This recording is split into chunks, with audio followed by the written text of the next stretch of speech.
So hey guys, welcome to our fictional vortex. And also welcome to the another amazing story on what if Naruto had the power of Sage with ancestral ability.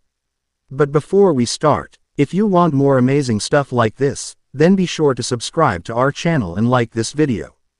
Also, if possible, share this video with your friends. Now let's start the story. The battlefield. Hinata Hyuga opened her bleary eyes to find herself being lowered to the ground by a set of vines that seemed to have formed a cocoon around her. Observing her surroundings, she saw hundreds of other cocoons release shinobi to the ground much like herself. As soon as she felt the cracked earth beneath her feet, she activated the Byakugan to find him. It didn't even take her a second. In an instant, she was able to find his and Sasuke's chakra signatures a couple kilometers away, along with a chakra mass of epic proportions. With worry in her heart, she rushed to the heart of the battle without a single hint of hesitation. The Hyuga princess weaved through various shinobi all dazed and confused. A few saw her move towards the area of the final battle and followed her. Naruto, just wait a little longer. We're all coming to help. Ain't this nostalgic? Hiba grinned from her side as he was accompanied by Akamaru. Teammate is back in action. Hiba, Akamaru. Hinata smiled brightly. You didn't forget about me, did you? Shino joined Hinata on her left side while adjusting the goggles he always wore. You're all safe, Hinata said with relief. The duo nodded while Kiba pointed behind them. And we're not alone either. Behind Team 8, the rest of the Konoha 11 weren't too far away from them. Shikamaru, Choji, Ino, Lee, and Tenten were the literal head of the pack along with the 5 Kage. Behind their leaders, the remainder of the allied shinobi forces followed not a hair's inch away. There was not a single shinobi who wasn't prepared to sacrifice themselves for the sake of repaying their debt to him. The man who had stolen her heart, Naruto Uzumaki.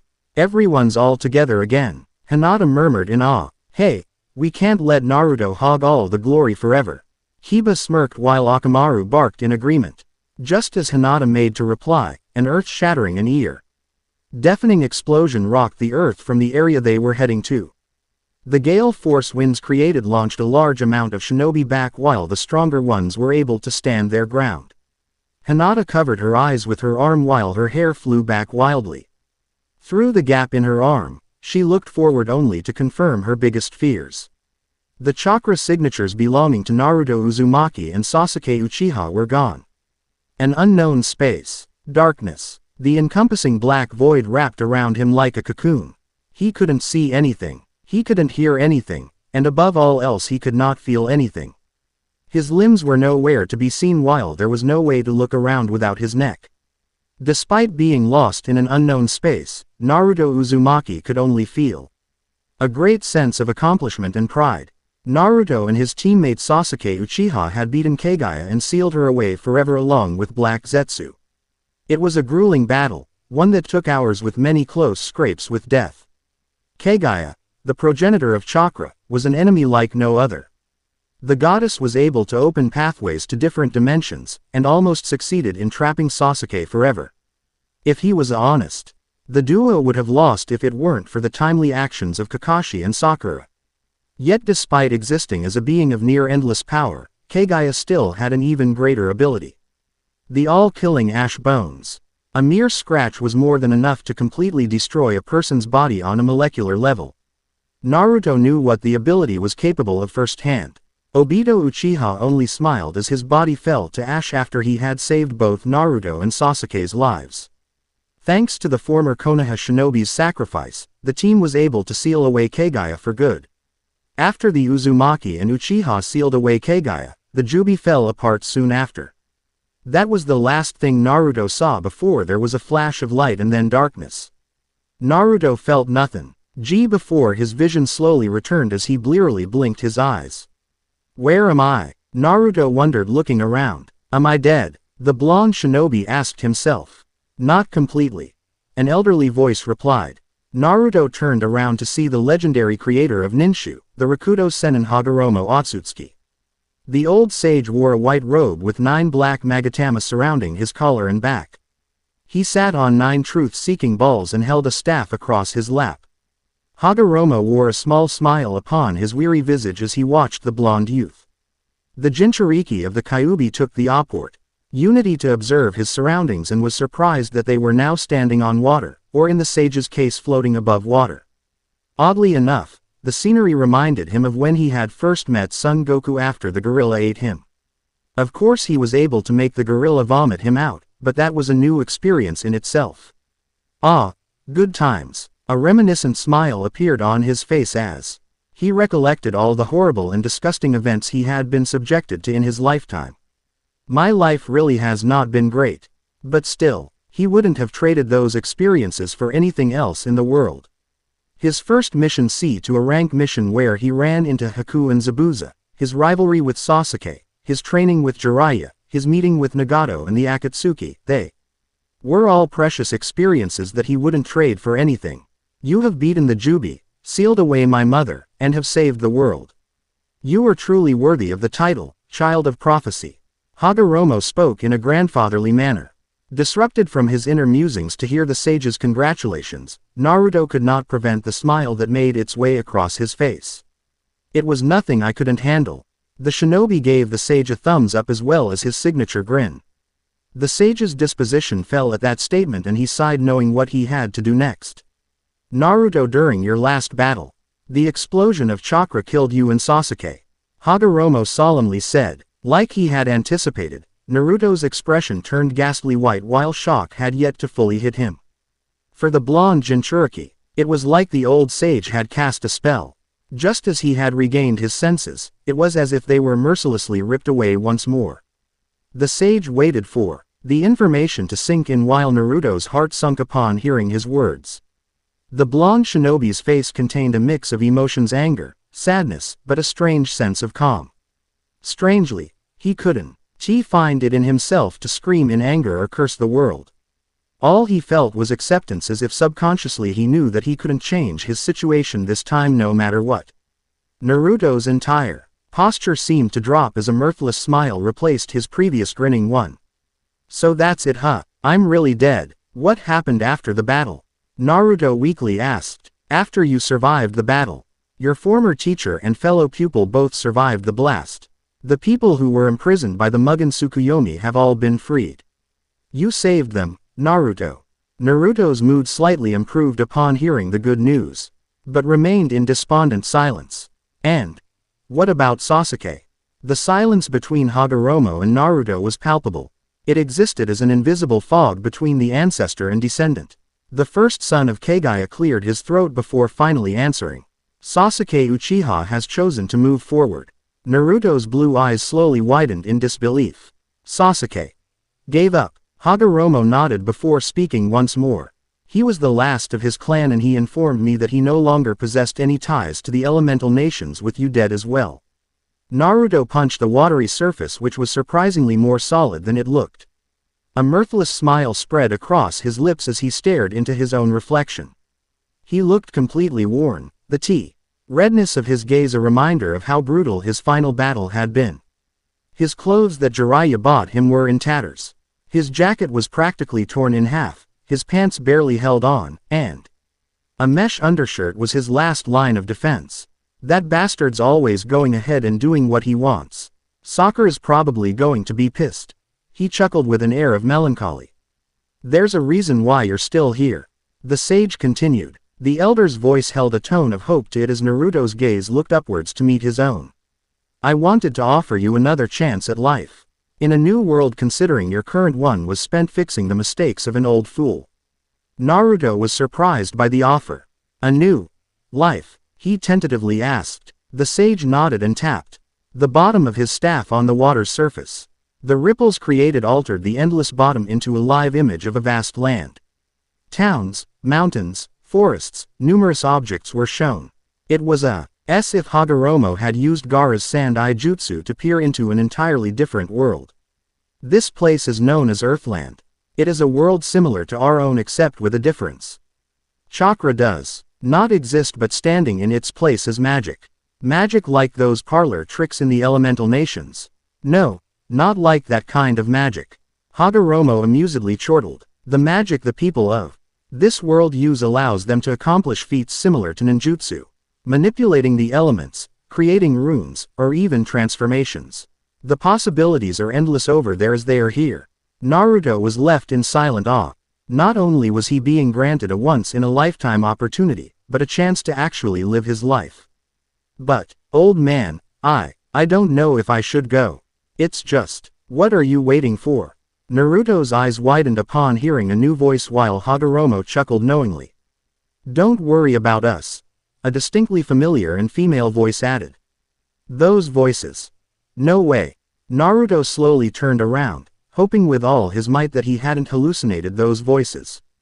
Turning to look behind him, Naruto's hopeful gaze met two different pairs that he had only gotten to see on very rare occasions.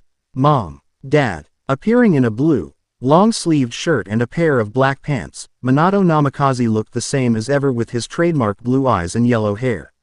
Standing by his side, his wife Kushina Uzumaki wore the same green dress that Naruto first met her in, as the bright smile adorning her features could put the stars to shame in terms of radiance. Standing both proud and elated, the two forms of Minato and Kushina approached and embraced their precious son. For the first time in 17 years, the Uzumaki family was reunited. Naruto could feel them, their scent, their warmth. It was everything that he had dreamed of growing up alone. Happy birthday, Naruto. His parents congratulated through tearful eyes. The hell, you're gonna make me cry too. Naruto sniffed. His arms pulled his parents even closer, not wanting to let go for even a moment. I made sure to eat a lot every day. I made sure to bathe every day like you asked. Warm tears began to sting the corners of his eyes while he struggled to keep his voice together. I slept a lot too and I made friends. I had a little trouble but, shish. It's okay, Naruto. We're both proud of you. Kushina hushed, gently stroking Naruto's hair. Her vision was blurred by the tears that were already falling, but she didn't care. Kushina simply continued her maternal ministrations as held her baby boy close. You truly are a kind child. Minato softly smiled. It's okay to be selfish, Naruto. You've spent why years of your life worrying about the well-being of others, so it's time you worry about your own. But you guys, we'll be waiting for you with open arms only after you've lived the life we couldn't give you. Kushina gently spoke, soothing her son. The fourth Hokage and his wife released their son, who wiped away his tears with the sleeve of his jacket. Hints of redness trailed along the edges of his eyes, but the smile he sported was as bright as his mother's and the confidence in his gaze mirrored that of his father's. I guess I'm not ready to move on yet, old man Hagoromo. Naruto said with a wry laugh. I want another chance, and this time I'll make sure to live each day the way I want to. Hagoromo smiled and nodded approvingly. The whiskered shinobi turned to me. His parents' eyes once more as both father and mother held onto one of his hands.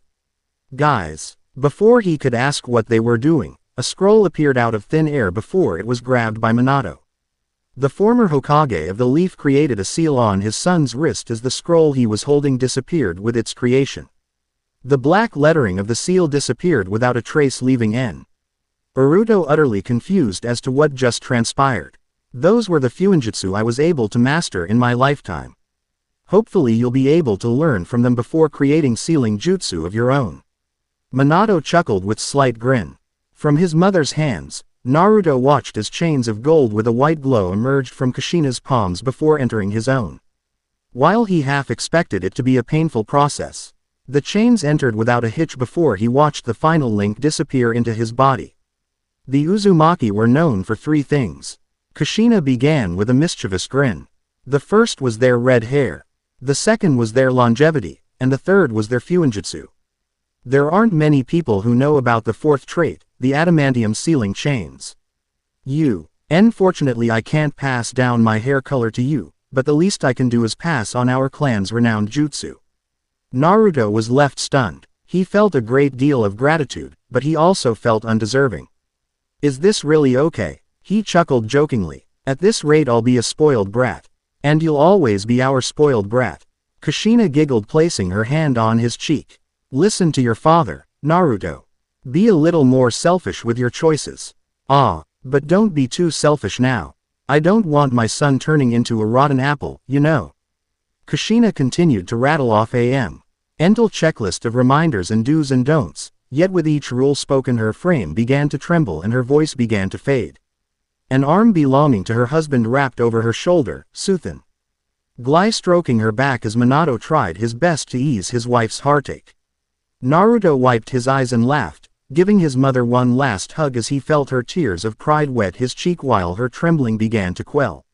I love you, Mom. I'll be fine on my own, okay? I promise. You better. Kushina managed to whisper as she struggled to contain her sobs while holding on to Naruto for dear life. Her baby had grown up so much in the time she last saw him, and it broke her heart to know she would not be able to see him again for a long time. Gradually loosening her hold, she fell. The warmth emanating from her son fade as he let go to have one last exchange with his father. Clasping the hand that was hanging by her side, Kushina interlocked her fingers with Minato, surprising him. Sorry, it looks like I didn't give you much time to talk with Naruto again, huh? Minato simply smiled and shook his head, instead choosing to hold on to Kushina's hand tighter. Facing Naruto's steady gaze, Minato grabbed a hold of Naruto's shoulder, the strength in his grip and firmness of his expression an indication of how proud he was. Naruto, my advice as your father is mostly the same as your overprotective mother. Minato spoke with a fatherly chuckle. Just make sure to find someone as amazing as her, okay? Naruto laughed mirthfully, wiping the stray wetness stinging. The edges of his eyes before nodding much to his mother's embarrassment. I will, Dad, thanks. Turning to the last occupant of the room who had been quiet out of respect, Naruto, features brimming with conviction once more, faced the Sage of Six Paths with an expression mimicking that of his past reincarnation. If that's all, I think I'm ready, old man. An amused chuckle escaped the elderly sage as he raised a single hand indicating he wasn't done. I apologize for the delay, Naruto, but there is one more who would like to speak with you. One more, Naruto mentally repeated. Who else is there? As his way of answering, Hagoromo tapped his staff onto the watery surface as one massive being materialized out of a golden light. His predatory eyes glowed with the deepest sea crimson red imaginable while 9 flowing tails swished in the air behind him. Although the being had the form of a kitsune, he had the upper body shape of a human complete with 5 dangerously clawed fingers on each hand. Although the last time the Uzumaki saw the creature wasn't too long ago, the first son of the sage, Kurama, had managed to double his size as he completely towered over his former jailer. Kurama, seeing as it was finally his turn, the strongest of the 9 Biju gave a vulpine smirk towards his partner. You know, I'm a little offended that you didn't ask if I was okay, Naruto. I shouldn't have to worry because don't you reincarnate even if you die. Details. The fox carelessly shrugged. Naruto lightly chuckled to himself. It was quite nostalgic being able to talk with Kurama again. Back then, the large fox was completely hell-bent on taking over his body. If someone had told his younger self 3 years ago that he would befriend the giant fox, he would have laughed in their face before giving them the bird. He couldn't help but smile remembering his journey through life with the chakra incarnate by his side. Their tales and adventures would make quite the story if it was written. Hey Kurama. He quietly greeted. I guess this is goodbye, huh? The Kyuubi blinked doing a double take. I'm coming with you. This time it was Naruto's turn to blink. What? The Biju simply smirked, displaying each razor-sharp canine in his mouth. After all, someone has to keep you out of trouble. I don't want my part dying because he didn't have me with him. What are you talking about? I can handle myself just fine. Naruto argued as he stomped to confront his partner. Did you forget who decided to graciously help you when Obito had 7 Biju on his side? Kurama boasted, daring Naruto to argue back. Graciously. It was either me, him, or the end of the world. You only had one option. Naruto and Kurama both growled at one another. Naruto's forehead pressed against Kurama's snout as the pair were mere seconds away from brawling. Their spat was interrupted by the sound of Kushina's sweet sounding laughter as well as Minato's concealed chuckles. The pair looked towards one another before redirecting their gaze back to the pair of laughing parents. What's so funny? They said in unison. It's just that you two make an adorable team. Kushina proudly grinned. Please take care of my son, Kurama. I know he can be quite the troublemaker. Hey, Kurama chuckled knowingly while ignoring Naruto's indignant cries of denial. I'll make sure to. The nine-tailed chakra beast turned his gaze towards Minato with an expectant stare. Is there anything you'd like to add? The fourth Hokage simply shook his head with a small smile. Be safe you two. The both of you. With their goodbyes finished, Hagoromo had already finished the necessary preppa. Rations as a large seal formula appeared beneath Naruto and Kurama while Minato and Kushina took a few steps back. Good luck, Naruto. May you find happiness in your new life. The sage spoke with reverent pride. As the light from the seal gradually enveloped him, Naruto looked to his parents one last time to see his father's arm wrapped over his mother's shoulder as they each waved from where they stood. A large ringing sound filled the air to the point that Naruto could no longer hear anything. Although he couldn't use his ears, Naruto's eyes were still able to make out his parents' final words to him. Thank you for allowing us to be your parents, Naruto. In a flash of light Naruto and Kurama were gone. As soon as they disappeared, Minato and Kushina nodded to one Anyo. There before waving Hagoromo goodbye as they left soon after. Hagoromo wearily sighed to himself after having to witness a rather heavy-hearted reunion. Nevertheless, he spoke out to the empty void around him.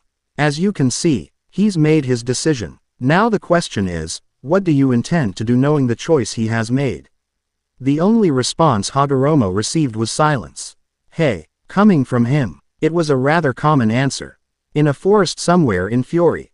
Naruto woke up under a tree in a verdant forest just as a droplet of rain fell onto his nose.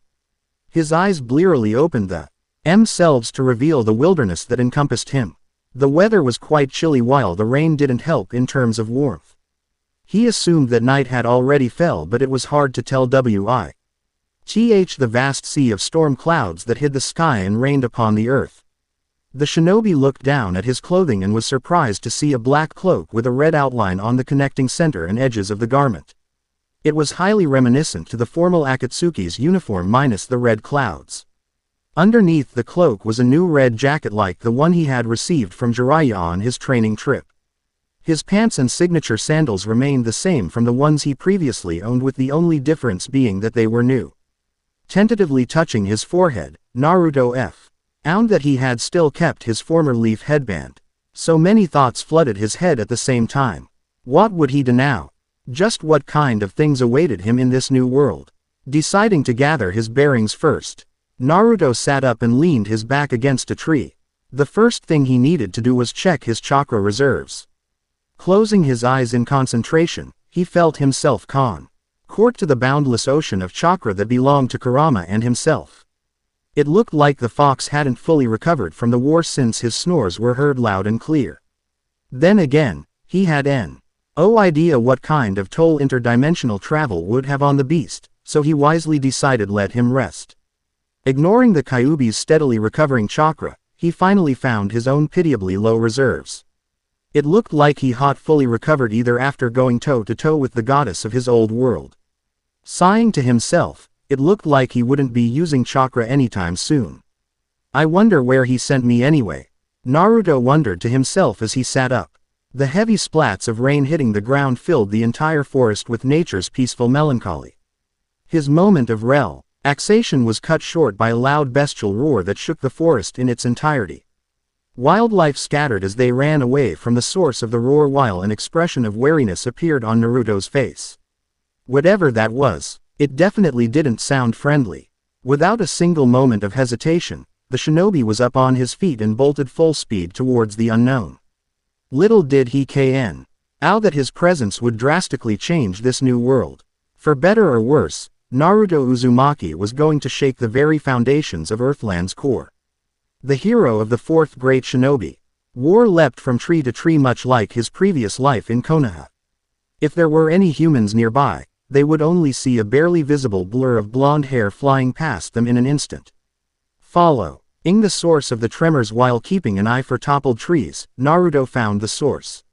As Naruto arrived to the scene, he saw a giant beast looming over a young girl, white-haired girl who looked around his age. He watched as the girl remained stock still, refusing to move out of the monster's warpath. With one arm, she cradled her other, which in all likelihood seemed broken. From the distance, Naruto was able to make out two dull eyes that looked all too familiar. They were the eyes of someone who had just lost the will to live. Mirajan Strauss was a teenager with white hair tied in a ponytail with a purple bow and radiant blue eyes similar to his own. She donned a dark, skimpy sleeveless shirt adorned with some light curved motifs on the chest, a short skirt held by a studded belt with a demonic-looking buckle and thigh-high boots with stiletto heels, each bearing a skull adorned by a flower on their upper front. Her appearance didn't really matter at the moment. For the first time in the entirety of her life, Mirajan Strauss, S-class mage of fairy tale, felt numb. The pain that she felt from having the bones in arm broken no longer seemed to matter. The scrapes that decorated her legs didn't sting. She could no longer feel the freezing rain that beat down on her or hear the earth-shattering stomps of the beast in front of her as it drew closer and closer. She wondered to herself just how the mission went so wrong. Her brother's body had been taken over by the beast after he had tried to take over the king of beasts. Elfman had been feeling jealous that he couldn't pull off a full-body takeover like his sisters and had resorted to trying to subjugate a monster out of his league. By the time she had realized what had occurred, it was too late. With its revitalized body, the beast broke her arm, tearing apart the muscles in it like wet tissue paper.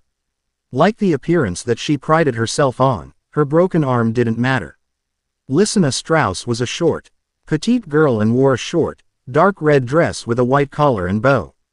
Up on her arms above her elbows, she wore gold rings with a pale pink fabric flowing down from them. She was a bright young girl, a wizard of fairy tale, and above all else, she was Mirajan's dear sister. The youngest Strauss sibling had returned to report her status. She had evacuated the townspeople only to find her sister injured and her brother nowhere to found. She had run to her sister's side and asked where their beloved brother was only to learn the harsh truth. Elfman's envy had led him to a useful body takeover resulting in the total loss of his sanity. Although this would normally cause panic for most, Lysina had turned around and calmly approached the beast. Seeing the small morsel stand in front of it, the beast had regarded the young girl in front of it with a dangerous silence. "Lysina, get away from there." The words Mirajan had cried reverberated within the confines of her mind, constantly playing on an endless loop. The eldest sibling had tried with all her might to muster the strength to stand, but only succeeded in falling once more. She was forced to watch as Lysina was mercilessly battered away like a fly. She was forced to watch as her gentle frame brutally bounced across the rocky earth before skidding to a stop. Even though she moved her broken body to her sister's side by sheer will, she could only watch as her sister disappeared into nothing within her arms. She no longer possessed the will to move as the loss of her sister crushed her soul beneath its weight. Even as the beast that was her brother loomed over her with its hand raised in a similar fashion, she couldn't care less about her life. She waited for the final blow to come. The blow that would in all likelihood shatter the remaining bones in her body before putting her through an even worse death than her sister. That blow would never come. Get down. Out of nowhere, a blonde teenager who looked to be around her age appeared right in front of Elfman before tackling her to the ground. The beast's hand barely missed the woe of them as the resulting force blew apart a set of trees a couple meters away. She felt the stranger pick her up and carry her away after throwing her body over his shoulders while carefully making sure not to aggravate her broken arm. With her current mental state, she never registered just how quickly the man managed to carry her safely to the tree line. He set Mirajan down carefully against the trunk of a tree. "Hey, are you okay? Stay with me. Where does it hurt?" His voice was deep and comforting, but she didn't even bother to meet his gaze. Her dull, broken eyes remained transfixed on the wet earth. "Why did you save me?" she quietly murmured. "I'm gonna get you to a doctor. Just hold on," Naruto said, unable to hear her murmurs. As Naruto made to inspect her hand, he was left shocked as Mirajan slapped away his hand with her good arm while fixing one of the most soul-crushed glares on his person. "Why didn't you just let me die?" Naruto was left momentarily taken aback by the estranged white-haired girl's outburst before he returned the glare with full force. "Because I won't let a defenseless girl with a broken arm get killed because of her own inability to move. This is usually the part where people say thank you." "Thank you," Mirajan coldly repeated. "Thank you for what?" "Thank you for saving me from my brother who's lost his mind. Or maybe I should thank you for not being able to save my sister when he killed her. It was unfair." Deep down she knew it was unfair to accuse someone she had never met of being unable to save Listener. But she didn't care at the moment. She had just lost one of the brightest lights in her life that kept her alive. One of the few remaining buoys that kept her from sinking beneath the harsh weight of reality. Naruto's eyes widened, finally putting the pieces together. The reason her eyes were like that. His two cerulean orbs narrowed and returned towards the beast that was sea. Errantly looking for them, uprooting trees and destroying boulders in the process. Making sure Miragen wasn't in a position to hurt herself, he exited their hiding spot with his face contorted into an expression of solemn rage. Even now the beast hadn't managed to locate them. Well, he was about to find out. Hey! The beast's glowing purple eyes found their way onto Naruto. A deafening roar shook the earth as he stepped closer and closer to his newfound prey. Despite having a stature nearly 20 times smaller, there was not a single trace of fear to be found in Naruto's eyes. No, there was only fury. The frigid rain relentlessly poured down on him, soaking his hair as dozens of drops ran down his face, but he didn't even notice them due to the inner heat that seethed from his chest. "Aren't you supposed to be her brother?" he calmly questioned, gesturing to Miragen's visible body. The beast didn't deign to reply as he continued to walk forward with murderous intent radiating off of him in waves. "So it looks like you won't ever remember what happened here. Fine then." Although he knew Kurama was recovering, Naruto only hoped the fox would forgive him for borrowing a bit of his chakra. Focusing the flow towards his arm, Naruto channeled the unpurified, raw chakra of the Kyuubi around his right arm. A red, bubbling cloak surrounded the limb from the forearm to his fist before the skin steadily began to peel away, revealing a black and red coating beneath. At the very moment Elfman threw a fist intending to crush the blonde, Naruto vanished only to reappear over the beast's head. "I'll make sure to get a proper explanation from you after this is over." Using all his might, Naruto punched the back of the beast's head. The blow had so much force it nearly broke the sound barrier as it propelled the beast's body straight into the ground, burying him nearly 10 feet deep. A spider web of cracks emanated from the focal point, spreading across the ground. With a single blow, the beast was completely put down as Naruto safely landed behind it. The monster's body glowed before slowly reverting back into a human with bright, white hair and tanned skin. Releasing a breath of air, Naruto willed the chakra around his arm to recede, leaving slightly burnt skin that had already begun to repair itself. Walking over to the crater, Naruto grabbed one of Elfman's arms with his good hand before yanking his body out of the ground. The shinobi dragged the unconscious and shirtless teen with him back into the tree line where he found Irajane, who didn't even register his return. The girl's knees were tucked against her chest as she pulled them close with her arms. Naruto set Elfman against a different tree across from her before touching her shoulder to get her attention. As soon as he had touched her shoulder, he immediately pulled away. She was cold, frighteningly so. Taking off his cloak, he wrapped it over Mirage and sat beside her before pulling her close. She finally acknowledged his presence before weakly attempting to pull away to no avail. "Let go of me," she quietly murmured. "You're wet and cold. The last thing you need is a fever that you won't be able to fight off with your current state of mind, and I'd rather you not die of hypothermia either." Despite expecting her to continue resisting, Naruto was left surprised when he felt the girl relax and stop moving. The shinobi felt a distinct wetness on his chest that wasn't from the rain. It was warm. Looking down, he saw a steady stream of tears flow down Miragen's cheeks as she cradled herself within her own arms. "Listener, I couldn't save you. Listener, I'm so sorry." Miragen continued to sob into his chest while continuously calling out for Listener, who Naruto assumed was her late sister. There was nothing else that he could offer her right now. The only thing he could offer was a place to grieve. He would end up sitting there through the rest of the night as Miragen cried herself to sleep. The next morning, this feeling was quite nostalgic. Naruto had not ridden on a train since his mission in the Land of Snow, where he saved Koyuki, the film princess and political daimyo. Unfortunately, there wasn't a single chance that he would be able to enjoy it at the moment. His eyes moved from the rolling landscape to the two sleeping siblings in front of him. After the rain finally stopped, Naruto had recovered enough chakra to create clones that could carry the two sleeping siblings back to town. When a passerby saw him carrying the two back into town, he pointed out to the shinobi that they were both fairy tale guild mages renowned as the takeover trios Mirajan and Elfman Strauss. Mages, from what Naruto could infer, were the replacement for shinobi in this world, and Mirajan's team had accepted a job for their guild to eliminate the monster terrorizing the town. Guilds, a congregation of mages that accepted various types of jobs for cash payment. The system was similar to that of the hidden villages but nowhere near as militarized. The whiskered Jinchurik. I was able to glean this bit of information from the same passerby after asking what guilds were before receiving a strange stare. After finding the town's city hall, Naruto was able to convince the town's mayor that he was an ally of the Strauss siblings who was going to take them back to their guild for medical attention. Thankfully, the location and directions to Magnolia Town's fairy tale came up in the conversation, and so the reward money was passed on to him. He didn't intend to rob the two siblings of their money after what they had been through, but he knew he needed a bit of only if he were going to bring them aboard the train.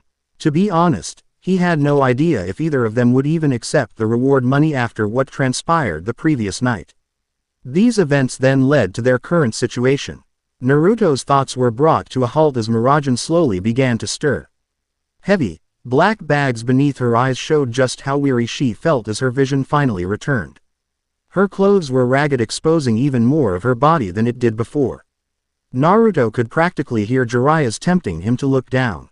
"Good morning," Naruto plainly stated as his gaze returned to the window for various reasons.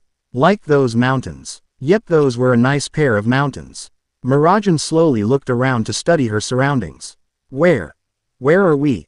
she confusedly murmured. "We're on a train heading back to Magnolia Town.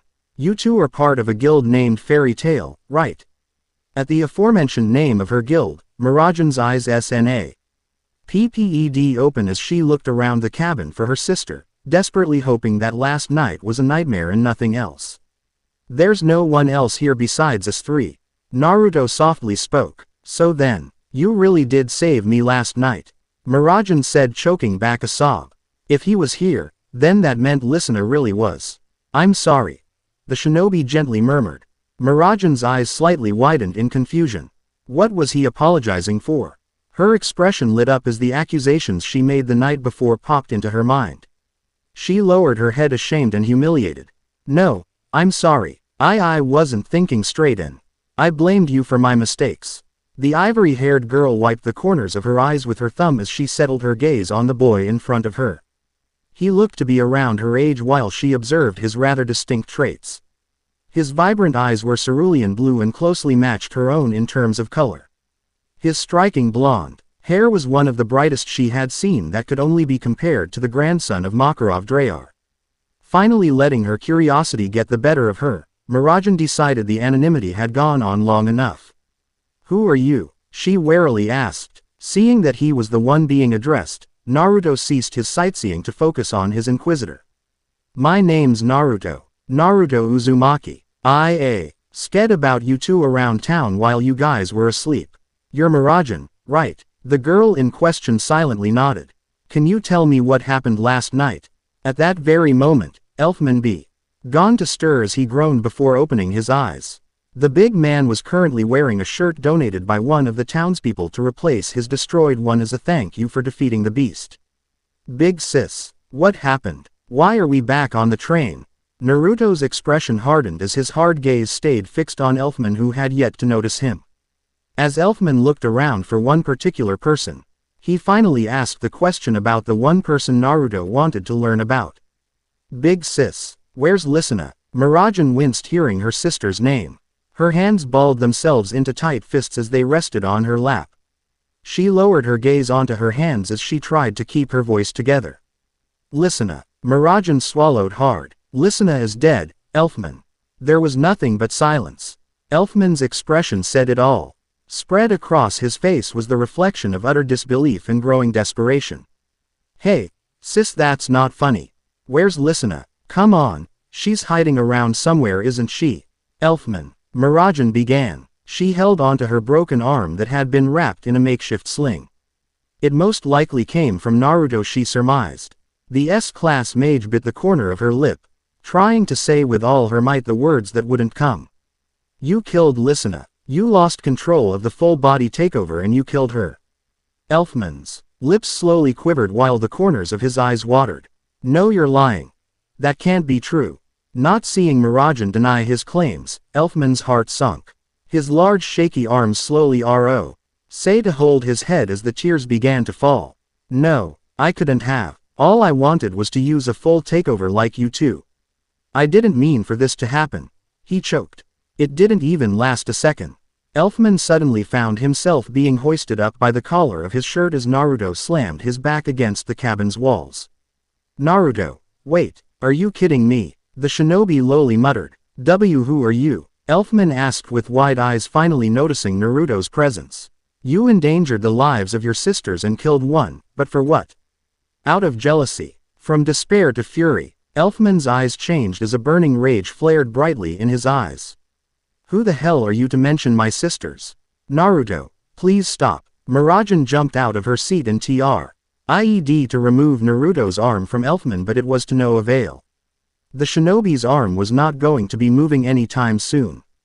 The eldest sister knew what he was going to say, but she couldn't stop him. If there was one thing she wanted to do as an older sister, it was to at least spare her last sibling the pain of knowing how close he almost came to the point of no return. Who am I? Naruto repeated incredulously, ignoring Mirajan's cries for him to stop. Pulling Elfman's shirt before slamming him back into the wall, Naruto's voice rose even louder than the two siblings combined. I am the one who stopped you from killing Mirajan too. She would have been dead if I didn't get there when I did. Like a wisp in a hurricane, the inferno in Elfman's eyes was doused and extinguished in an instant, leaving only behind an expression of despair. Little by little, his gaze finally fell on his oldest sister, who looked away. I almost killed you too.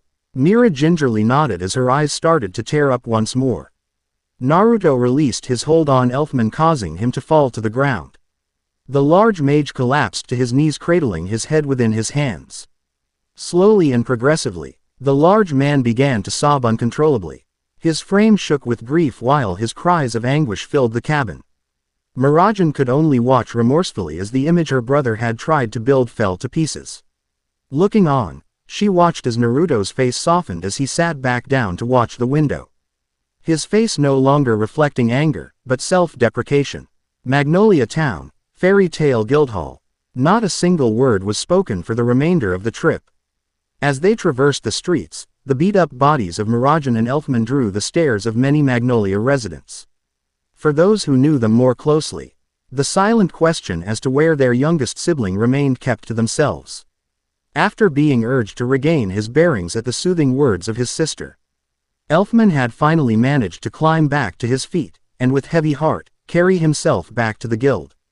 Mirajan had done her best to compose herself, but whether she would be able to hold it while reporting the incident was a different story. For all the terrible experiences that he had gone through, the loss of a sibling was something that Naruto could never understand. The same thing he ever had to a brother was his bond with Sasuke, yet like the Uchiha said, he had no idea what it was like to lose something that he never had. The unjustified fate of Itachi Uchiha had driven Ivan Sasuke to the very brink of self-destruction as he killed hundreds on his quest for revenge.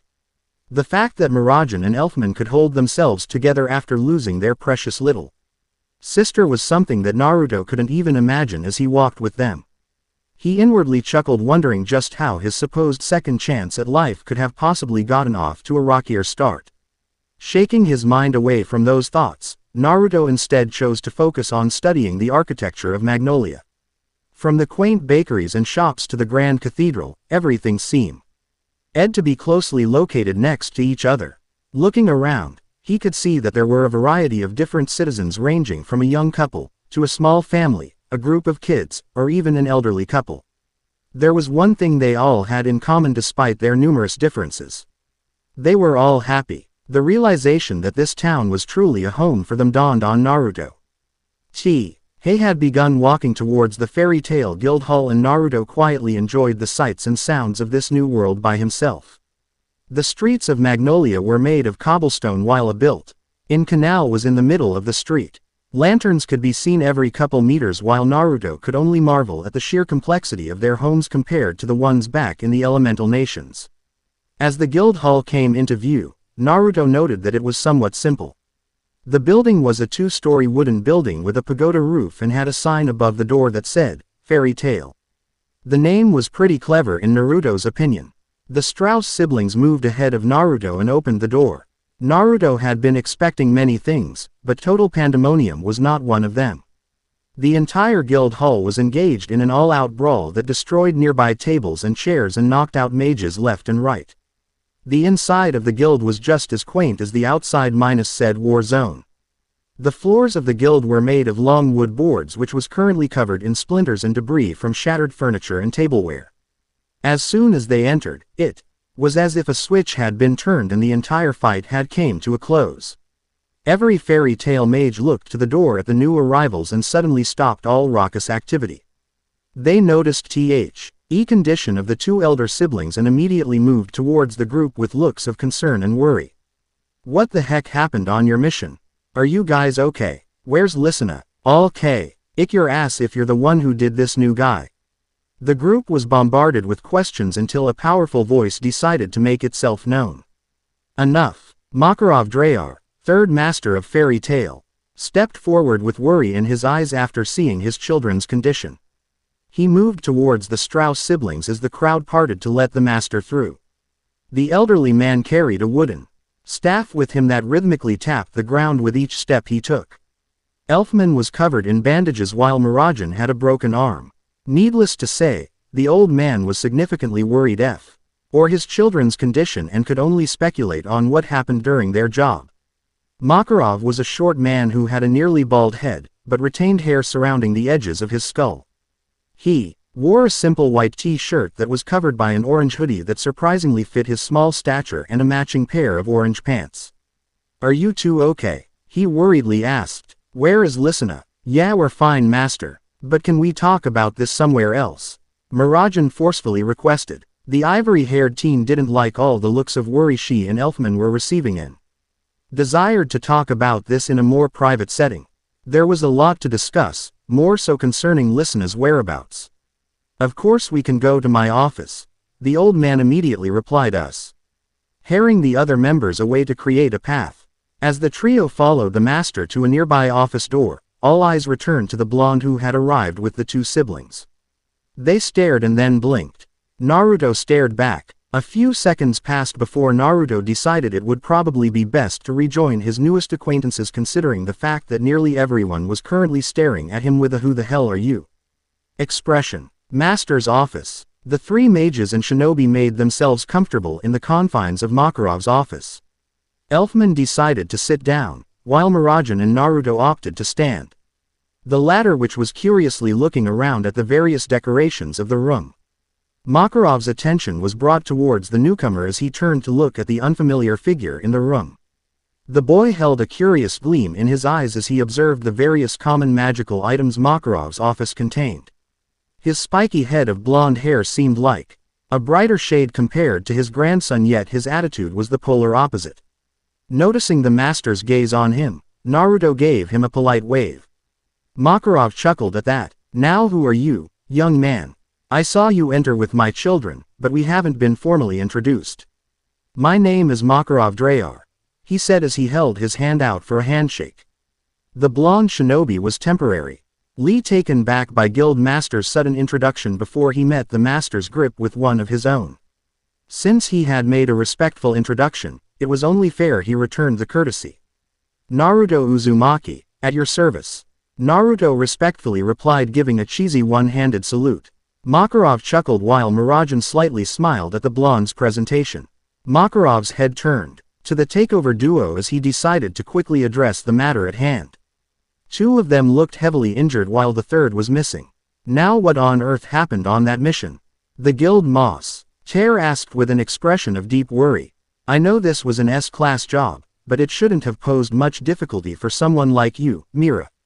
Where is Listener? The pair shifted underneath the master's gaze, neither one wanting to report what happened. Eventually Mirajan decided as the eldest sibling it was her responsibility to tell the details of what had happened on their mission. She took a deep breath and composed herself. Steeling her resolve, she forced herself to continue on. When we encountered the beast, I sent Lysina back to warn the village about the monster. It was a bit tough. But me and Elfman managed to defeat it. It took about half my magic to defeat it, and I should have been paying more attention, but I was too late. As we were heading back, Elfman tried to take over the beast.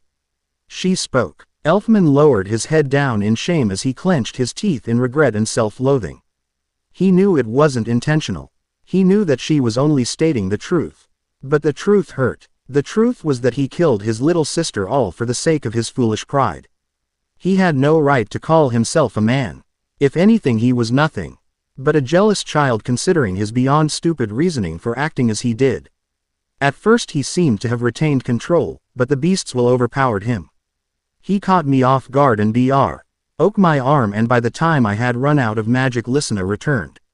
Mirajan continued. The eldest Strauss had a frown marring her features as she bit her lip. The memories of what had happened were still fresh on her mind. And she didn't wish to think about it unless she wanted to have a breakdown in front of everyone. Mirajan's arm cradled her broken one as its grip tightened.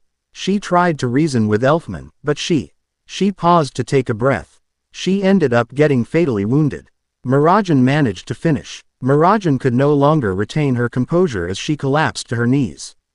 Her quiet sobs caused her body to rack itself in grief as Makarov was left stunned. Elfman grit his teeth and clenched his eyes shut as a few tears escaped.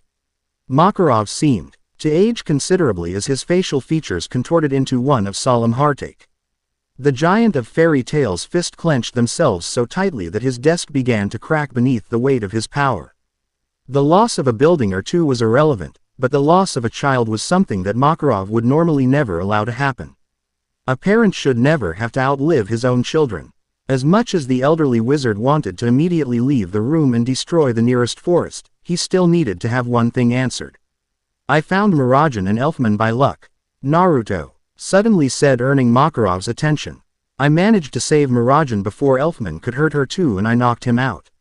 The tight vice grip Makarov's hand was locked in slowly loosened as Makarov wearily sighed. I see. Then I thank you from the bottom of my heart, Naruto. Makarov's expression spoke volumes of his feelings as Naruto was stunned by the sheer gratitude he could feel from the elderly man. His onyx eyes held the most respect he hadn't seen in ages, directed solely at him. You have my thanks for protecting my children. One of them may be lost, but we will forever honor her memory. For saving her two siblings, you have my eternal gratitude. How nostalgic. It had been a long time since he had heard words like those, but he didn't deserve it. Yuto smiled apologetically in response to Makarov's thanks. As I already told Mirajan, I'm sorry that I couldn't have made it there quicker. Naruto said with the same sincerity. Mirajan, who was physically being supported by her brother, bit her lip in guilt once more as she looked downwards. The duo moved to the door to leave. Their parts were done, and there was no longer a reason to stay. As Elfman helped Mira regain her balance, he opened the door to follow her out. The door closed behind them with an audible click. Naruto was left alone in the room with the master, whose eyebrow rose slightly. If I'm being honest, I'm a bit lost on what to do right now. Naruto spoke as he scratched the back of his head. I'm not really from around here and don't really know where to go. Makarov was surprised by the new information that had come to light. Seeing as how he was practically indebted to the blonde, Makarov decided he would help him to the best of his abilities. A sudden thought crossed his mind, and with it came an opportunity. The man in front of him seemed rather strong for his age. Headstrong, straightforward, and direct, yet his compassion was one of the purest he had encountered in years. If you don't mind me asking, how old are you, young man? I just turned 17 recently. Why do you ask? Powerful, yet so young. Makarov murmured to himself, remembering that the new kid was able to completely knock out an S-class beast. If you like, you're welcome to join my guild, Fairy Tail. Fairy Tail, Naruto curiously repeated. That's the name of this guild, isn't it? Why's this guild named Fairy Tail?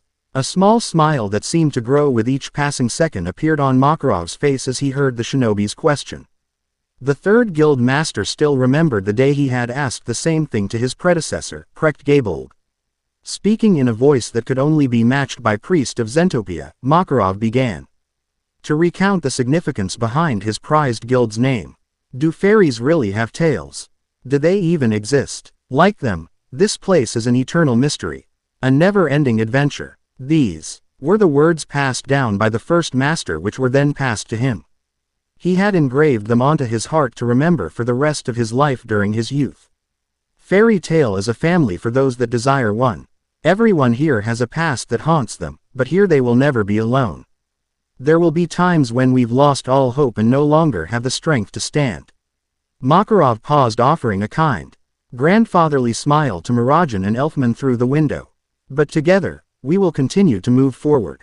We will continue to push through the hard times and ace everything the world throws at us with a smile. Eternal adventure. Naruto couldn't help but feel awe-inspired by the wizened man's words. A guild created to be a family that would move forward together, supporting each other. Although the circumstances were different, Naruto had wished for nothing else but a family as a child. Maybe he could find his purpose here. I guess you've got a new recruit right here then. Naruto slightly smiled. Welcome to Fairy Tail, Makarov congratulated. The man's expression fell once more as he clasped his hands together behind his back. He moved from behind his desk to stand by one of the windows in his office as he looked over his children.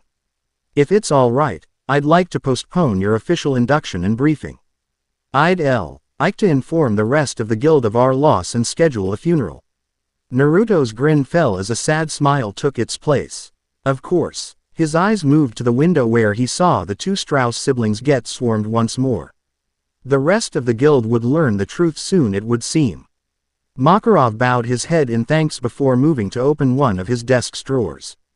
The old man drew a strange wooden object before presenting it to Naruto. Where would you like your stamp, Naruto? The guild master asked. Stamp, the shinobi eloquently replied. Although now isn't the time to introduce you, I'd still like to give you your stamp. This stamp will identify you as a member of Fairy Tail. You can choose the color and where you want to put it. Makarov explained. It's essentially a painless tattoo. Naruto's eyes lit up in understanding as he nodded before undoing his black cloak. He rolled up the sleeve of his red jacket, revealing his arm. I'd like to have it on my right arm in black, if that's all right. The old man placed the stamp between his shoulder and elbow and lifted it up. Naruto tilted his arm to get a good view of his new marking before he nodded in satisfaction. It looks great. Thank you. Makarov chuckled and nodded. He got up from his seat and made his way to the door before opening it. He looked behind him, offering an apologetic smile. I'm sorry that we couldn't have had you join under better circumstances. Trust me, it's really no big deal.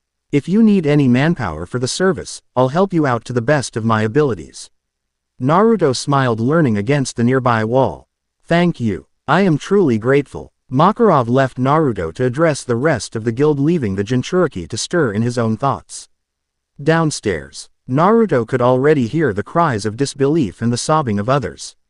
None of these people were related by blood, excluding the Strauss siblings, yet their reactions were that of actual family members. I fall asleep for about a day and your emotions are already in turmoil. If this place is causing you trouble, then just leave. Kurama plainly suggested. It's the opposite, Kurama. Fairy Tail. They really care about one another like a family. I think I'll like it here. Naruto inwardly replied with a chuckle. The Fairy Tail mages were quieter than church mice in the wake of the Strauss siblings' somber return. It had started like any other ordinary day. They drank, they laughed, they fought. It was the home they all came to know and love as Fairy Tail. Until Mirajan and Elfman both returned short of one member. One of their strongest S-class mages' arms were broken, while her brother looked like he had seen much better days. The current state of their returning members had entirely overshadowed the arrival of the newcomer following behind them. No one had ever seen Mirajan look the way she did. Her harsh, peering confidence was nowhere in sight, while her tomboyish personality had all but crumbled to pieces. All that remained was the husk of a once bright girl. The way she carried herself resembled a prisoner taking his final march to the executioner's scaffold, broken and resigned to their end. Elfman, on the other hand, had lost any semblance of machismo and gallantry he once prided himself on. If anything, It appeared as if he had reverted back into his more timid and fragile personality from when he was a child. Every stare sent visible shivers through his hulking physique, while the only thing his gaze could focus on were the floorboards of the guild. Lastly, there was the absence of their third team member, adored sister, and friend to everyone. Lysina Strauss, the most kind and compassionate individual, was nowhere in sight. Many of the wizards assured one another that she probably went straight home, or that she may have missed the train back to Magnolia. However, here existed one person who feared the worst had occurred. A loud crash sounded out across the hushed and murmuring hall. The attention of the wizards were drawn to a single table that had been split in half. The two pieces fell to opposite sides with a loud clatter, while splinters decorated the floor like confetti. The cause was a young knight named Urza, who sported a dark expression of silent rage. The audible squeaking of her metal gauntlets from being clenched so tightly could be heard by everyone as she got up from her seat and headed to the door. The dull thumps of her footsteps continued to resound through the soundless building until they finally left through the door, fading from hearing and memory. To others she may have appeared angry, but that anger was directed elsewhere. She had seen the same look on Mirajan's face countless times before. After all, it was the same look she had every day when she first came to the guild. It was a crumbling mask that she had put on every morning when she woke up after arriving in Fairy Tale. It was a colorless and deteriorating item she would spend countless hours on, trying to patch its holes so that no one would be able to see the scared 11-year-old girl beneath it. After bearing its weight for nearly 8 years, Urza recognized a mask better than anyone else. Urza. Natsu hesitantly called out the name of the person he both feared and respected, but it was to no avail. No one stopped her as she stormed out of the guildhall, just as no one noticed the lone stream of tears that fell from her left eye. Natsu glanced towards Gray, another boy who looked to be the same age with raven hair. Gray's current attire consisted of, well, nothing really. The youth was only wearing a pair of boxers at the moment. Gray, what's wrong with Urza? Gray's eyes lingered on the door for a short while longer as he sighed in response. I don't know, Natsu. There's something she's not telling us. Natsu. The dragon slayer of fire looked downwards on his lap, where his best friend Happy wore an expression of worry. The feline's constant grins and cheerful demeanors were practically his trademark. But they just weren't there today. Natsu smiled and rubbed Happy's head the way Lysina taught him to when the Exceed felt depressed. What's up, buddy? Where's Lysina? She didn't come back with the others. Natsu's reassuring smile cracked. She was fine, and he was most likely overthinking things. She's probably at home waiting for us to get there, he answered with a grin. His 1,000-watt smile was practically contagious as it managed to significantly raise Happy's spirit. At that moment the door to the master's office opened. Everyone's gaze immediately shifted towards the room's exit, where the Strauss siblings both walked out before descending down the stairwell to the main floor.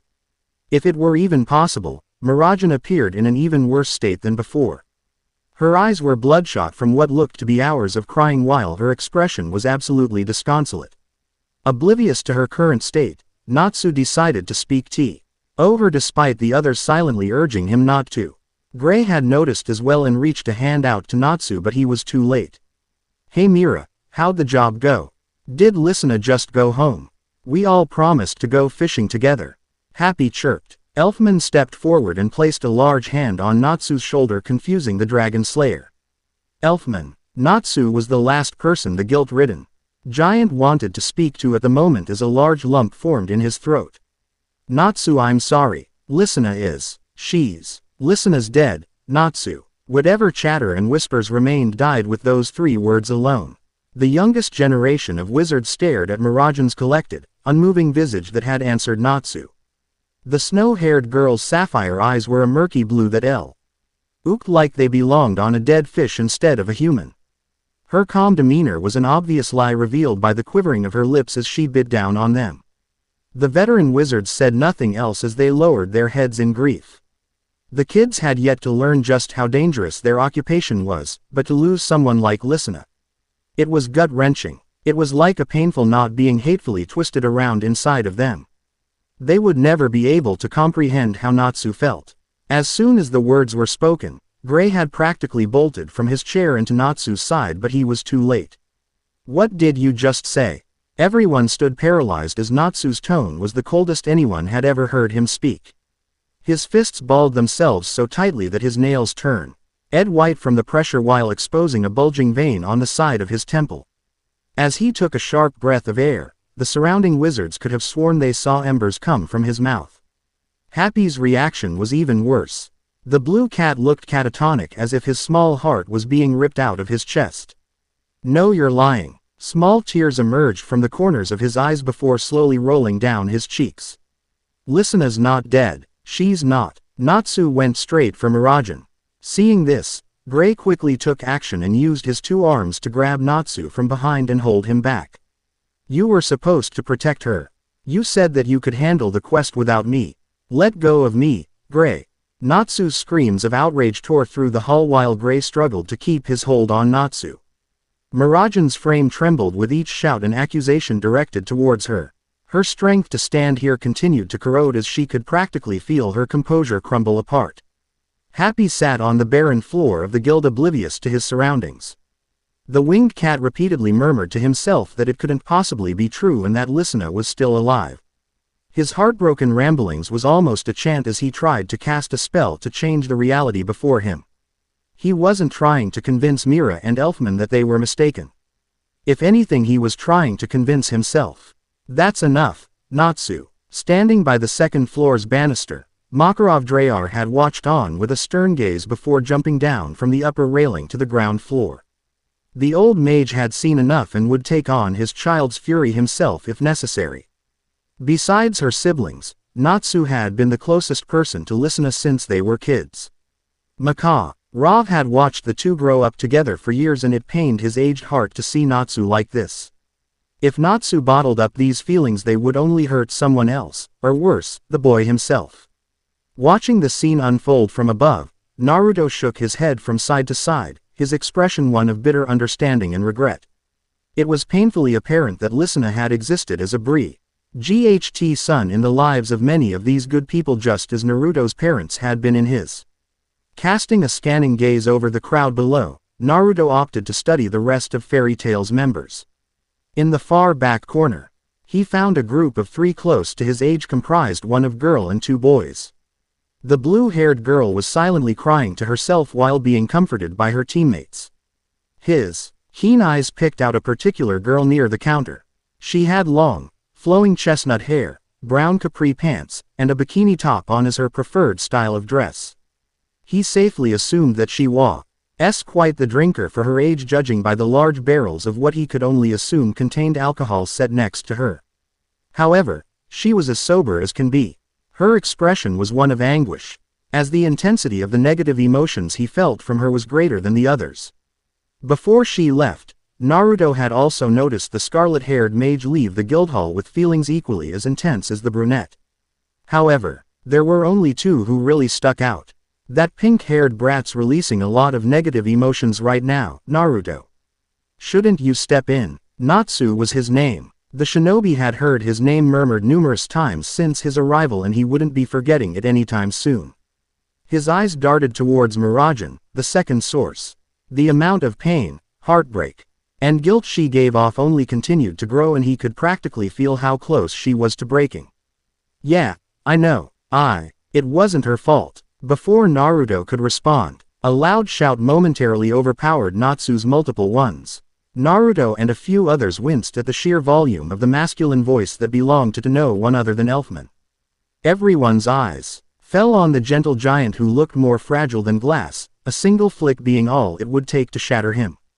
The son of Igneal's shouts of anger were halted by the beast soul mage, a shamefacted and penitent expression marking his self-deprecating countenance. "Please, Natsu, the gentle giant rasped. "I'm the one you should be blaming, not Mira. I tried to use takeover on the beast and lost control. I'm the one who killed Lysina." What happened next was a blur to everyone close by, yet for those involved it happened all too slowly. A harsh elbow logged itself into Gray's side, knocking all the air out of his chest like a deflated balloon as his hold on Natsu loosened. Makarov had been prepared to accept Natsu's blows in order to quell the raging storm in the boy's heart.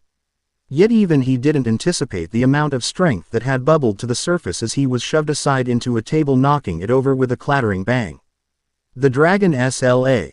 Was already upon Elfman in the next second with a fiery fist raised and a blaze burning in his eyes as an agonized roar of hurt and sadness bellowed from his gut.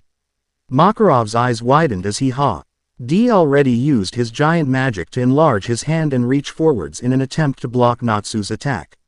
However, it was far from enough. There was not a single chance that he would make it in time to shield Elfman. Out of the corner of his eyes, he could have sworn he saw a blur of black and red whiz past his field of view, appearing from above and moving in a direct line towards Natsu. From Natsu's perspective, it was like having an out-of-body experience. He knew it was his body, but as soon as he heard Elfman speak, it was like his arms moved on its own. His legs propelled him forward with absolute ferocity running through them. Gasoline pumped through his veins like blood, fueling the burning fire in his chest. His fist was only mere inches away from hitting Elfman while his ears blocked out the cries of everyone yelling for him to stop. Expecting to hit and potentially break Elfman's jaw, his fist would never reach its target.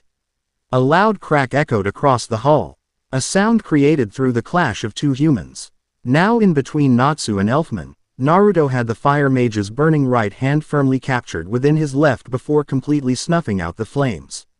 His black, red-lined cloak slowly fluttered back down due to its inability to keep up with the speed its owner moved with. The shinobi's calm stare was neither angry nor irritated, but was instead sympathetic. As Makarov landed on the main floor, he stared on in shock at the fact that Naruto's speed had managed to beat him there by miles. He knew for a fact that the blonde jumped a he did, but to witness a display of speed that even he as guild master could not see. It was unimaginable. As Natsu tried to push Naruto out of the way, the shinobi didn't bother giving an inch and spoke up. If you want someone to take your anger out on, then you can take it out on me. Who the hell are you? Natsu spoke with eyes narrowed in suspicion. My name's Naruto Uzumaki. I saved Miragen, but I wasn't fast enough to save her sister. If I showed up sooner, I could have saved her too. The Jinchuriki calmly released his grip on Natsu, who had come to his senses. All her fire still burned in his eyes as he stood resolute against the whiskered blonde. Move. This is between me and him. You should be more careful. Naruto spoke, ignoring the younger boy's demand. You almost hurt your friend with that stunt. Before Natsu could question him, he followed Naruto's gaze before his eyes widened. With the edge of a table burrowed into his back while leaving a colorful bruise. Gray was hunched over a sleeping Happy as he silently pushed the table off of him and gingerly moved the feline into his cradled arms. When Natsu had shoved Makarov aside, the ice wizard had dove in to protect the cat from the pushed-over table caused by the master's fall. The edge of the table left a heavy indent in the place where Gray had dropped it as he walked back over to Natsu. An unreadable expression marking his features. The ice wizard did not need to speak to pass his message to Natsu. If he'd been just a tiny bit slower, Natsu may have lost more than just listener. Fortunately, Happy was already unconscious due to the massive shock he received, making it easier for Gray to swiftly save him.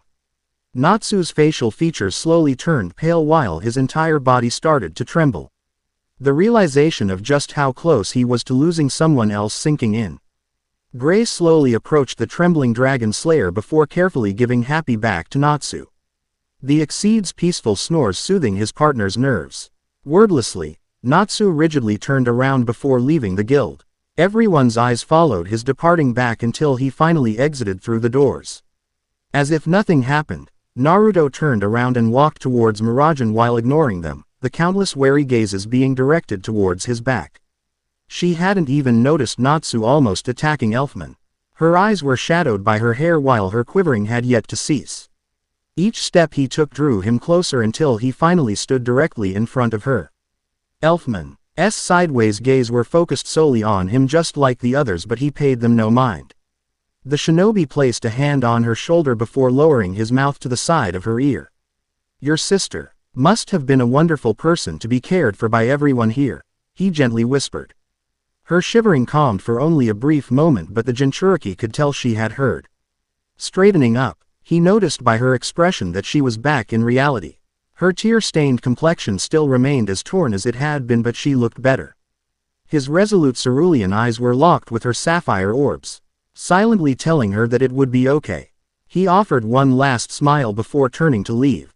On his way out, he stopped by the taciturn yet observant Gray and held his hand outwardly. The Ice Mage was still holding the area bruised by the table after it was knocked over. Noticing Naruto's hand, he met its owner's gaze before nodding with a thin smile. Thanks.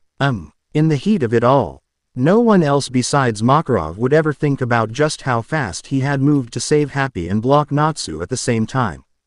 With no more distractions, Naruto left out of respect for a family that had just lost a dear member. The East Forest. Sitting against a sturdy tree, Naruto rolled up the sleeve of his red jacket beneath his cloak. Channeling his chakra towards the limb, a seal appeared on his wrist. He placed 2 fingers on the marking and, almost instantaneously, 2 scrolls burst into existence in a cloud of smoke. Naruto blinked confusedly, remembering only receiving one from his father. The one from his father had been a simple green scroll that he could have found from nearly any ninja tool supply shop in Konoha. The mysterious second one was pure white with black rods on each end. Unfurling the second one, Naruto was greeted with a message. Dear Naruto, if you are reading this, then that means you have safely arrived to Earthland. I am glad that I was able to be of use. This writing belongs to the old man. Naruto could hear the surprise evident in even Kurama's voice as he continued to read the letter. Although only a short while has passed since we said our goodbyes, I wanted to impart a few words to you, so please indulge this old fool. When I look at you, Uzumaki Naruto, I see a child who has become the man he is today without the presence of family. Watching you reunite with your parents for one last time brought a nostalgic warmth that I hadn't felt in ages. Your father has passed on his knowledge while your mother has passed on her love. I believe that it is only suitable to present you with a farewell gift as well. Looking towards the bottom left corner of the parchment, Naruto noticed a seal that could be released. Placing his thumb on the mark, a new object appeared in a puff of smoke. As he held the delicate object in his hand, Naruto couldn't stop the warm smile that spread across his features. The Sage of Six Paths' final gift was a picture in a frame. It was a picture of his family. Minato and Kushina were smiling brightly to the camera, dressed in their civilian attire while holding an infant him together in their arms. The picture looked like it had been taken near Konoha's river beneath the shade of a tree. His mother was wearing a light green sundress while his father wore a white short-sleeved shirt and a pair of long blue pants. It was beautiful, almost like a portrait that had been painted as a photograph. When it comes to giving gifts, the old man's in a league of his own. Kurama chuckled in reminiscence. Yeah, he really is. Naruto laughed. As Naruto held the sage's gift within his hands, he heard the loud cracking sound of a tree collapsing in the distance. An audible crash boomed throughout the forest while the squawks of birds flying away accompanied it. Carefully making sure to return the picture and scroll to the seal on his wrist, Naruto climbed up to his feet before patting himself down. Kurama, can you tell what was that? It's nothing hostile if that's what you're wondering. The tailed beast yawned. I'm going to go back to sleep. If you need help, don't ask me. You've been sleeping a lot lately, Naruto idly noted while running through the forest. Why wouldn't I? I finally have a living space that's not flooded with water and in a metal sewer. Oh, I see. Wait, what? What do you mean by that? Kurama made an audible awe sound as if realizing he had forgotten something important. Since the seal's no longer there to hold me back, I can alter the area I live in as much as I want. You should see what I've done with the dumpster that you used to have. Just go to sleep. Damn you. With the inner conversation serving as a distraction from boredom, the shinobi arrived to his destination in mere moments. As he emerged from the forest line, he was greeted to the sight of the same crimson-haired swordswoman from before, cleaving through what looked like her fourth tree in a single swing. The blade met hardly any resistance, judging by how the top of the trunk cleanly slid off, revealing a perfect cut. The woman wore a silver breastplate with a bronze cross-shaped design marking the front. Her attire also featured a navy blue skirt and a pair of brown boots that rose up halfway in length to her calves. Lastly, Her most prominent feature was without a doubt her stunning red hair that matched his mother in intensity. "Hey, can I please ask you to stop butchering those trees? You're scaring off well, everything." Although he wasn't exactly the best, he was still a shinobi that excelled in moving very, very lightly. He could tell that the mage hadn't even heard him walk up to her exposed back if what happened next wasn't already an indicator. Startled by the unfamiliar voice, Urza whirled around, directing the tip of her blade to the stranger's throat in one fluid motion. She hadn't even heard or sense him arrive until he spoke. Her hazel brown eyes met ocean blue that reflected neither fear or worry. Hi. Urza's eyes lit up in recognition as she remembered where she had seen him from before. He was the stranger that had arrived with Mirajan and Elfman. Her eyes widened even further as she watched Naruto roll up the sleeve of his jacket to reveal a black fairy tale guild stamp. It didn't even take her longer than a second to withdraw her sword. "Naruto Uzumaki. I'm a new member. Nice to meet you, Urza Scarlet," was her simple reply. "And I apologize for almost hurting you." Naruto waved off her apology with a reassuring smile. "It's fine, I'm used to it." Urza gave a strange look and said nothing else as Naruto decided to observe his surroundings in closer detail. She internally sighed as the feeling in her chest hadn't subsided. Her expression reflected the turmoil in her heart that she had hoped to quell by releasing her frustrations through venting. Looking down, she checked to see that her sword was still in good condition before moving on to the next batch of trees. "So I guess that's a no." Urza glanced behind her to see that Naruto's attention was focused back on her. His expression unyielding along with his request. "Pardon, I asked you to stop chopping down some trees, but you look like you don't plan on listening. Do you think you can stop me?" she questioned through narrowed eyes. This man's head was held up far too high if he was underestimating her this much. "I don't see why not. After all, unlike those trees, I'll actually put up a fight." Within seconds, two new broadswords realized in a golden light and flew into the grip of their owner. "I am not in a pleasant mood, so the responsibility of what happens next lies solely with you." Kicking off the ground, Urza launched head towards Naruto, twisting her body in midair to slash twice, once with each blade. The Jinchuriki leapt backwards, creating a large divide between them while his hand reflexively moved towards his tool pouch. His eyes suddenly widened upon realizing he didn't have a ninja tool pouch anymore. "Oh, shit." His hands frantically searched through his pockets, sleeves, and nearly any other spot that he could think of in search for a weapon, but it was to no avail. Urza had already noticed this and took full advantage. The knight continued her charge towards the shinobi, reaching him in a matter of seconds with both blades raised. The two broadswords moved towards him without any sign of stopping. Thinking quick, the Jinchuriki moved his palm from the side in order to redirect the tip of the blade away from his person, but what happened instead shocked both of them. As soon as his palm made contact with the side of the blade, his thrust completely destroyed Urza's weapons into fragments. The Scarlet Warrior's eyes widened as she watched the bits and pieces of her weapons scatter into the air. Without a moment's hesitation, she jumped back to gain some distance away. Her eyes focused on the new recruit intently, scanning over him in search for any signs of magical enhancement or hidden weapons. If anything, the fact that he looked like he had no idea what happened either only served to annoy her even more. The shinobi's grin widened much to her chagrin as he finally noticed something. Looking down into his own palm, Naruto saw it. A pointed blade resembling the tip of a kunai protruded from the palm of his hand while the base of it was still hidden inside his palm. "I wonder." Closing his eyes, he visualized both the kunai's blade and handle before slowly withdrawing it out of his body. Feeling something tangible in his left hand, he opened his eyes to see a slightly glowing, golden kunai now in his hand. It was without a doubt the pointed end of her mother's adamantine chakra chains without the links at the end. Seriously, does this mean I can create an endless amount of kunai? Deciding to put his theory to the test, Naruto repeated the process of visualizing another ninja tool, feeling the same pull from before. He watched as a second kunai materialized in his other hand before he retracted it back into his body. "Oh, that is so freaking cool." Giving the first kunai a couple of test swings, his contagious smile reflected his satisfaction with its overall quality. Now that I have a weapon, come at me whenever.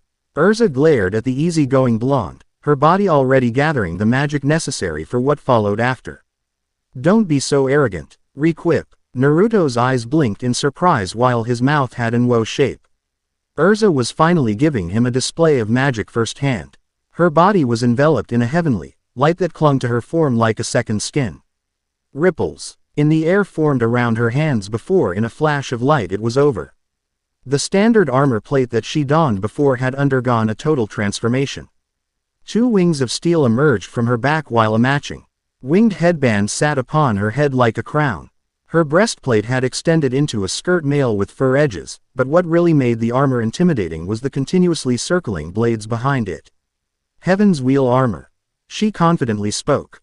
Counting a total of 15 swords, Naruto ventured to guess that this new armor provided a lot more benefits in terms of numbers when compared to her previous one. Readjusting the grip on his dagger into a reverse grip hold, he fearlessly charged forward towards his opponent's trump card. Go! Urza pointed the sword in her right hand towards Naruto.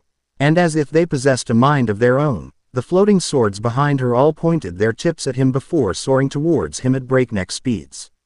Let's see if I've still got it. Calling on his chakra, he felt the energy rush through his veins like a river towards his hands before they enveloped the chakra chain dagger like a sheath. Like Asuma said, grind the 2 sides together in order to create a fine point. Slowly but surely, the wind chakra coating his kunai gained form as a glowing, ethereal blue blade that extended to the size of a short sword. With one hand, Naruto swung the blade with both precision and timing as he cut through the swords like butter as soon as they reached him. One by one, each of the 15 blades were cut down into pieces as he grew closer and closer to Urza's position. Materializing more swords behind her, Urza rushed towards her opponent who had to quickly evade in order to match the different timings of intercepting a blade and Urza at the same time. The moment he jumped allowed him to cut down the sword first before blocking Urza's twin slash. The strength the knight had put into her attack launched Naruto backwards into the forest with Urza moving quickly in pursuit. As they moved through the trees at a breakneck pace, she watched in surprise as Naruto maneuvered through the forest with the dexterity of a monkey. It was clear that he didn't possess the ability to fly like she did, but his alternative was rather odd. By timing his jumps, Naruto would leap from branch to branch while simultaneously performing flips in order to dodge an oncoming blade or slash it down while he was still airborne. Damn it, I won't be able to hit him at this rate. Let's see you get through this. Summoned by a golden light, 30 blades materialized behind Urza, ready to command by her and her alone. Using her telekinesis, she manipulated the wing-shaped broadswords to rotate at blinding speeds. It didn't take long until none of the individual swords could be discerned from the large bladed ring. Circle sword, she sent the whirling wheel of blades that was nearly 15 feet in diameter towards its designated enemy. A confident smile graced her attractive features as a sense of victory grasped at her fingertips. There's no way to dodge as they will only chase after you, Uzumaki. It's my win. Expecting the new member stop and raise his arms in surrender, her predictions were blown out of the water. Refusing to budge a single inch, Naruto performed one final jump that took him out of the forest and onto Magnolia's river bank. The clean river behind him glimmered with the sun's light slightly blinding Urza's vision, but she would clearly see what happened next. Turning to face the storm of swords, he held out his blade of blue energy to the side while an amused grin spread across his lips. Sorry Urza, but there's one thing you should probably know. His tone was nonchalant and calm, as if there weren't 30 sharpened swords aiming to slice him all at once. Even if you brought out 1,000, none of these swords could ever beat the sharpest knife. Switching into a reverse grip with the extended point facing downwards, Naruto literally vanished from his spot. From her position, Urza's eyes were locked on the departing back of her circle sword formation. The very next moment Naruto disappeared, the ring of swords exploded into a whirlwind of shards and scraps of metal that were blown away by gusts of wind. It's my win. Her eyes widened as they slowly looked downwards, finally noticing the buzzing blade held at her throat. She hadn't even noticed Naruto's presence right next to her until he spoke. It wouldn't even take a second for him to kill her if he wanted. I concede, she said, swallowing her pride. And just like that, he was back to normal. The blue, humming knife at her throat vanished into particles of light while a hearty smack on the back of her armor caused her to cutely yelp in surprise. Urza quickly covered her mouth while an embarrassed heat burned in her cheeks. She turned to glare at the blonde who didn't even notice her as he was currently stretching. Well, that was fun. Feeling better now, Urza blinked once. Wait, did you challenge me just to satisfy your boredom? She asked in disbelief. Naruto apologetically smiled while chuckling. No, that wasn't my reason entirely. I was actually hoping for a chance to ask you a couple things. Urza blankly stared at Naruto, silently contemplating whether or not she should be angry that he had utterly defeated her out of a sense of boredom or compliant to his request. She suddenly realized something. He beat her. He had beat an S-class mage like it was an everyday chore. Forgive me for asking, but where exactly did you come from again?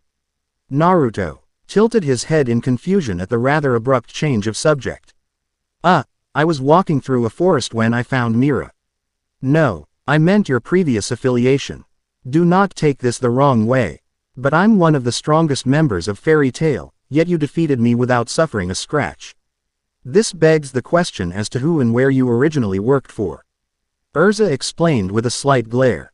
Ah, shit. This question was bound to come up eventually, but at the moment even he didn't have an answer. I guess you could call me something of a freelance mercenary. Naruto nervously chuckled. Mercenary? Urza stared incredulously. You mean to tell me that you've never joined a guild until now of all times? More or less. I would usually just complete requests here and there. He shrugged. Urza could only stare dumbfounded at the blonde. She had no idea whether to be flattered that he had joined Fairy Tail alone or shocked at the fact that he was practical. Why the same age having only joined Fairy Tail? Pinching the bridge of her nose, she closed her eyes and accepted his answers with a sigh. I believe you had questions. Would you tell me about Listener? Urza's eyes snapped open, prepared to berate him for his rude prying, only to suddenly stop. It wasn't childlike curiosity or an insensitive desire of personal information that drove the question. His hopeful eyes only sought understanding. Her gaze softened, understanding his position. Listener had a strong presence in the lives of everyone, and it was only natural that he wished to understand just how much. Urza moved to sit down on the grassy hillside by the river. She pulled her legs towards her chest. If she wasn't obligated to give a serious response, she would have huckled at the irony that she was sitting in the exact same place that she used to go to every day when she felt like crying after she joined.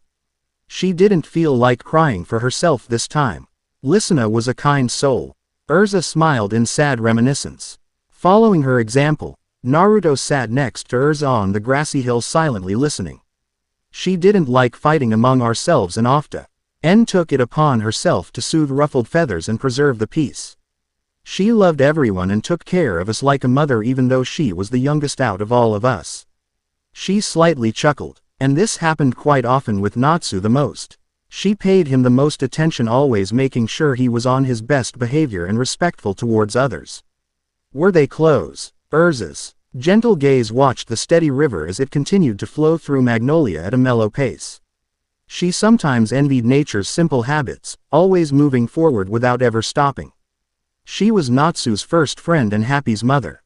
Naruto frowned, his eyes shadowed by his hair as Urza continued to recall past memories while memories of his own resurfaced.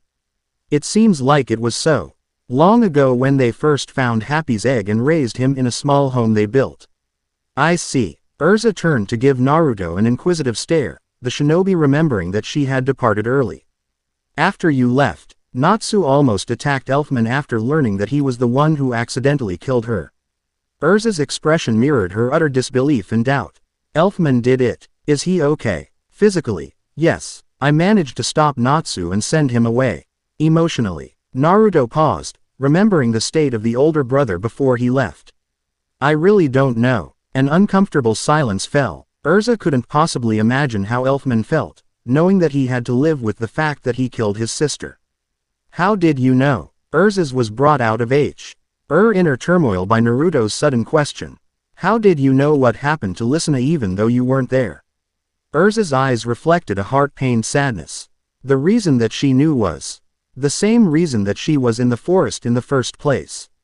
Mira and I are rivals. We know each other sometimes even better than we know ourselves. When she first came into the guild, I could tell immediately that something was wrong. Her magic was just so weak. Naruto's cerulean orbs gradually widened. What do you mean by that? It's exactly like I said. I didn't even feel the magic that she used to have, and with Lysina missing, it wasn't difficult to figure out. Urza downheartedly answered. Even from here I can only feel a dying spark instead of the fire it used to be. Mira will no longer be a mage. The reason for Urza's distress finally dawned upon the shinobi. She wasn't just mourning for the loss of a family member. She was also mourning the loss of a rival. The Scarlet Mage probably couldn't find a way to help her friend and rival, which is why she had decided to take it out on the forest. Naruto gazed at the white clouds as they rolled along the clear sky. One cloud in particular resembling the head of a young boy. What if it were him? If Sasuke had decided to quit being a shinobi instead of pursue revenge, what would have changed? Would he have come to stand where he is today if he wasn't chasing after him?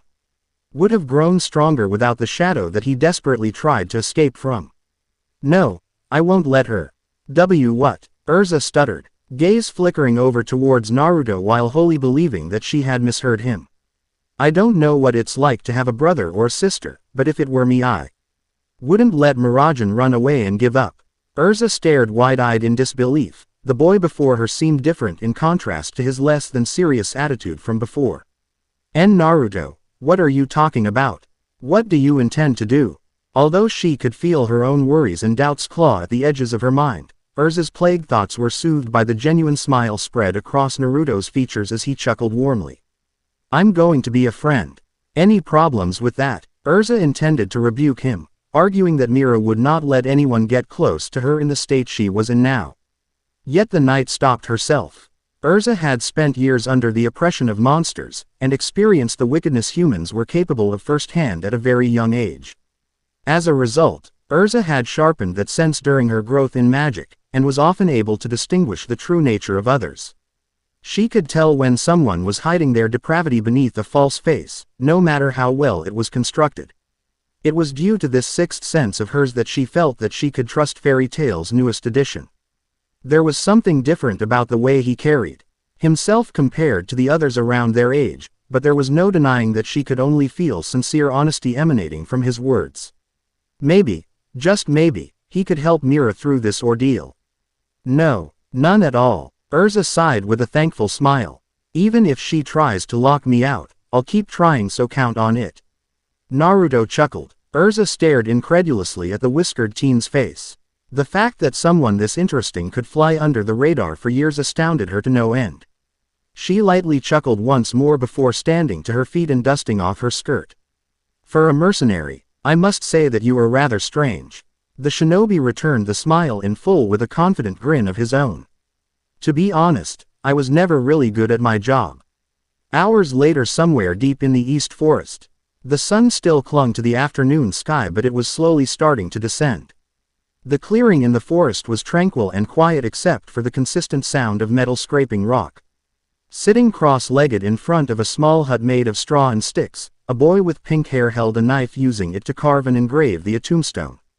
Next to the boy, a blue cat quietly slept, using his leg as a pillow. After he had left the guildhall, Natsu had ventured up into the Magnolia's forest, carrying Happy along with him until he finally reached his home. On his way up, he gathered a very large rock and picked up a knife from his home. Using his magic, he cut the rock cleanly before setting out to work. Carved onto the rock were the words, "Lysina Strauss, best friend and beloved mother." Above the script, the insignia of Fairy Tail had been meticulously engraved to create a magnificent image.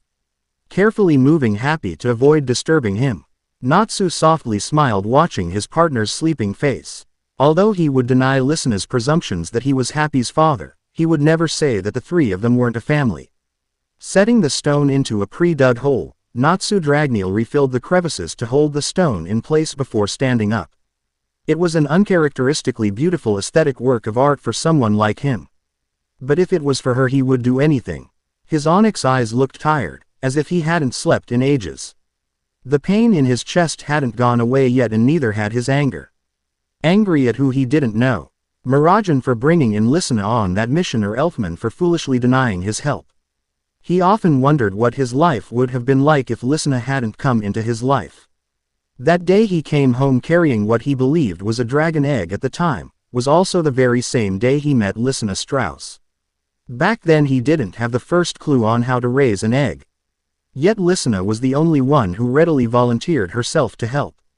They built the hut behind him as their first home. It wouldn't fit either of them now, but it was still their first home together, and its memories wouldn't die with Lysina. Every day, whether it be rainy or sunny, they would carry Happy's egg and set him down in the freshly collected straw. They would wrap him in layers of blankets, making sure he was warm before deciding to read stories. Lysina would be the one to read while Natsu listened along with the egg. He still vividly remembered his favorite story that Lysina read.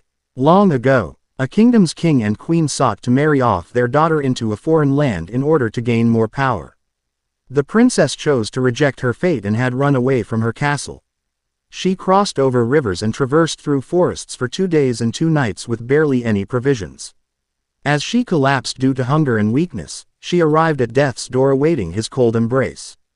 That is until she was saved by a wandering dragon on the outskirts of her land. The dragon found her unconscious and carried her back to his den where Nourish ed her back to health and took care of her. When the princess awakened, she was greeted with the sight of a massive, crimson dragon. Rather than scream in fright, her hazel eyes met the dragon's red ones and asked, "Are you the one who saved me?" The dragon replied, "I am. Do you not fear me?" The princess smiled and shook her head. A dragon that saves a human isn't evil. For years the dragon had wandered through hundreds of lands. In each one he had saved a human life, man, woman, or even child.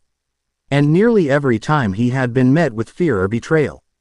Nevertheless, he refused to give up his search for proof. Proof that humans and dragons could coexist. Even if I were to crack open your skull, would you not fear me then? The princess shook her head once more. Even if I were to die, my soul would not rest until it has repaid your kindness. For the first time in decades, the dragon stared at the young woman perplexed. What is your name? My name is. The book that Lysina read was aged and had parts that were worn and torn away, but the ending remained intact. After the dragon and the princess's faithful meeting, they flew away and created a prosperous kingdom of their own that would stand for centuries. Perhaps it was a bit childish of him, but Natsu had always put himself in the role of the dragon and Lysina in the role of the princess. She was the first and only one who ever truly reached out to him despite his less than desirable behavior. They came from completely different worlds, but together they created many things. They had fun playing around and going on adventures despite being the other's only company. It's a very beautiful stone, Natsu. I'm sure Lysina would have been grateful. Natsu didn't even bother to turn around. He had already known who it was due to his keen sense of smell. Glancing over his shoulder, his hollow onyx eyes met oceanic cerulean. The same oceanic cerulean that he had met for the first time a couple hours ago. Naruto emerged from the forest and continued to walk forward until he stood side by side with Natsu. His gaze fell on the handmade tombstone with both respect and piety. How did you find me? Natsu despondently asked, eyes still focused on Lysina's grave. I have my ways. Naruto shrugged. I asked around and I figured you'd be here. It wasn't the total truth, but it wasn't a total lie either. Kurama's ability to sense negative emotions helped greatly. The two stood in silence listening to the chirping birds in the background along with the occasional breeze of wind that swept through the trees. Do you hate me? Naruto suddenly asked. Natsu was quiet, his body refusing to move from its current spot. No was his hushed answer.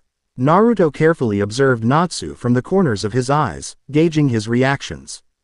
Do you hate Mirajan? No, he wasn't lying so far. Naruto sighed before asking one third and final time. Do you hate Elfman? As Natsu gazed upon the grave that would serve as Lysina's resting place, he could only see her smiling and gentle face. His fists clenched themselves tightly while a tight lump formed in his throat. The corners of his eyes stung while he could feel his voice starting to choke up. No, I don't. The Jinchuriki softly smiled as he pulled out a bouquet of flowers before laying them down in front of Lisana's grave. The flowers were diverse in color. Just like how Lisana's presence brought color into everyone's lives. Do you know what it feels like? Having someone close to you die.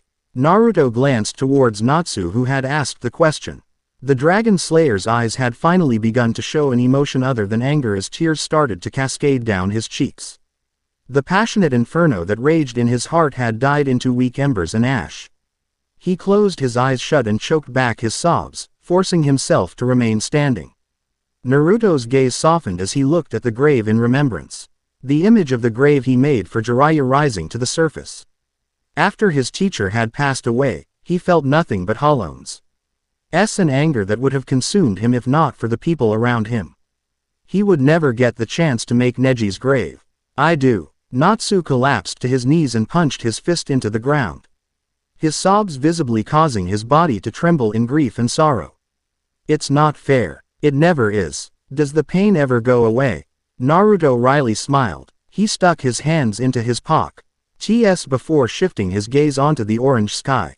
It was a breathtaking sight that reminded him of the people that lived on through death in his past. The third Hokage, Zabuza and Haku, Jiraiya, Neji, and his parents.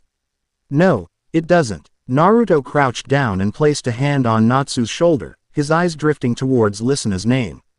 That's why it's so important that you never forget them. Remember who you've lost. Naruto spoke, his eyes drifting to happy. Remember what you still have, and lastly. He ruffled Natsu's head, prompting him to meet his strong gaze. Remember their hopes and dreams so that you can become strong enough to protect all of them.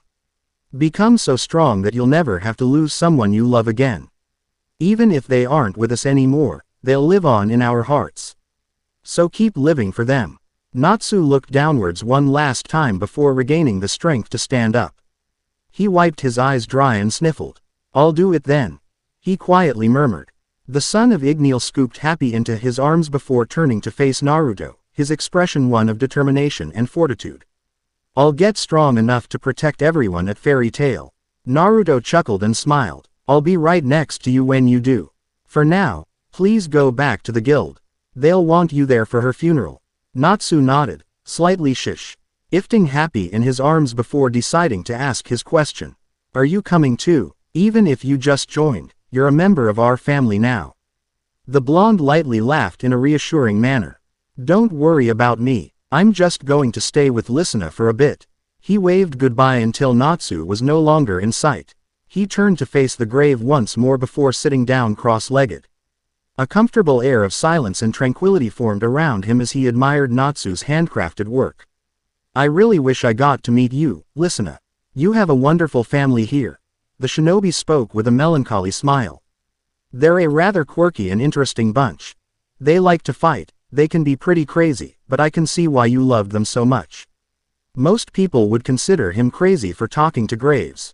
But to Naruto it was like having a conversation with a real person. Even if they couldn't speak to him, he would treat them like they could. You won't have anything to worry about, Lisana. I'll watch over them for you and I'll make sure to not let Muragen give up from this. That's an Uzumaki promise. Naruto stood up and dusted off his pants. He gave one last glance to the grave before vanishing in a swirl of leaves. In less than a week, the hero of the leaf, winner of the Fourth Great Shinobi War, descendant of the Sage of Six Paths, N.D. the Jinchuriki of the Nine Tails found himself attached to a group of people with hearts nearly matching his own in size. 2 days passed since Naruto joined Fairy Tail, but the air today was far more somber. Gathered in the Cardia Cathedral's graveyard, the entirety of Fairy Tail's wizards came together in mourning. Lined up in rows, the wizards had all worn black for the occasion in order to pay their respects to both the deceased and her siblings. The skies were darkened with murky, gray clouds that overwhelmed the clear sky in its entirety while silent doldrums settled around the cemetery, killing off all traces of the wind. As if the sky was mourning the loss of one of its most beloved inhabitants, the rain trickled down the headstone like tear accompanied by the millions of raindrops that were shed onto the earth below, completing the visage of sorrow. A cold, biting air surrounded the loved ones gathered as they looked on at the epitaph. Here lies Lysina Strauss, beloved sister and friend to Animal Souls X768X782. The stone wasn't extravagant or gaudy, no, if anything it was perfect. Its design was a simple marble surface, yet it held an imperceptible elegance. It was a magnificent final tribute to Lysina's memory. The service lasted 2 hours, but no one would have cared if it lasted all day. Some had brought umbrellas expecting rain and used them, while others couldn't find it in themselves to give a damn about getting wet. Naruto stood towards the back of the group holding an umbrella of its own. The black color matched well with the black suit, tie, and dress pants that he wore over a white undershirt. He was rather grateful that the mages in Fairy Tail were generous, considering his only set of clothes consisted of what he had when he arrived. Gray had loaned him the suit, stating that it was one of the nicer spares that he always kept. Looking around, the blonde observed and carefully studied each guest. One of the Oops that he hadn't seen before stood near the back along with him. The unmistakable leader of the four had striking yellow hair like his own, but that was the only similarity. A lightning bolt aped scar went over his right eye, while his body's stature was much bulkier in comparison to the shinobis. Judging by the way they carried themselves, the 2 men and woman behind him were his teammates or followers. One had long, distinctive green hair, and his looks alone gave him an appearance only gifted to that of nobility. If the Jinchuriki had to describe the second male, he would have to describe him as unique. The dark, blue-haired mage had a stick figure tattoo going over his face, while his hair had been slicked back for the occasion. The third members, the woman, Mos Chi's distinctive features included the glasses that sat on the bridge of her nose, while her tan-colored hair was tied outwardly to the side. Just like the rest of the group, the leader was dressed in a black suit, white undershirt, and black tie. Even if they gave off the feeling that they weren't very close to the rest of their guild, their feelings of regret and sympathy were genuine. Deciding to ignore the group, his eyes refocused on the others close by. Natsu stood towards the front of the group along with Urza and Gray. Natsu's disposition emitted a taciturn strength as he held a weeping Happy in his arms.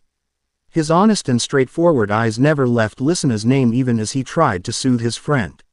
Although his heart greatly ached, the shinobi took solace in the fact that the infamous pair would undoubtedly move past this. A small smile crossed his lips seeing Urza comfort the boy in a sisterly manner, while Gray did the same. Standing closest to Lysina's memorial, Mirajan and Elfman grieved over the loss of their sister, while Makarov remained close by, choosing to stand behind the two. The area around the old man's eyes were red, indicating that he had mourned recently as well. Despite possessing a stature only a few inches taller than a toad, Makarov's atmosphere radiated with both unwavering resolve and unbreakable pride. "You're regressing." Naruto's smile turned into one of melancholy regret as his gaze shifted towards the drops of water that fell from the tip of his umbrella's edges. The voice within his mind belonging to his 9-tailed companion. "A little bit," he inwardly replied to his partner, watching as a lone raindrop fell to the ground. The Jinchuriki was never a fan of funerals. He remembered the first one being Sarutobi Hiruzen's, which was later followed by his son Osamu's. Jiraiya came not long after, but he was thankful it ended there. A word like depressing couldn't possibly ever hope to describe the atmosphere of funerals. The pain, the misery, the regret, the blame, the never-ending chain of thoughts like, "I could have prevented this," were always parts of the process. The blonde could Kurama's aged sigh from the inner confines of his mind. You can't expect yourself to live up to everyone's expectations, even if those expectations haven't even been developed. The fox settled into a more comfortable position, using his arms as a makeshift pillow to rest his chin upon.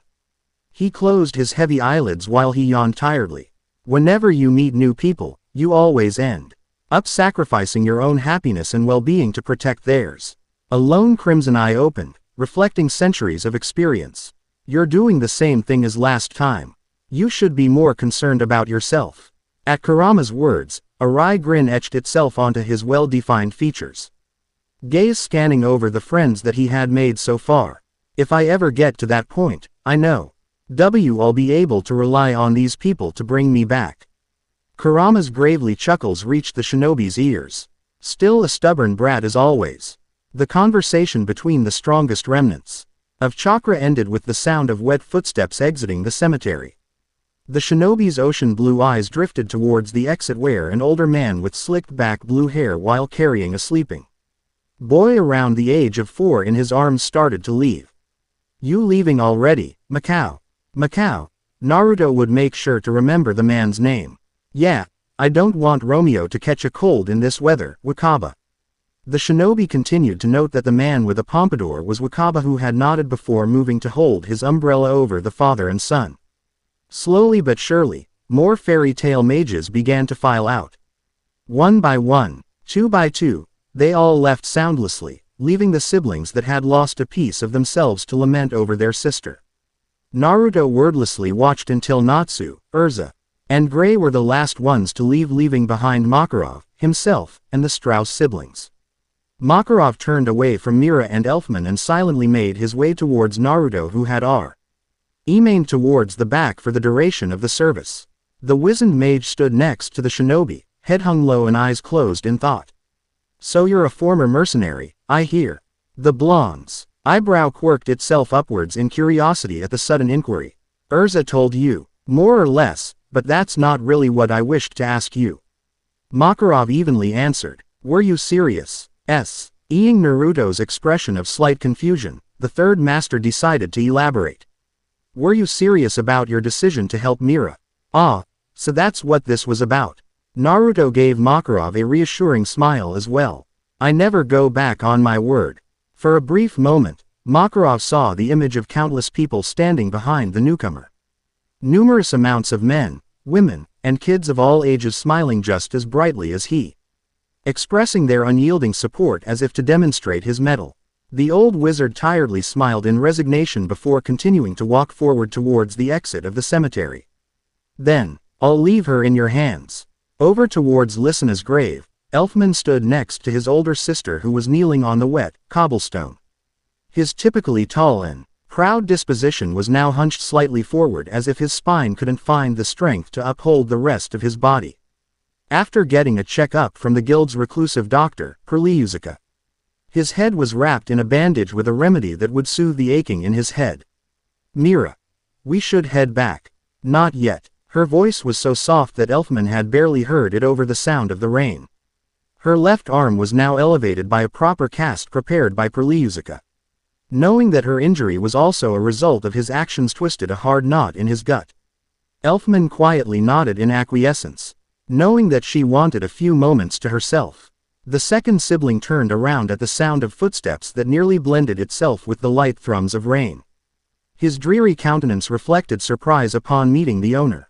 Naruto. The shinobi nodded, a sympathetic tone present in his ocean blue orbs. They drifted over towards the snow-haired teen that had kept to herself. Don't worry, I'll make sure she gets home safely. Elfman followed his gaze. A part of him wished to reject his offer, believing that he had already done more than enough for someone they had just met. That part of him was immediately quelled upon seeing the sheer sincerity glimmering in the most vivid cerulean pair of orbs he had ever seen. He wordlessly nodded, and started to walk past the blonde before he was suddenly stopped.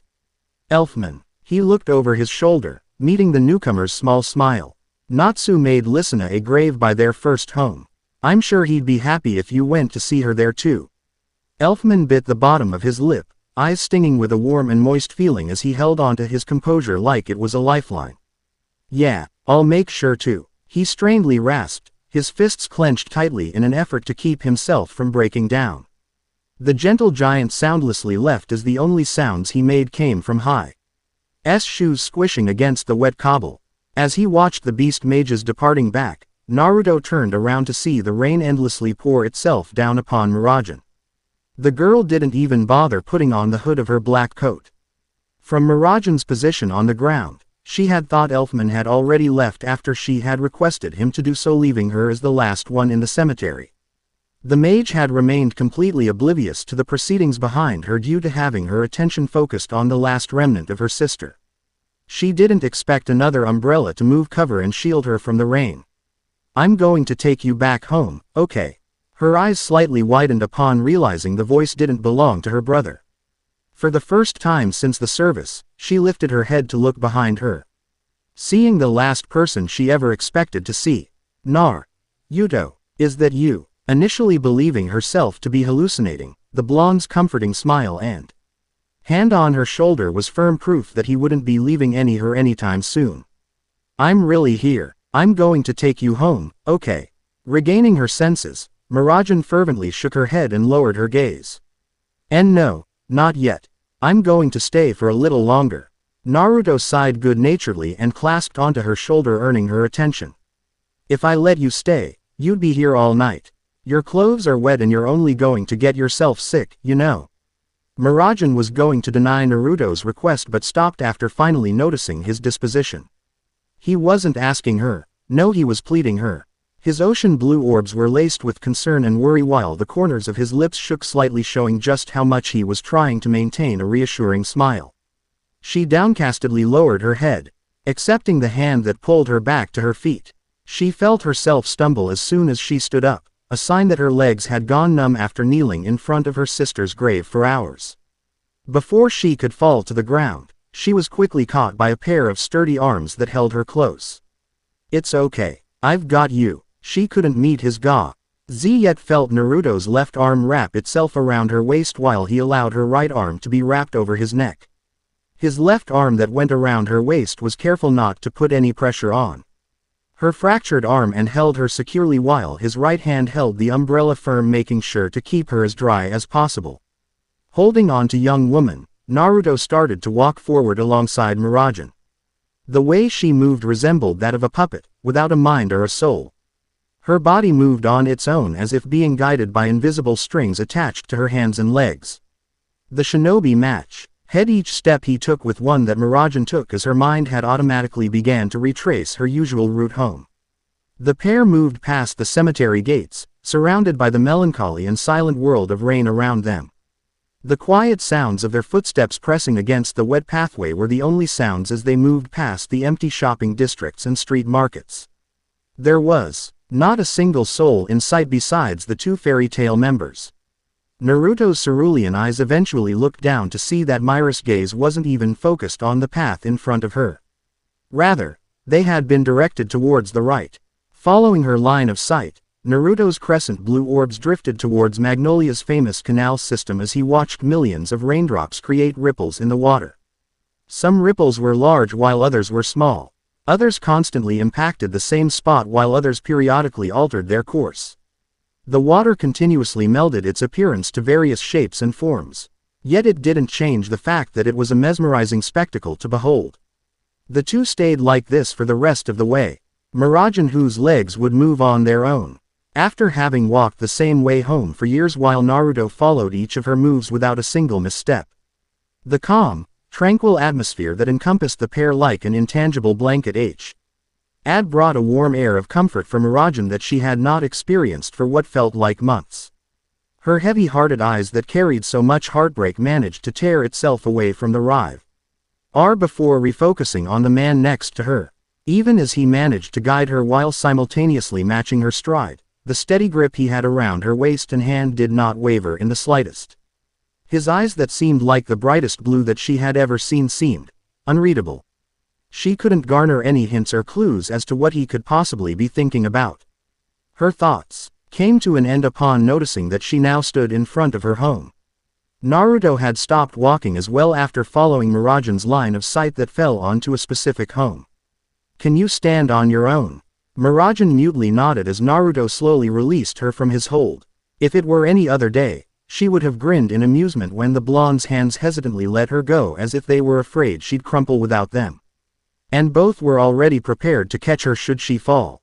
As she walked towards the front steps of her home, she was accompanied each step of the way by whiskered teen, who continued to hold the umbrella over her alone, not paying any mind to the growing wet spots on his shoulders.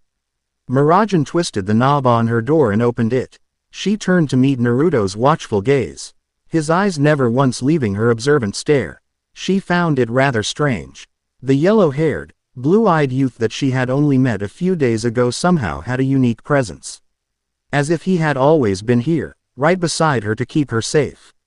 His kind, honest personality was something that she had never quite seen before, as it was different from the kinds that both Makarov and Natsu possessed.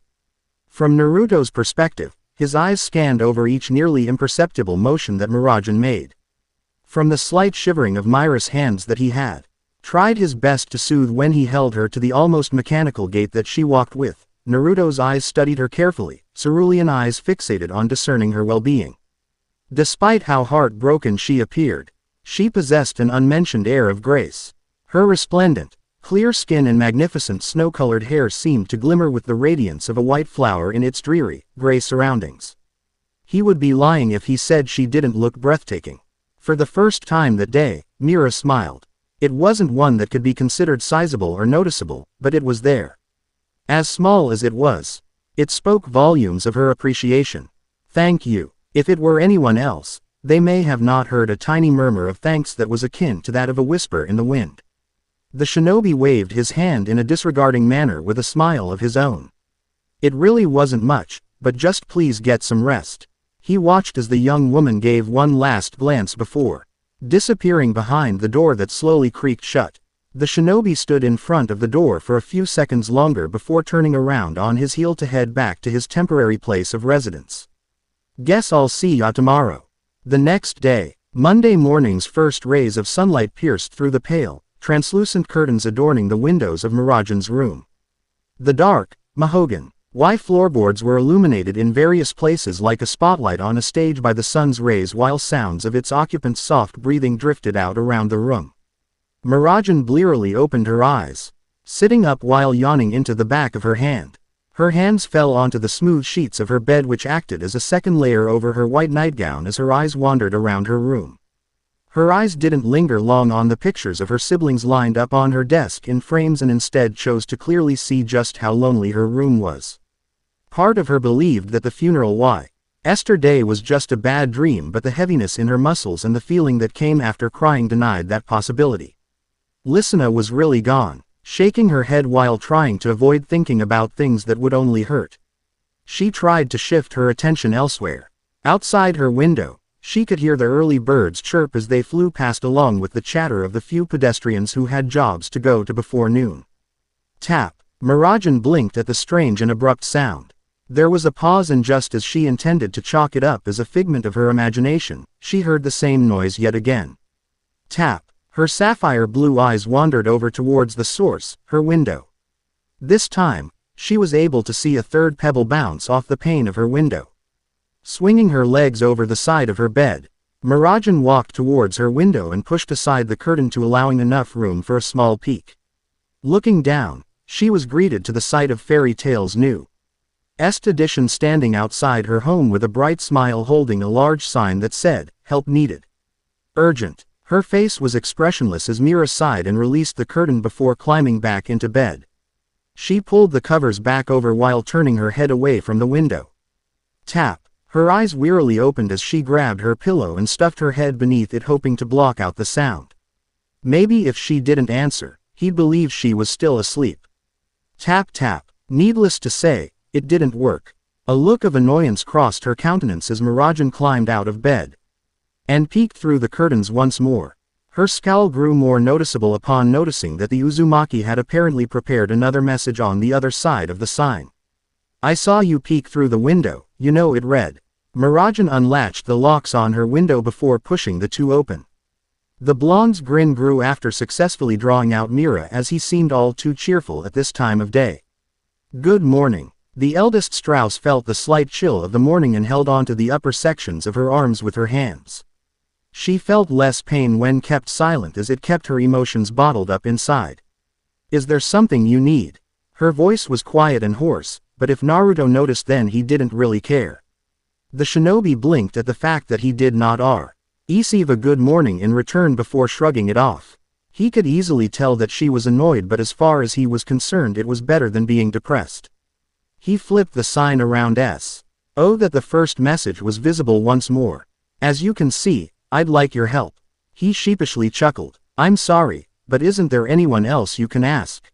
I'm not feeling very well today. The old man's pretty busy.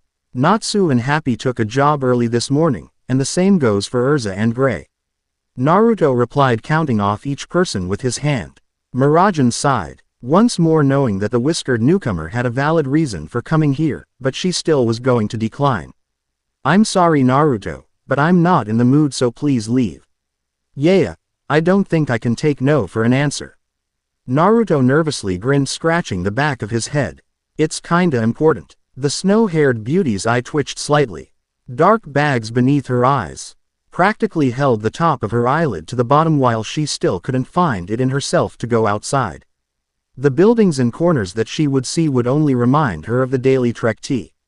Oh, the Guildhall that she and her siblings always took together.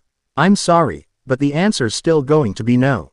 She apologetically smiled. Naruto's own grin faltered slightly, seeing just how pained her smile was.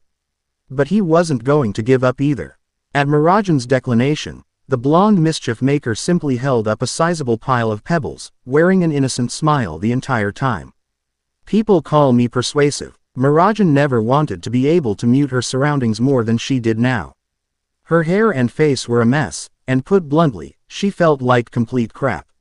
She considered trying to ignore the shinobi's attempts at disturbing her sleep and solitude before deciding it would just be easier to help him and go home. She simply closed her windows shut effectively. Why blocking out the slightly estranged blonde from sight? Naruto stared at the closed window, silently contemplating whether to start chucking pebbles again or to wait patiently. Deciding on the latter, the shinobi sat on the edge of the pathway with his feet hanging over the town's canal while he simultaneously dumped his stack of pebbles into the water. He waited for roughly 5 minutes when he heard the sound of a door opening behind him. Turning around, he saw that Mira had changed out of her white sleeping gown into a plain t-shirt and a pair of sweats. Her left arm was still bound, held within a cast slung over her shoulder, while her hair, like the day before, had been left to hang freely with strands falling past her temples and covering her forehead. Looking down at his clothing comprised of a red flak jacket and a pair of black nylon pants, he noticed that he looked out of place in comparison to Earthland's standards for fashion. Note to self. Remind me to buy some clothes when I have money. Ignoring his audible mental note, Miragen directed her hollow stare towards the blonde. To the Jinchuriki, her eyes resembled that of a dead fish, lifeless, empty, and devoid of emotion. His fist subconsciously tightened, but the takeover mage didn't notice. What did you need my help for? Ah, right. Naruto began digging through his jacket and pants pockets in search of something. His expression lit up when he pulled out a crumpled piece of paper that he handed to her. With a raised brow, Miragen uncrumpled the paper, reading its contents aloud. Plans for space-time jutsu. Need to find a secluded area first so I don't blow up the entire toe. Okay. Wrong piece of paper. That one's on me. Naruto suddenly spoke up, Snady hing the paper out of her grip while she confusedly stared at the teen. She was promptly handed a new piece of paper that was practically identical in terms of material and pigment. Items needed from the market: tomatoes, carrots, potatoes, fresh chicken, onions, freshly prepared chicken. Miragen's eyes wandered further and further down the list, looking for anything out of the ordinary, before she directed an unimpressed stare towards the unperturbed shinobi. This is a grocery list. MMHMM. And you came to me completely unannounced, holding a sign that said urgent help. Because you needed help shopping for groceries. The newcomer's nonchalant nod didn't help his disposition in the slightest. Yep, the place where I'm staying at needed me to go buy some food and I didn't want to be a freeloader. So here I am. A sudden realization hit Miragen after hearing Naruto's brief explanation. Where was the blonde even staying? As far as she knew, he didn't have any family or friends in Magnolia. She shook her head, clearing her thoughts. It's not like she cared or that it mattered really. I know a couple of places we can go to close by. Mira started to walk towards the edge of the street before Naruto suddenly called out to her. Hey, Miragen. She glanced over her shoulder to see the blue-eyed boy that was lagging slightly behind. His finger scratched the side of his cheek, his persona appearing slightly bashful. Thanks. You really helped me out here. Although she had only known him for a little over 3 days, there was so nothing about Naruto's character that stuck out to Miragen. The Uzumaki passed himself off as someone with strong morals and a straightforward personality that seemed to pull the people around him closer. He neither seemed like the type of person to take advantage of someone's kindness or make high-maintenance requests. Rather, his requests somehow made others want to fulfill them. Forced as it was, Her faint smile served as more than a significant answer. Magnolia's shopping district. Although the week had just began, the farmers' market stalls introduced various fresh produce from the different towns of the continent. The shouts of entrepreneurs echoed and overlapped with one another, all declaring just how great their prices and products were. Get your fresh loaves of honey bread here. 100 jewels per loaf. Basil Town's finest tomatoes over here. Freshest ones you'll find in Fiori. Walking side by side, Fairy Tale's newest member and senior S-Class Ma. GE maintained a brisk pace through the crowded street. While Mirajan remained impervious to the bombardment of offers and deals, Naruto, on the other hand, was not so tactful. Young man, yo, you absolute must try these Barley Town apples. Have a sample. Oh wow, this is really good. How much are they? They're only 300 jewels per pound. Great, I'll take fo. Ga. Standing beside Naruto with his cheek pinched between her fingers, Mirajan shifted her hollow stare towards the merchant, who backed away almost immediately. Sorry, but we're not interested. Isn't that right, Naruto? The shinobi's cerulean orbs glanced to his side before he nervously laughed in response. Yaoya White. Can you please let go of my cheek now? Mirajan complied and released the Uzu Maki's cheek before choosing to grab the sleeve of his shirt instead. It's like you're trying to make this harder than it needs to be, she blandly stated as she pulled him through the crowd. Do you even have enough money to spend on anything that's not on the list you showed me? Who knows? The ninja grinned. I only have what the old man gave me.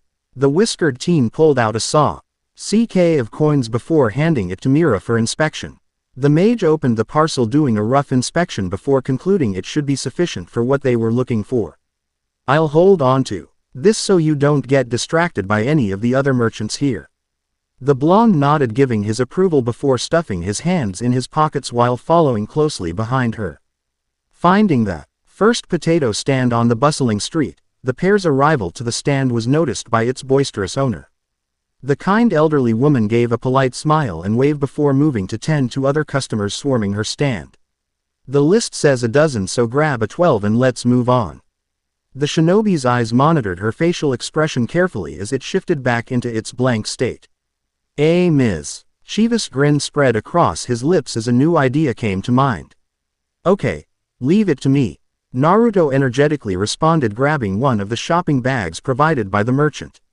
He then went to work finding his 12 potatoes. Mirajan stood a good distance away, arms crossed and eyes closed in thought. She had finally gotten a momentary period of peace, no matter how short it was. Honestly, there had to be a limit to how helpless someone was when it came to shopping. Wow, look at all the food they're selling, Mira. Do you think we should buy something for Elfman? Mirajan's lips fell into tight-lipped frown while her left hand clenched itself tightly within its cast. Memories of her first trip here with her little sister resurfaced as her eyes traveled around the numerous stalls and people. The merchants and their products hadn't really changed over the years. Looking beside her to where another person usually accompanied her, she found the spot empty. Hey, Mirajan, check these out. Before her thoughts could darken any further, she was brought out of their inner reflection upon being greeted face to face with the boy who seemed like a representation of the sun in terms of brightness. Her attention was drawn towards the sizable pile of potatoes he held cradled in his arms before her eyes promptly shifted into an expression that was a mix of unamusement and disbelief.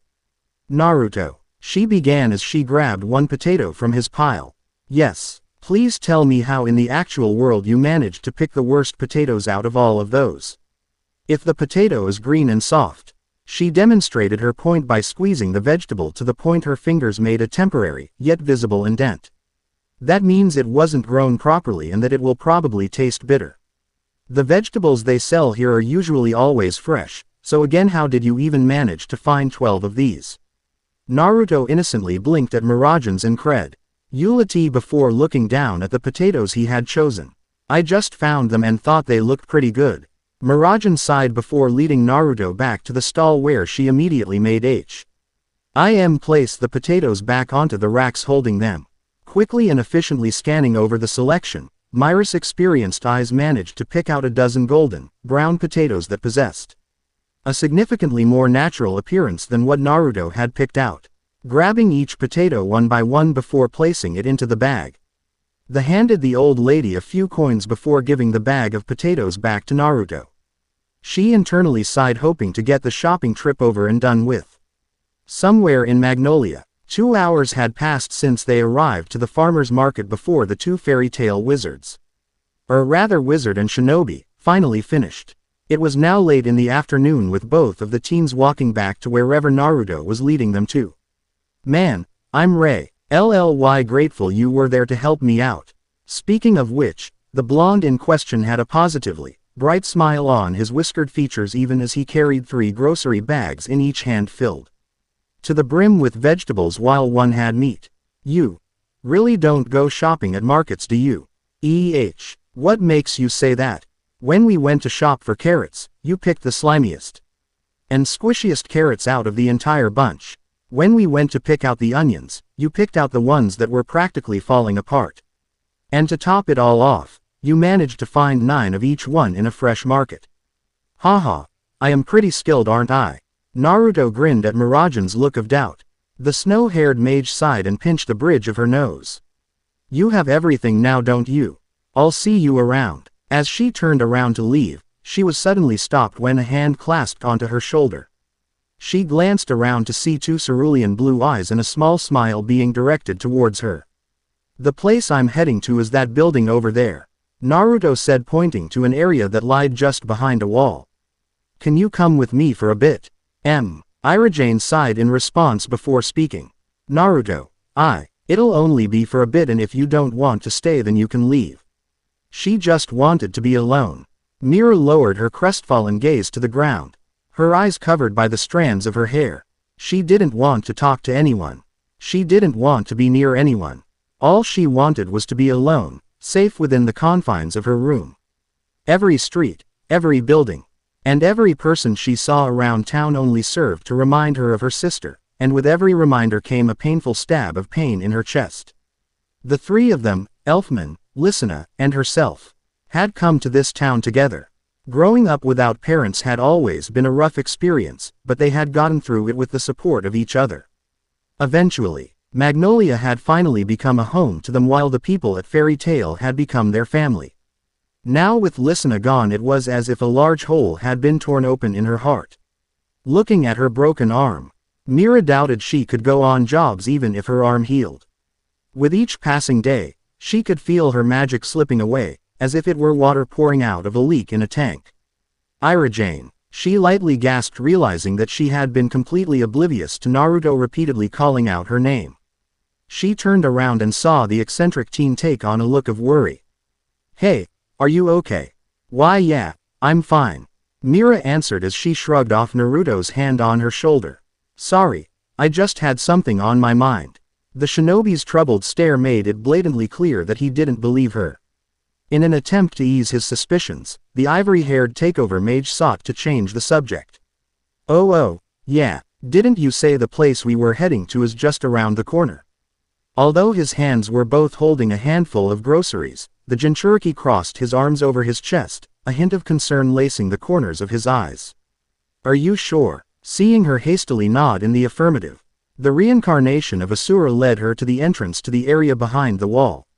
Looking over the wall, the Strauss sisters' expression turned into that of surprise upon recognizing the building as a local church.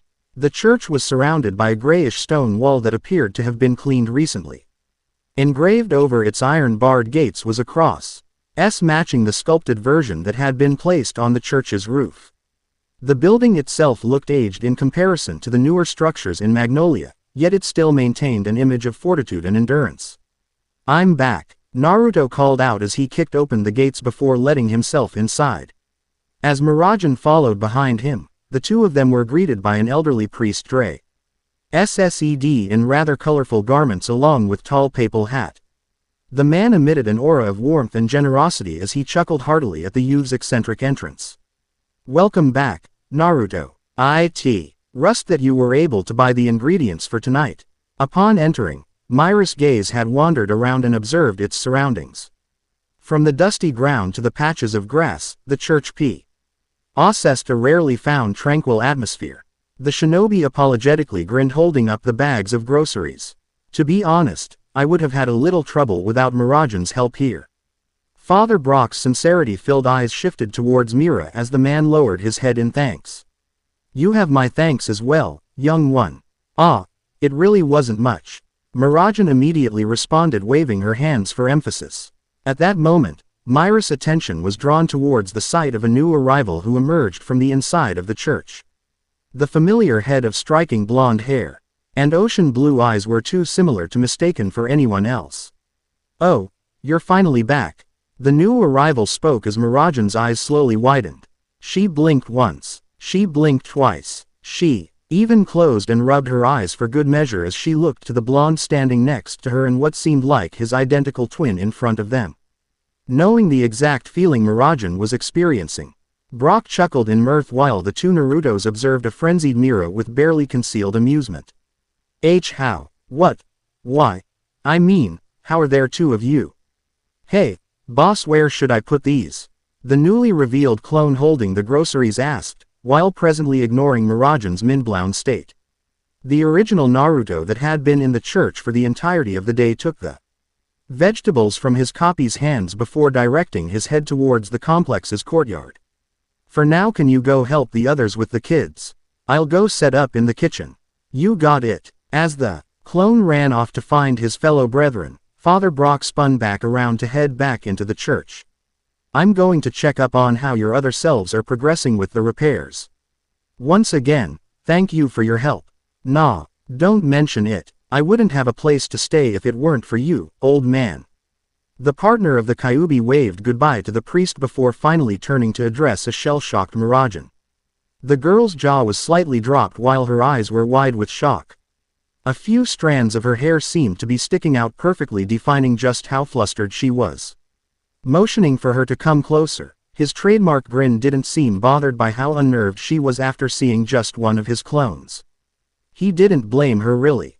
Although the Tekken IQ wasn't commonly used in the elemental nations, its reputation had been so vast and widespread that there wasn't a single shinobi who didn't know of it.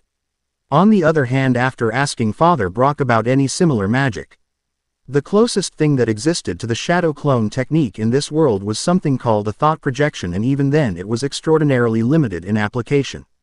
Come on in. I could use the extra help. The Jinchuriki spoke, garnering Mirajan's attention. Returning back to Earthland, the ivory-haired woman finally regained her sense of speech, nagging to articulate just how confused she was. Hold it, are you not going to explain what the hell that was? Watching her wildly gesture towards the direction his clone headed off to, the shinobi chuckled before leaning his back against the door frame. I don't mind answering some questions as long as you help me make some food for these kids. I could always use a fourth set of hands. Fourth, Mira confusedly repeated. Help first then questions later. Albeit reluctantly, the eldest Strauss nodded, agreeing to the whiskered boy's terms and followed him inside. Upon entering through the main door, Mirajan's facial expression immediately changed to one of surprise, seeing 5 other clones interacting alongside at least a dozen children with ages varying from 6 to 12. After turning around the corner and entering an opening within the stone and plaster wall, Mira found a courtyard on the left side of the church's building. It was a wide and open spot, with a couple trees strewn about, yet with children everywhere. Performing a rough head count, the S-class wizard found at least one clone accompanying each group of 3 kids. The multiple copies played games like freeze tag and hide and seek with the younger kids, joyful laughter melodiously resounding along with the sight like a symphony. Even she couldn't stop the small smile that spread across her lips at the sight.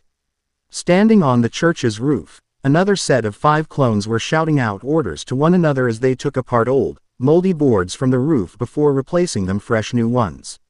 I didn't know you were so devoted to the church here. Mirajan's sweat dropped watching the clones work with flair and vigor. Oh, I'm not a member of the church. Naruto paused to let that sink in right before Mirajan's gaze snapped towards Naruto almost immediately. Come again, she spoke in disbelief. Naruto sheepishly laughed while scratching the side of his cheek with his left index finger. I was actually wandering around town when the old man here saw me and decided to let me stay for the night. I noticed that a lot of parts here were starting to Wear out, so I made an agreement to help out around here in exchange for a place to sleep. Arriving to their destination, Naruto stepped through the door into a building next to the courtyard with Miragen in tow. The building was a large kitchen with a rectangular table in the center, while the surrounding areas had ovens, stoves, and various kitchen utensils lining the walls. I'm Ba. Oof. Almost immediately after they entered, Miragen had to step to the side to avoid Naruto from toppling over her. Standing safely to the side, Miragen found the reason for the blonde's fall lying on top of said blonde. Yay Tilda, you're back. Lying down on top of his chest was a small girl who appeared to be no older than 11, with dark brown hair tied over her shoulder in a single ponytail and bright violet eyes. Geez. Hina, stop tackling Naruto when you see him. A male voice chided. Joining the group was a boy with coral pink hair, sharp yellow eyes, and a pair of glasses. He appeared to be at least 1 year older than his friend, yet maintained an air of maturity in contrast. But this one's the real one, Ko. The boy sighed out of a sense of resignation before he noticed an unfamiliar face. Who are you? With 2 pairs of eyes on Miragen, the shinobi on the ground decided to speak up for her. Miragen, meet my 2 helpers. The overly responsible stick in the mud over there is Kojiro Shinomiya. He usually handles the cooking and preparations for Old Man Brock. Ignoring Kojiro's annoyed glare, the Uzumaki carried on with the introductions as he looked on the girl who was currently nuzzling her face into his shirt. He sighed before he pulled both of her face's cheeks, lifting it up to face his. Tilda. And the little troublemaker right here is Hanako Inui. She's his assistant chef.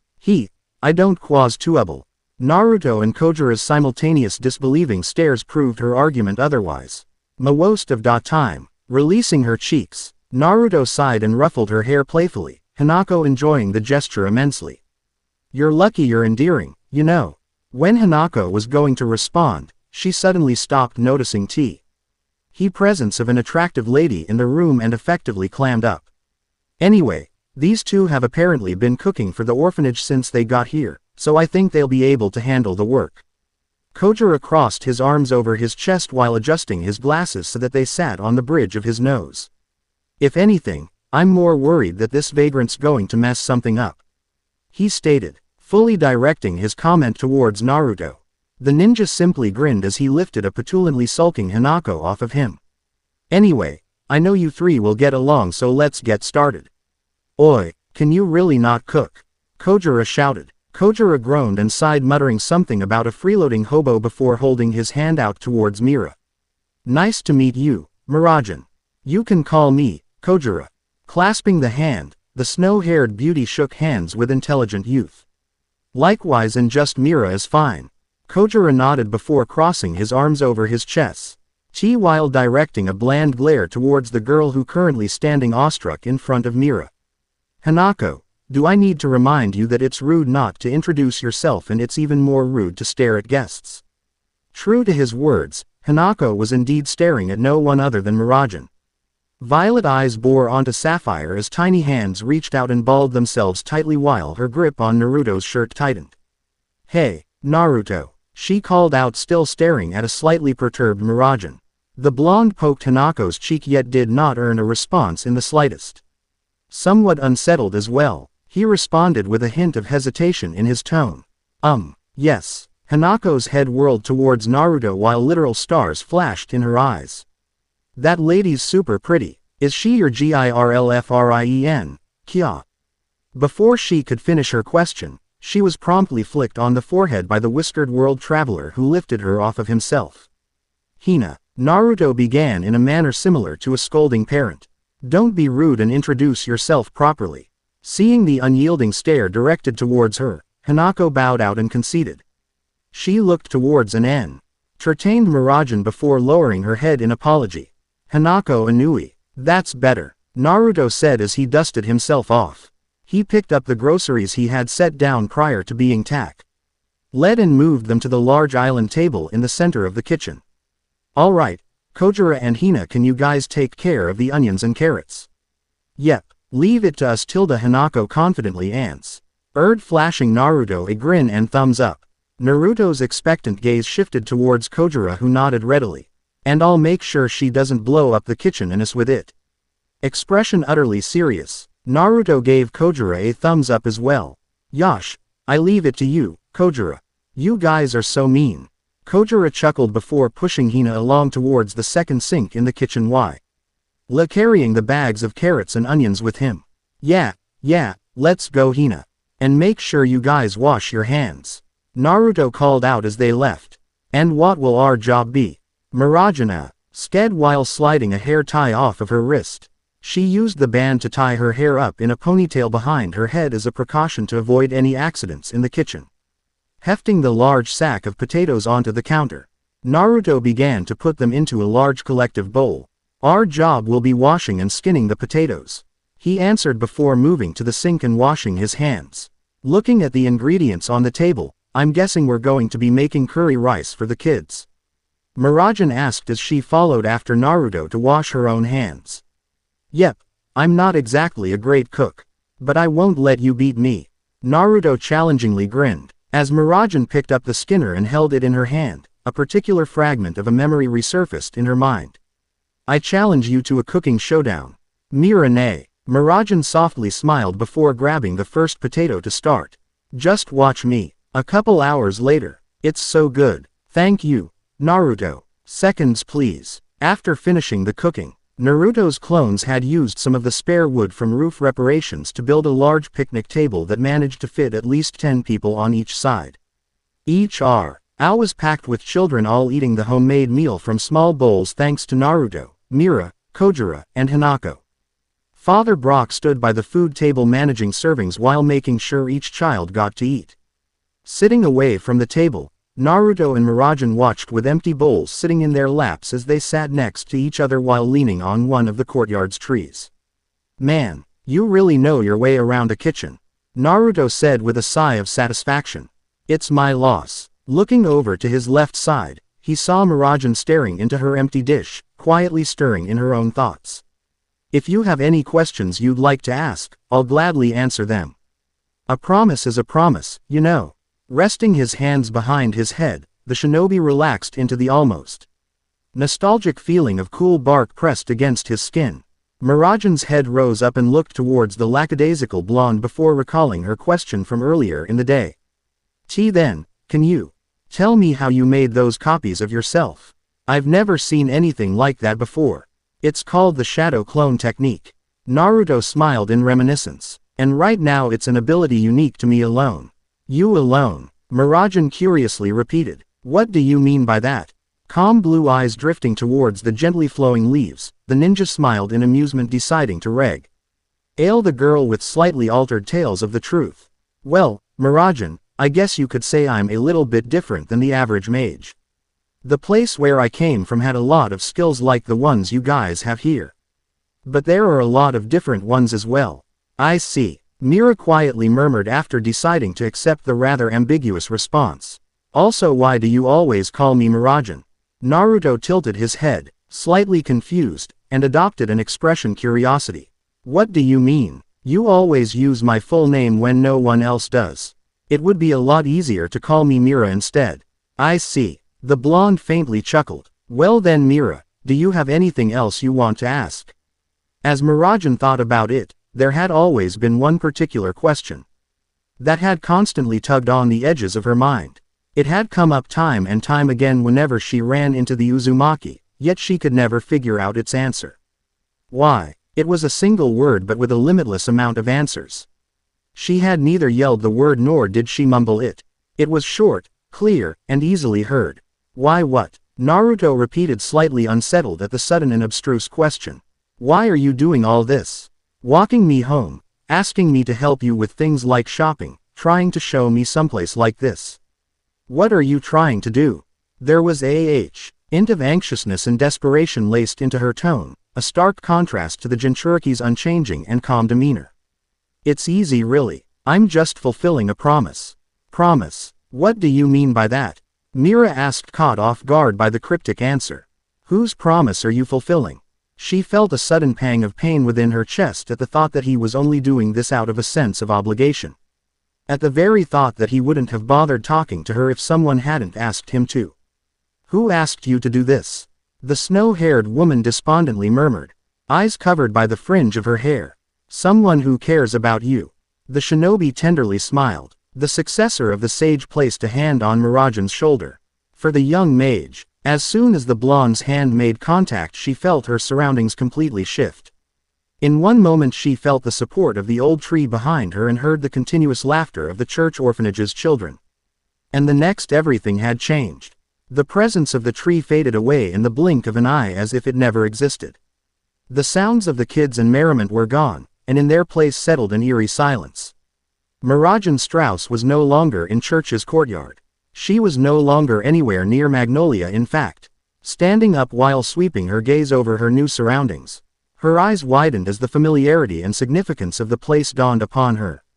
The handiwork of the small, straw hut couldn't have been mistaken for anyone else's besides hers. Along with the grave engraved with her name, I once had a friend who I considered to be my brother in everything but blood. Mirajan suddenly stiffened, remembering the person who had somehow in some way brought her here.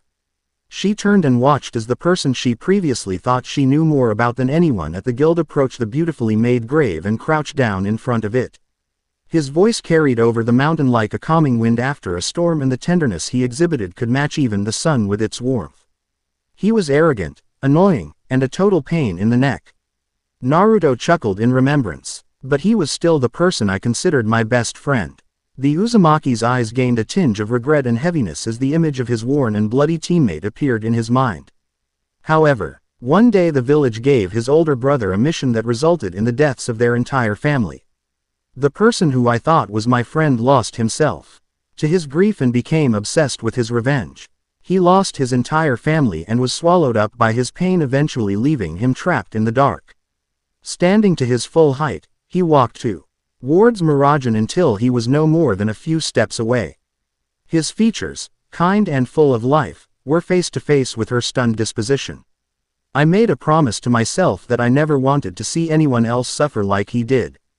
And he looked back at the grave made by Listena's closest friend, its splendidly crafted details basking in the warmth of the sun.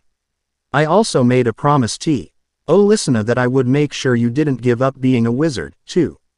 Myra's honest sapphire blue eyes revealed their astonishment as her jaw slightly fell in sheer wonder. You knew about my magic. Haha, I can't take credit for that. Naruto good-naturedly grinned. Urza's the one who noticed. Urza? Mirajan asked with visible bewilderment. Naruto nodded before speaking again. She doesn't want to lose a precious rival and friend. Mirajan bit the bottom of her lip while her right arm moved to cradle her broken left. Her eyes looked lost and dim, refusing to meet his own. I don't want to endanger or get anyone else killed ever again. She quietly muttered, choking back a hiccup. I don't want to be a mage that will only get the people close to her hurt.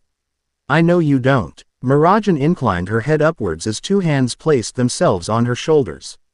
Coming face to face with a pair of the most fervent and animated ocean blue eyes. She found herself lost in the face of just how certain the tone of the shinobi's voice was. But I won't let you quit. I may have not been able to meet Listener, but I know for sure that she wouldn't want her older sister to blame herself and live like this. Tears gathered at the corners of the silver-haired mage's eyes while her hands balled themselves tightly. Her entire frame started to shake as it held itself from falling apart altogether. But Mirane, a recollection from 4 years ago, only a couple days after they had left their village, arose within Mirajan's memories. 4 years ago, Mirane, what's wrong? A younger Listener, bright blue eyes filled with pure curiosity, stood in front of her older sister who was currently sitting on an old stump in the forest they were venturing through. Mirajan had hidden herself away in an overly large cloak as if to hide her existence away from the outside world. Beneath the opening in the front of the garment, one demonic right arm rested on her leg. Not receiving a response from her sister, Listener placed her hands on her hips while her expression adopted a pouting manner. Take this. Ouch. What the heck, Listener? Mirajan used her right hand to hold her left shoulder that had been the victim of Listener's pinch. She had been stewing in her own thoughts when, out of the blue, her baby sister decided to pinch her shoulder for no apparent reason. Grinning proudly with a triumphant air about her, Listener stood tall and proud. well as tall as a kid her age could stand. Don't you see, Mirane? Slightly annoyed, Mirajan grumpily directed a small glare towards the little girl. See what? Pointing her small finger directly into her face, Lysina spoke with a voice of pride and liveliness. A monster wouldn't have been fazed by my attack, but you still said ouch. Her cute sister was practically sparkling with a shining gleam in her eyes, fully believing in the fact that she was right. At the moment, she still had control over her body, but it still didn't reassure her in the slightest. It was only a matter of when, not if, she fully turned into a demon. Mirajan lowered her head in self-deprecation, idly touching the scales upon her right hand. She was afraid. That's only for now, Lysina. What if I really do turn into a monster and hurt you or Elfman? Lysina smiled brightly and held her sister's cheeks with her significantly smaller hands. Mushing together Mirajan's face to the point it looked too funny not to laugh, Lysina answered her sister's worries with her most honest answer. Even if you hurt me or Elfman, we'll both forgive you. You're our big sister and neither of us want you to give up, so promise. Face still being held by her little sister, Mirajan gave Lysina a questioning stare in response. Eyes what? Eyes fully serious despite holding Mirajan in a rather ridiculous manner, Lysina brought her face even closer so that Mirajan could practically see the resolve burning in her eyes. Promise that you won't give up on yourself, no matter what, or else I won't let you go. Sighing audibly, Mirajan softly smiled and nodded. She pulled her sister's hands off of her face, so that she could wrap her up in a hug, surprising even Lysina. All right, you win. It's a promise, Lysina. Now, as he held onto her shoulders, all of a sudden Naruto felt the shaking in Mirajan's arms and legs cease on its own. Adopting an expression of confusion, his facial features immediately changed into that of unadulterated surprise upon being hugged by Mirajan, who wrapped her one good arm around him. Feeling a slight burning in his cheeks, the whiskered shinobi tried his best to mock sure that he wasn't aggravating her injury in any way. Hey Mira, what's wrong? Are you okay? If Mirajan slowly began, Naruto blinked, repeating the same word she had mumbled. If you and Lysina met, I think you two would be good friends. Mirajan finished murmuring into his shirt. Releasing the shell-shocked and stunned Naruto, Mirajan's gaze matched the Uzumaki's, with a newly found hope radiating within it. Hey, what would you have done if I decided to stop being a mage anyway? Naruto scratched the back of his head as he hadn't fully thought out what he would have done if she did say no. Well, I probably would have grabbed my pebbles back from the river and restarted at square one. The Jinchuriki blinked, coming to the realization of what Mirajan's words had meant. Wait, does this mean? Smiling brightly before he could finish his sentence, Mirajan bowed her head in a manner similar to that of a student. It means I'll be in your care. Naruto. Flowing through the dense forest like a blue vein, Magnolia's river was a portrayal of peace and calm. The peaceful sounds of chirping birds and the gentle whispers of the wind flowed through the forest like a river, encompassing the forest and its occupants within an ambience of tranquility.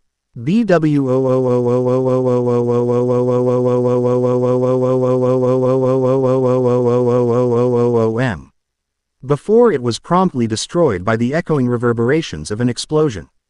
The early morning crows screeched as they rapidly scattered away from the source of the eruption, running across the river flowing through the forest at near impossible speeds. A spiky-haired youth traversed the heavy forest as if it was by second nature.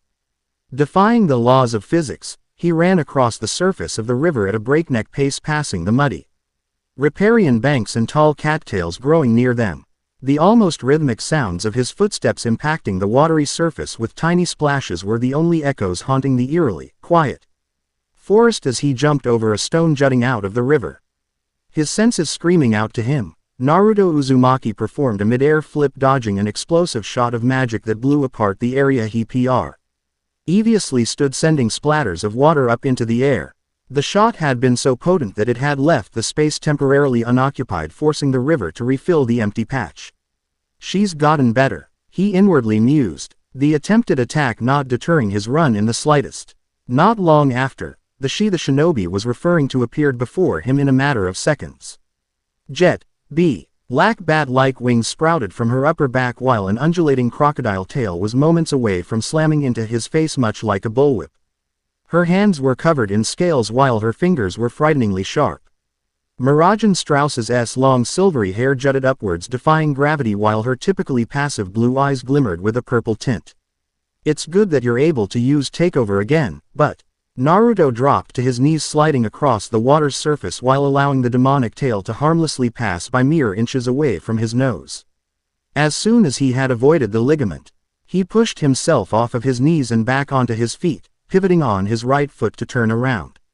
Efficiently wrapping his left arm over her wings cutting off her means of escape. He solidified his hold by using his right arm to hold a glowing kunai to her throat. You've still got a long way to go before you can beat me. Lesson 1 My faithful student, always watch your back. Naruto's confident grin faded away upon seeing the corners of Mirajan's lips tugged upwards in amusement. I think you should take your own lessons into consideration, sensei. Wit. The slight motion of her index finger alone, a sphere of purple demonic energy that had been left floating above the forest propelled itself directly into the shinobi's back. Mira felt the hold on. Her wings loosen as she used her wings to blow back her captor the moment her magic collided with the mercenary. Gaining a couple feet in distance away, she carefully regarded the plume of smoke waiting for it to fade away. As the gray, ashen smoke cleared up, she was met with the sight of the shinobi's unconscious body floating face down on the calm ministrations of the river. Sighing to herself in relief, she undid her takeover returning to her human appearance. Her training attire consisted of a black tank top and shorts that hugged her shapely body quite well providing her both with flexibility and movement. Her hair had been tied into an upwards ponytail to keep it from interfering with her training finishing her appearance. Wading through the opposing river that was knee-high in depth, she reached her teacher and scanned over him warily. Looks like this is my first win. She spoke with a tone of finality. As she reached down to pick up Naruto before he drowned, her elation was short-lived as his body blew up in a cloud of smoke. Eyes widening as the realization hit her like a truck, Mirajan didn't have enough time to counter what happened next. Seve. Raw popping sounds occurred close by until 5 similar clones surrounded her.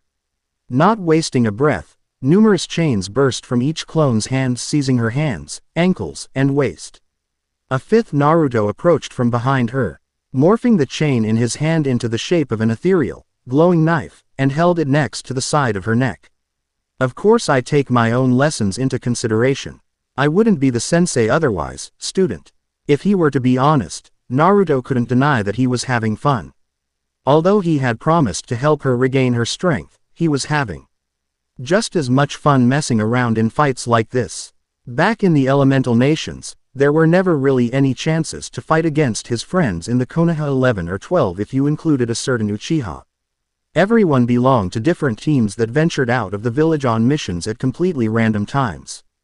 In fact, injuring someone even by accident could have serious repercussions if they were needed for an important mission. All battles and spars against shinobi posed significant danger that could end someone's life if there was an accident, but in Earthland it was different. Although their techniques and abilities were dangerous, it was practically child's play countering them. He finally understood what Kakashi must have felt like training numerous amounts of genin squads. Defeat was an ambiguous word with a multitude of meanings. It didn't necessarily mean to kill, but at the same time it didn't mean to spare a life either.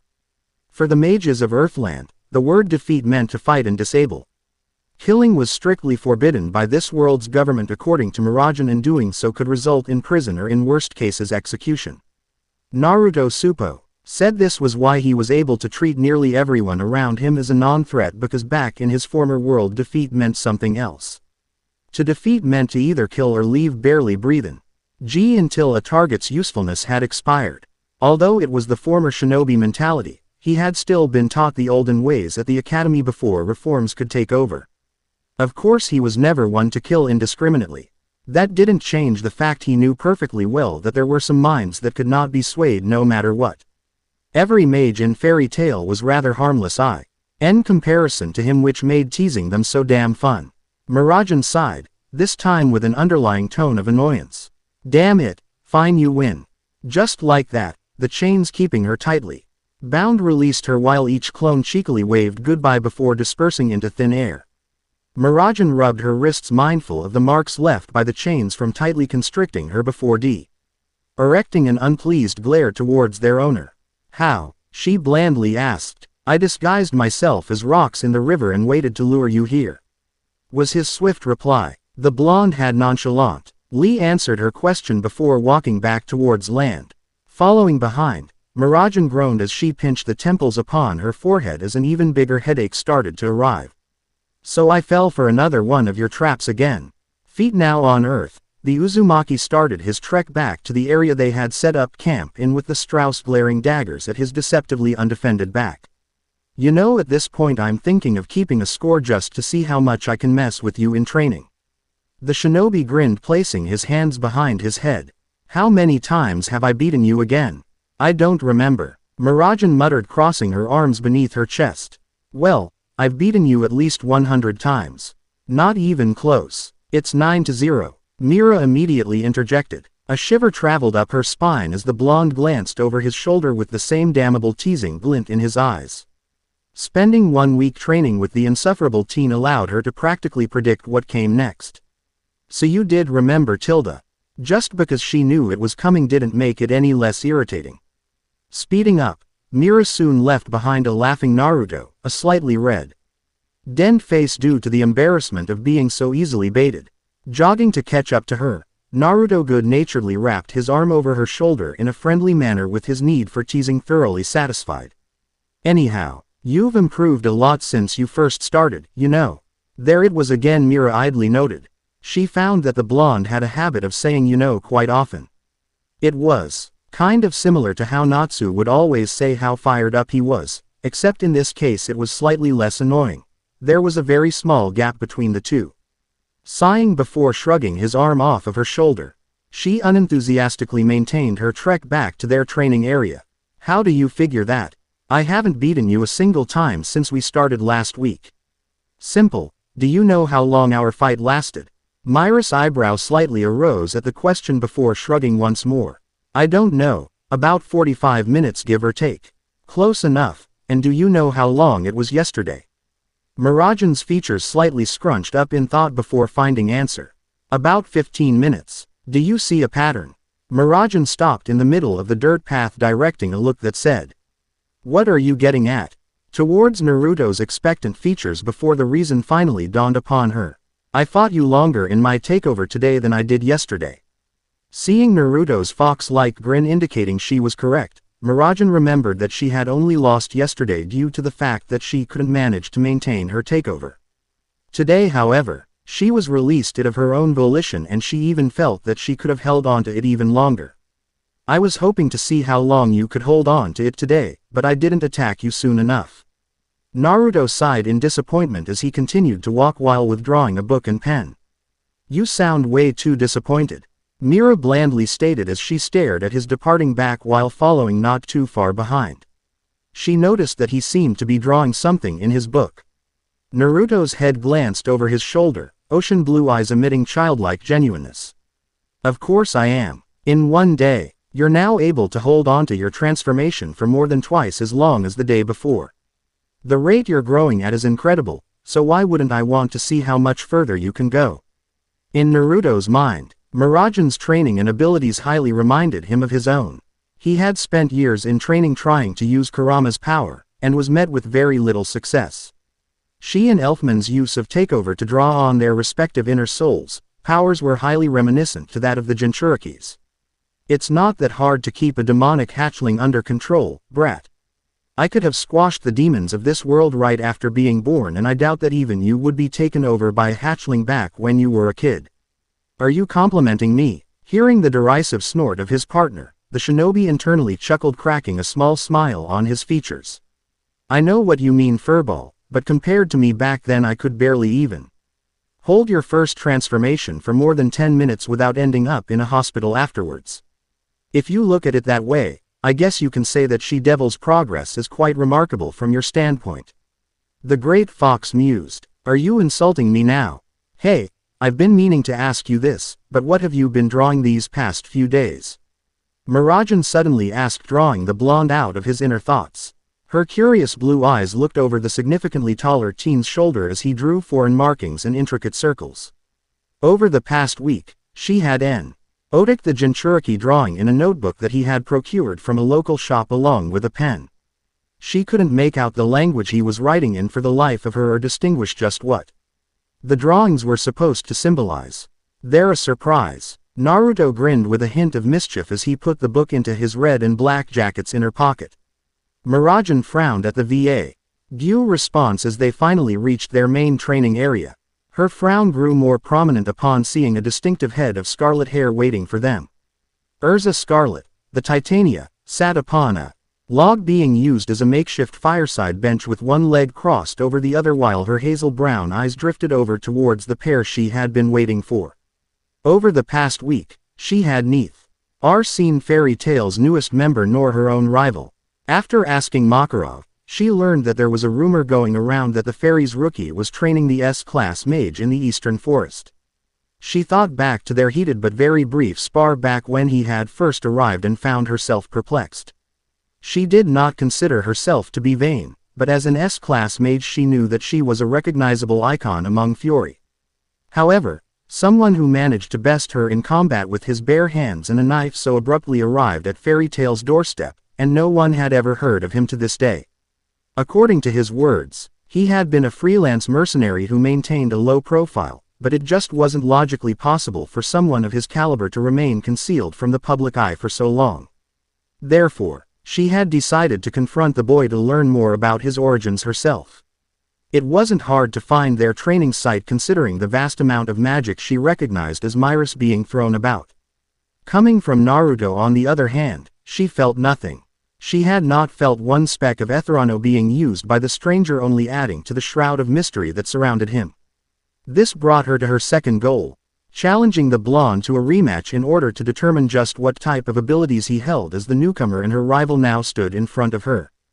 "Good morning, Naruto." "Mira." "Morning, Urza," was Naruto's cheerful and immediate reply as he sat down on the log across from her. "Morning, Methia, Urza."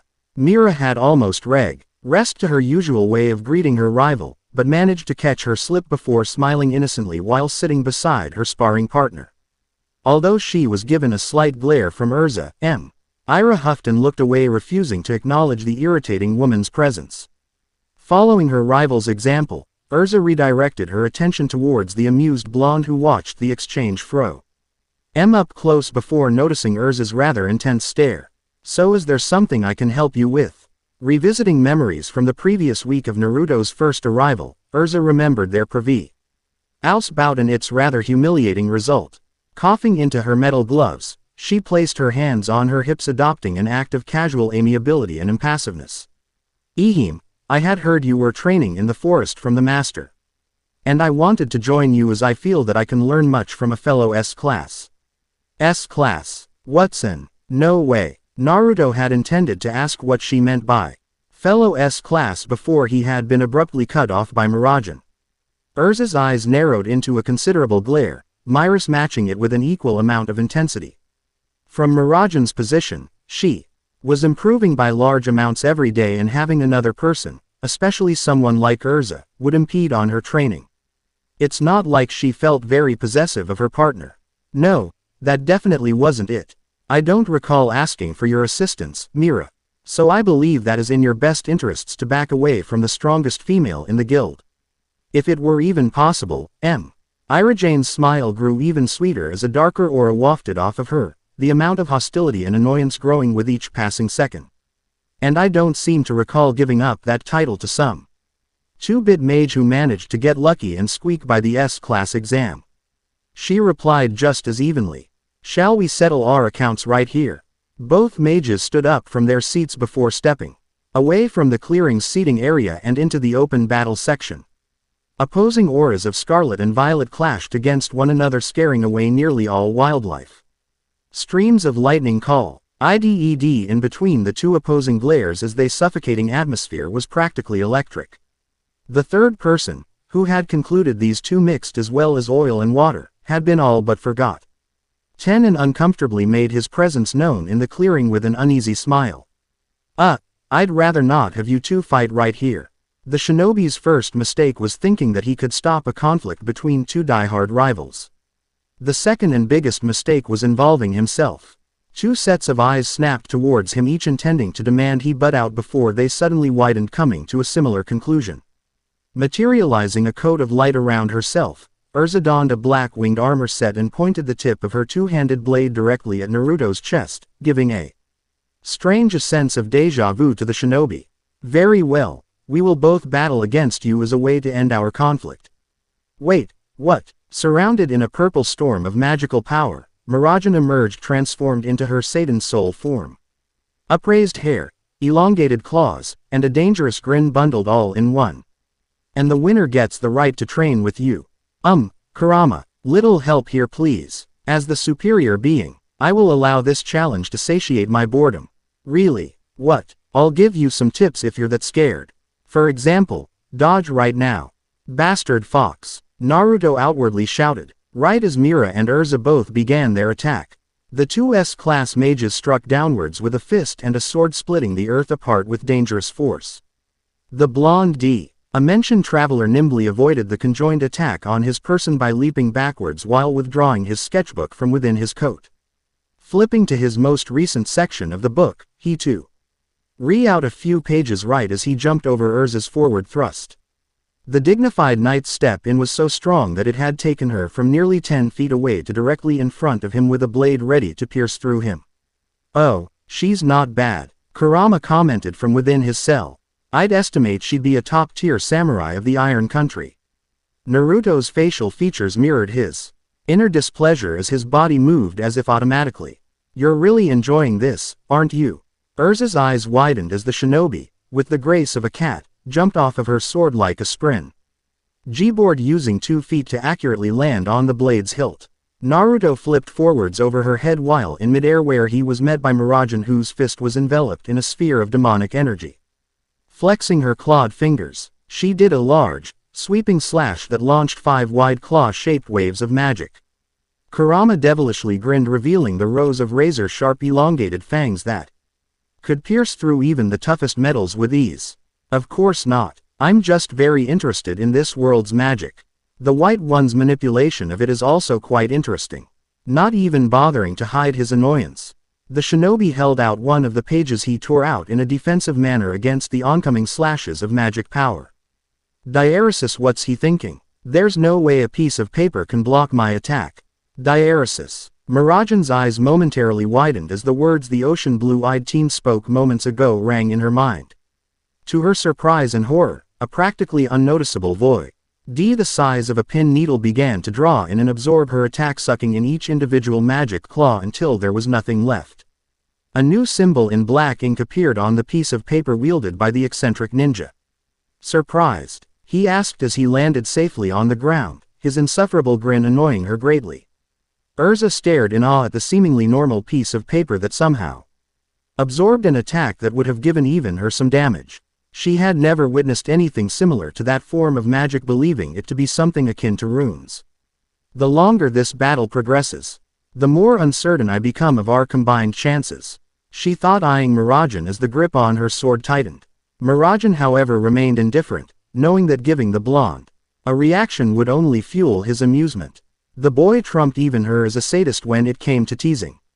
When it comes to you, I guess I shouldn't be, she neutrally responded, maintaining her composure. Also, do you think that thing can take another one of those?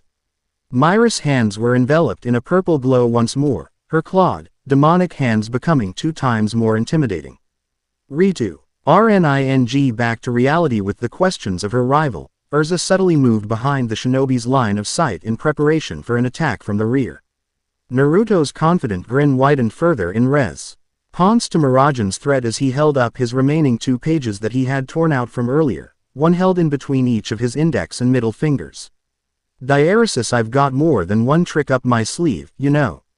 If I were you, I'd be more worried at the fact that a total newbie is managing to school his seniors in their own areas of expertise. The clearing became dead silent. Both of their prides as S-class mages so brazenly insulted, Mirajan and Urza discarded their original strategy of feeling out the blonde's potential moves to develop a strategy to counter them.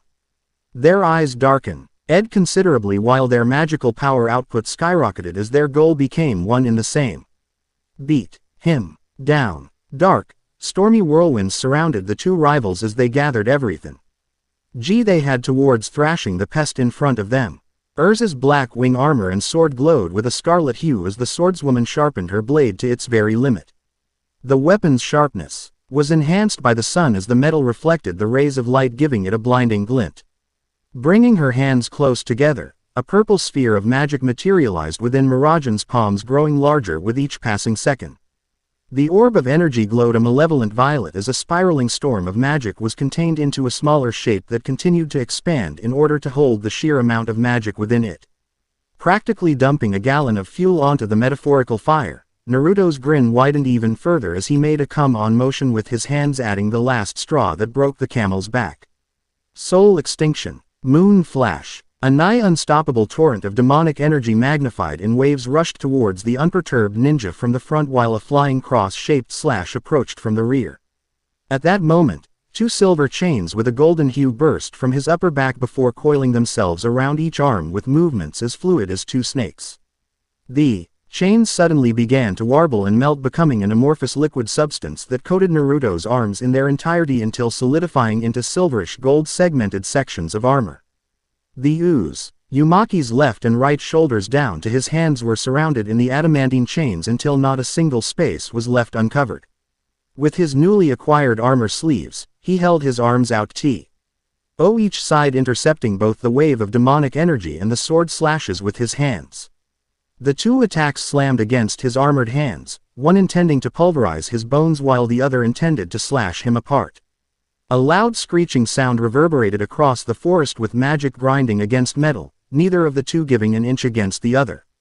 The cacophonous noise as utterly deafening as the two S-class girls continued to fuel their attacks against the whiskered teen who had not given in against their combined effort. Urza and Mirajan's attacks pushed against him with all of their might, but it was all for naught.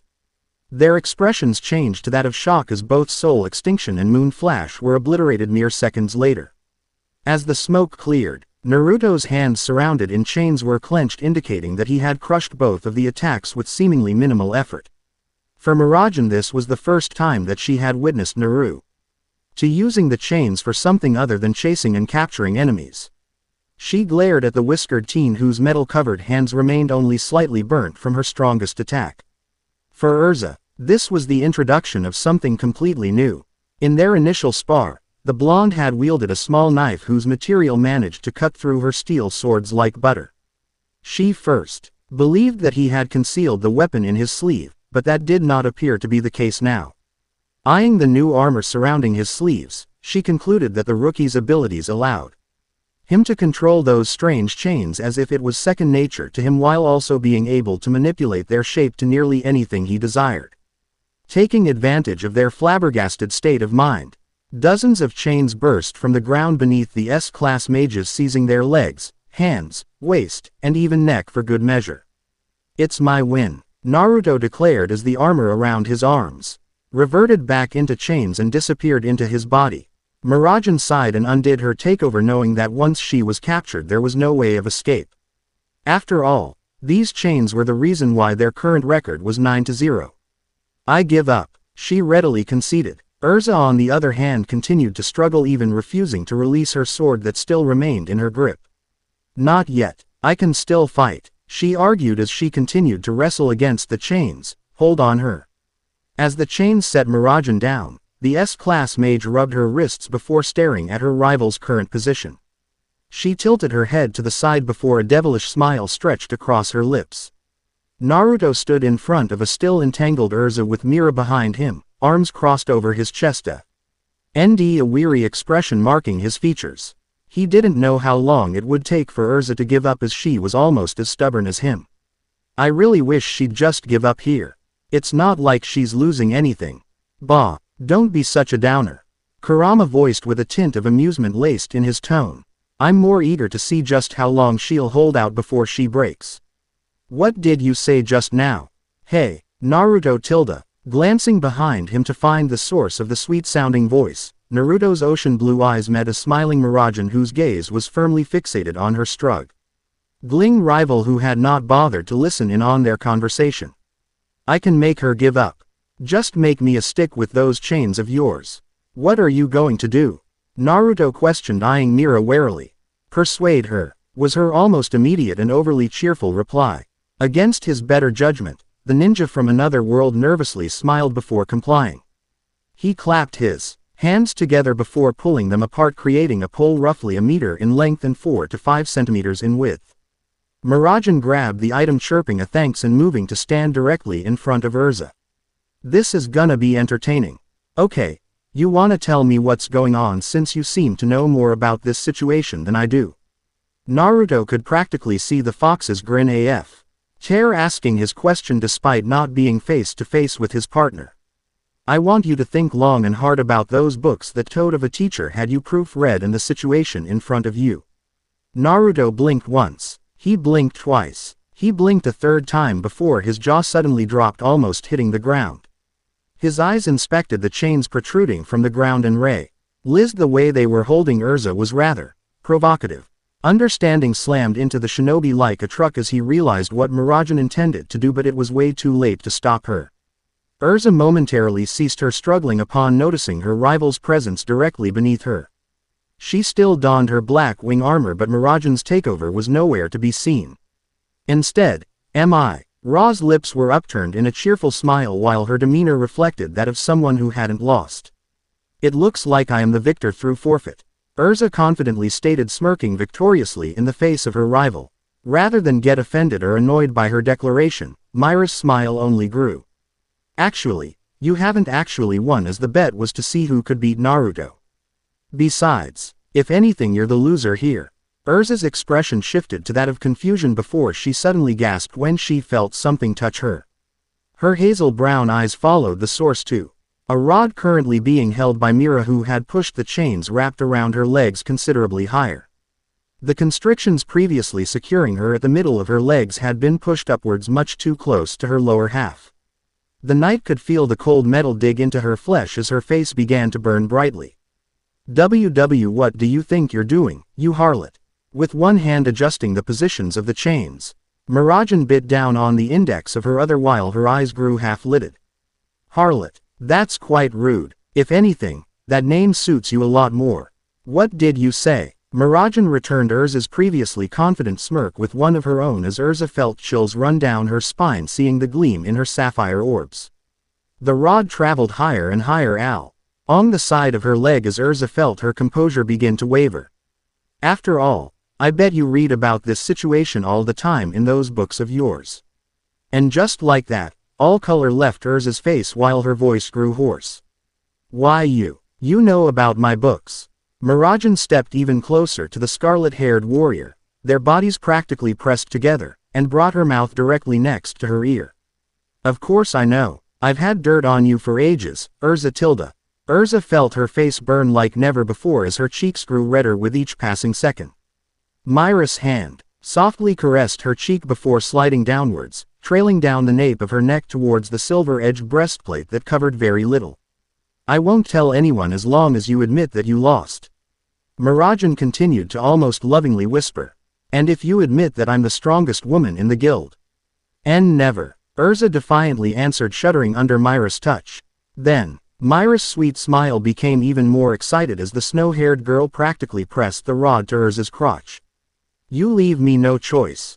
Before it could escalate any further, both the NS and rod being used by Mira and Urza vanished. With nothing constraining her anymore, Urza suddenly yelped as she toppled over onto an equally surprised Mirajan. The Titania's face was pressed directly into her rival's chest while Mirajan lied on her back with her rival on top. She lifted her head up to look behind her while still on the ground and frowned in annoyance at the upside-down blonde. What the hell, Naruto? I was finally about to chase her away. She noticed a distinct dust of red on Naruto's whiskered cheeks as he stared disapprovingly with his arms crossed over his chest. Ho, Mirajan teasingly grinned, leaning on her side while resting her cheek in the palm of her hand, fully knowing that the tables had turned. Then why didn't you stop me sooner, Kirby-sensei? Naruto let out a cry of pain as he felt a metaphorical lightning bolt pierce through his heart. He clasped the left side of his chest at getting called out before sputtering back a response. Oh please. I was shocked. Okay. It's not every day you see a girl do that kind of stuff to another girl, you know. The image of Mirajan lewdly touching Urza seemed like a scene straight out of the Ika Ika series his late godfather was infamous for.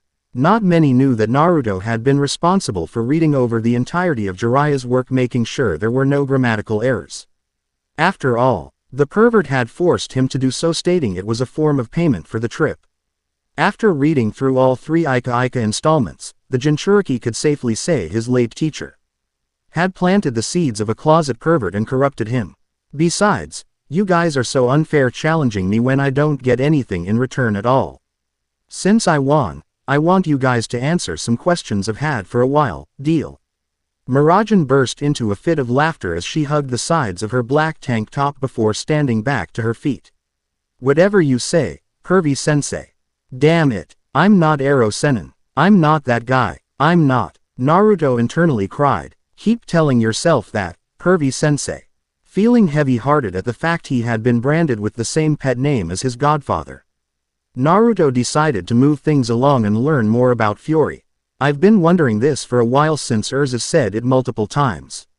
Naruto began drawing the aforementioned scarlet-haired girl's attention. But what is an S-class mage? You guys keep calling me that. Mirajan and Urza both owlishly blinked, giving each other estranged glances before redirecting their focus on Naruto. Diaresis, you don't know what an S-class mage is? Mirajan tentatively asked. The shinobi shook his head in a negatory manner. Diaresis, but aren't you an S-class mage? Urza confusedly questioned. Diaresis again. What is that? Diaresis. Naruto's sweat dropped. Mira and Urza both felt chills, realizing that Naruto wasn't kidding. An S-class mage is a title given to only the strongest wizards. Urza began, starting with a brief description. Strength, intellect, dexterity, and even luck are all merits that are judged during Fairy Tail's S-class promotion trials. Seeing Naruto's confusion, Mirajan decided to expound on Urza's summary. Every year, the master chooses a group of candidates to participate in the S-class promotion exams that take place on the guild's island, Tenryujima. Naruto let out an awe of understanding as he started to realize just how similar Fury was to his old world. In other words, these promotion trials are like our Chunin exams. In addition to prestige, S-class wizards are also granted the privilege of undertaking S-class requests that give greater rewards than normal jobs, but they are far more dangerous. Urza spoke, resuming her explanation. So does that mean S-class is the highest rank there is? The silver and scarlet-haired wizards exchanged a look with one another before shaking their heads. Diaresis, although it's not really a rank open to everyone, there's one last rank that only the greatest wizards on the continent can reach. Urza responded. Diaresis, the 10 Wizard Saints, is an organization of the 10 strongest wizards in Fury, and they even hold some influence over the country's political matters. Diaresis, the top 10 strongest wizards on the continent, huh? The shinobi murmured to himself. Diaresis Master. Makarov is also one of the 10 Wizard Saints. Diaresis. Mirajan added. Diaresis also. I've been meaning to ask this, but where exactly did you come from, Naruto? I thought someone like you would have already become S-class by now. Diaresis. Urza nodded in her head in agreement, directing a questioning gaze towards the blonde in question. The Uzumaki uneasily smiled, shifting nervously in the face of 2 rather intense stares. Diaresis. Well, where I come from we do have ranks like you guys, but we just called them different things, you know.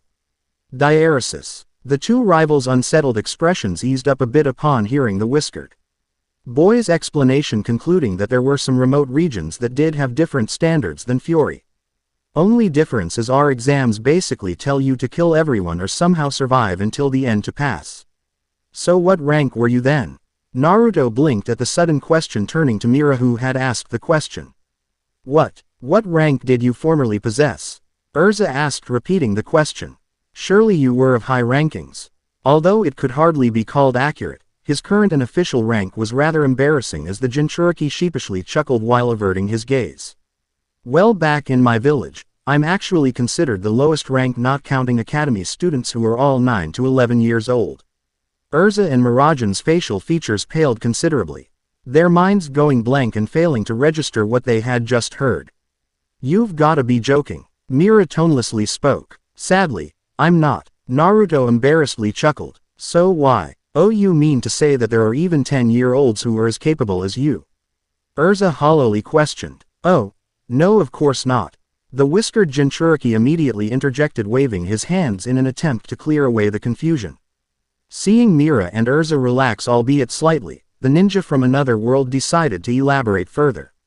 I took the promotion exam when I was 13, but there were complications. What do you mean by complications? Mira curiously asked. Naruto scratched the side of his cheek, deliberating the best way to explain it both concisely and with detail. Long story short, my village was attacked during the exam, my friends were hurt, and at the end of it our leader died in the invasion. The two wizards' eyes widened before their owners simultaneously lowered their heads in an apology. Sorry, I didn't mean to pry too much. Mira apologized. I as well, Urza supplemented. Waving his hands in a disregarding manner, Naruto gave an eye smile to the two. Don't worry about it, it's all in the past. Anyway, because of that attack, I had to leave the village to train, and I never really had the time to take a promotion exam after that for years. But if that's the case, then I'm sure you'll pass the S-class promotion trials this year. Urza had been the one to suddenly speak up, slightly surprising both Naruto and Miragen. Silver-haired mage looked towards her training partner and nodded as well, wholly agreeing with Urza's declaration. Her eyes suddenly lit up as an idea came to mind. Hey, I have an idea. Since you can't take on S-class quests at the moment, I'll take you on one with me so that I can show you what it's like. The Titania's gaze snapped towards her rival in shock, as she had the same idea mere seconds ago. Wait a min. Okay, sure, Naruto answered with a grin. I could use the reward money, too. Miragen directed a sideways smirk towards Urza, who clenched her fist in annoyance. Perfect. Then how about we meet up later at the Guildhall? I'll clean up here. Naruto blinked, rather surprised at the offer to clean up their training area. Although there wasn't a huge mess, there was still a makeshift fire pit with burnt lumber and scattered rocks, along with a wooden training dummy made reusing a fallen tree. Seeing Miragen nod her head in affirmation, Naruto smiled. In thanks, nodding his head in gratitude before taking off. Mira maintained a sweet, bubbly smile as she waved him off, watching his departing back in the distance. Now that we're by ourselves, I'd like you to know that I'd appreciate it if you could stop trying to steal my training partner. She casually spoke to the girl beside her. Although Miragen had witnessed Naruto create clones on numerous occasions, she doubted Urza possessed the same knowledge, which is why she decided to take advantage of that fact. Urza crossed her arms over her breastplate, a neutral expression marking her features. Oh, please, I'm sure Naruto would be more than willing to assist me in my own training. What reason could you possibly have to treat him like he's yours? A look of annoyance crossed the takeover mage's countenance. Just the thought of Urza creating the gap annoyed her enough, but the thought of Naruto being alone with her rival Urza made things a little bit more than uncomfortable. It was quieter than mouse but louder than a forest breeze. She watched as the charismatic, whiskered boy became smaller and smaller in the distance before murmuring words heard by herself and herself alone. Because it was a promise. She childishly whispered, Fairy Tail Guildhall. Naruto had just arrived to the Fairy Tail Guildhall, pushing aside its wooden doors and entering a jovial morning atmosphere. As he took the time to observe his surroundings, he noticed that a few members had already entered early. Makarov was stationed at his usual position of the bar's count, Urtop sitting cross-legged with his eyes closed in either thought or rest. The older men he saw at the cemetery before, Mikao and Wakaba, were drinking with a girl around his age despite it still being early in the day. Over by a wall lined with sheets of paper, the ninja assumed that was where you found job requests. A man with chin-length black hair and tribal wear stared intently at each paper as if entranced.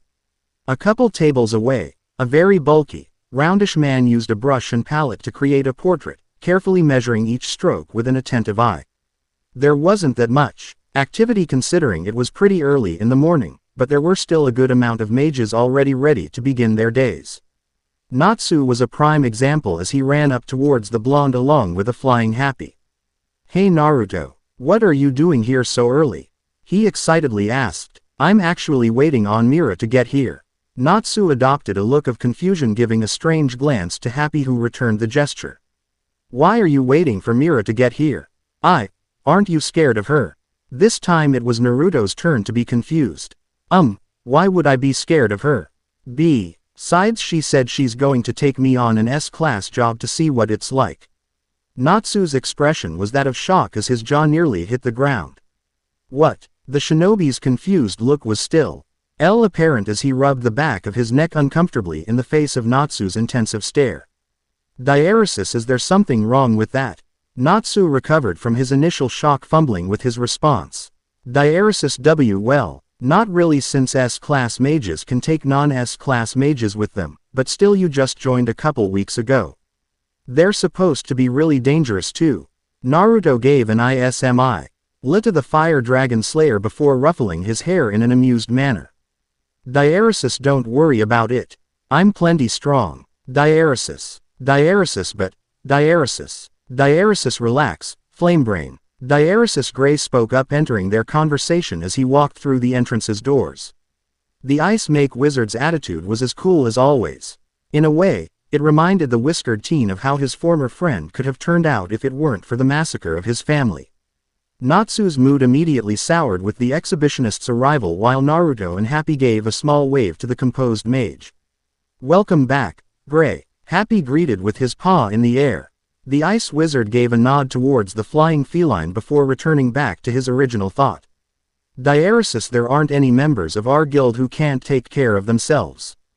Diaresis Gray stated as if it were fact. His navy blue eyes stared directly into Natsu's onyx ones.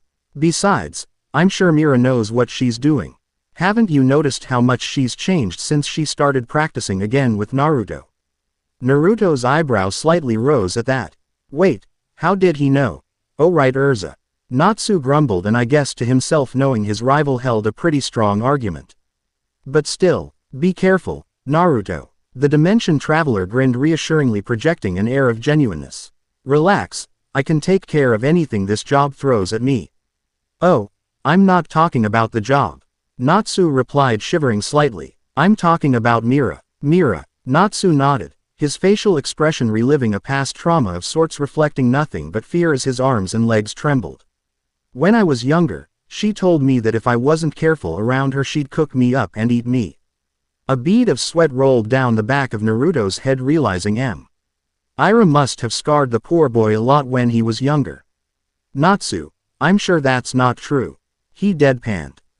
She actually said she would eat him raw like a fish. Happy enthusiastically supplied. At that moment, the Dragon Slayer and his partner both felt a dainty hand grab onto their skulls with a vice grip, as they each felt a shiver travel up their spines. Natsu. Happy. An unmistakable voice sang out from behind them as the two culprits squeaked in fear. Are you two spreading rumors about me? Naruto watched on, eyes full of pity for the Fire Wizard and his blue companion. He slightly sweat dropped, seeing Gray subtly move behind him as if to use him as a shield against Mira. At least he's good at using his head. And no, of course we weren't. Natsu hurriedly responded, his petrified gaze snapping towards his partner. Right, Happy. The blue cat answered, eyes wide with fear and panic. Miragen loosened her hold on their heads, allowing them to escape and scramble away. The infamous pair burst past Team Shadowgear as they entered their guild hall, running as far away as possible. While Gray took the opportunity to slink away, and the shinobi watched the duo's retreating backs, Miragen dusted off her hands before spinning on her heel to head up to Fairy Tail's second floor. After Naruto had left, she had made a quick stop by her home to change into a better set of clothing that could be worn on missions. Although her form-fitting tank top and shorts were easy to move in and ideal or for fighting, they weren't very presentable when taking on jobs. Her current attire consisted of a loose-fitting pair of jeans and a comfortable navy blue t-shirt that hugged her form nicely. I'll go grab a job, so just wait here. She received a nod and a thumbs up from her tag-along as she strode over towards the staircase leading upwards. Before she could climb the first step, the takeover mage heard the intentional cough of Makarov behind her. The silver-haired teen glanced over her shoulder to meet Makarov's worried gaze that watched over her intently. You don't need to say anything, Master. I'll be fine. She softly smiled. Makarov's concerned expression remained but eased slightly, seeing the confident light return to his precious child's eyes. Mirajan ascended up the revered staircase that only a select few had the right of climbing. Every time she took a step, she remembered a different trial that she had to face and overcome during her promotions exam. The blood, the sweat, and tears that she shed were all a part of her efforts to reach this point, and she would never take them lightly. Reaching the top of the steps, she moved towards the S-Class job request bulletin. T displayed a single job in comparison to the board downstairs that held a plethora. Investigate the disappearance of a town's women, reward 20 million jewels. Mira read aloud as she ripped the sheet off the board. Are you seriously going to take that request? A voice suddenly questioned from behind. Mirajan turned around to see Laxus sprawled out on the upper level's couch with his hands resting behind his head. Eyes shut, and headphones blasting away. The grandson of the master was a wizard of exceptional talent and strength who had more than proved his rank as S-Class. I thought you would have quit by now after seeing how pitiful your magic power was a few weeks ago. In addition to his impressive strength, Laxus was also very arrogant and condescending. He was a boastful and boorish individual who took too much pride in his status as an S-Class and lorded it over the rest of the Fairy Tale Guild. Even during the few scarce encounters she had with the grandson of the third master, she could always see a resentful gleam in his eyes. It wasn't directed solely towards her, but was instead directed towards everyone other than his personal followers. It amazed Mirajan by just how different two blood-related individuals could be as she adopted an expression of indifference. If that's all you have to say, then I'm leaving Laxus. Laxus derisively snorted as he sat up and swung his legs over the couch. He rested his cheek in the palm of his hand that propped itself up on the S-Class wizard's leg while a haughty smirk stretched Akros. His features threatening to split his lightning bolt-shaped scar in two. Oh, yeah, I heard you're bringing the greenhorn with you. Do me a favor and try not to lose the new guy too. It won't for the guild's reputation if we somehow manage to lose our newbies like flies. Mirajan's jaw tightened while her fists balled themselves tightly. Over the years, Laxus had grown to become increasingly more unbearable, with a large number of the guild wishing for him to get taken down a peg. Before she could answer with a harsh retort, she suddenly stopped and smiled as an even better idea came to mind. I wouldn't worry about us if I were you. She evenly responded with an innocent smile. I'd be more worried about your precious S-Class reputation because I'd bet a good amount of jewels that Naruto far surpasses you. Her provocation earned a strong rise out of the Drayar as a dark undertone reflected itself within his coal-black eyes. The hairs on the back of his neck began to rise while a few sparks of electricity burst off his body. Diaresis, are you saying some rookie who joined less than a month ago could beat me? Diaresis, he dangerously questioned. Myra's demure smile only furthered as she walked back towards the steps to the lower floor. Her hands were clasped behind her back while her posture was of picturesque blamelessness. With a glance over her shoulder, she hammered in the final nail. Diaresis, oh, would you look at that?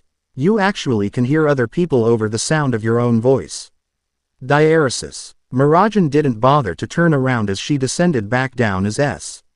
He could practically feel Laxus seething and glaring holes into her back. A small, almost invisible frown marred her lips as the conceited S-Class wizards grated on her psyche. Was she really ready for this? While she didn't doubt Naruto could handle himself, she also felt fear as she knew firsthand just how fast S-Class jobs could take a turn for the worst. When she reached the bottom of the stairs, she found her training partner waiting for her nearby talking to the guild's infamous heavy drinker, Kana. Diaresis, come on, just take one sip. Don't be such a stick in the mud. Diaresis, she loudly moaned, practically shoving a mug of alcohol into the shinobi's face. Mirajan sighed to herself, already used to Kana's antics of intoxicating new members just to test whether they stood on the same abnormal alcohol tolerance level as the card mage. Naruto initially had come to the bar to strike up a conversation with Makarov before being intercepted by Kana, who had stopped him to Diaresis offer Diaresis a drink. Diaresis, Kana, I'm fine really. He replied with a bead of sweat rolling down the back of his head. A mischievous glint gleamed in her amber eyes while a drunken blush adorned her nose and cheeks. Diaresis, ho hick, What's the matter? Hick, ya chicken. Diaresis. Kana slung an arm over the ocean-eyed teen's neck, and in her inebriated state she yanked his face much closer to her barely concealed cleavage. Naruto, face lightly burning red yet composed, internally lamented over the fact that he did not have much experience dealing with drunks. Sure, there was his former teacher, but a good punch to the face usually sobered him up. Unfortunately, the shinobi doubted such a method would be accepted here, especially with someone like Kana. Thankfully, Miragen came to his rescue as she appeared by his side and tugged him away while directing a frown towards Kana as she departed. Kana's hazy gaze thickened, gaining a sultry undertone to it with a hint of jealousy.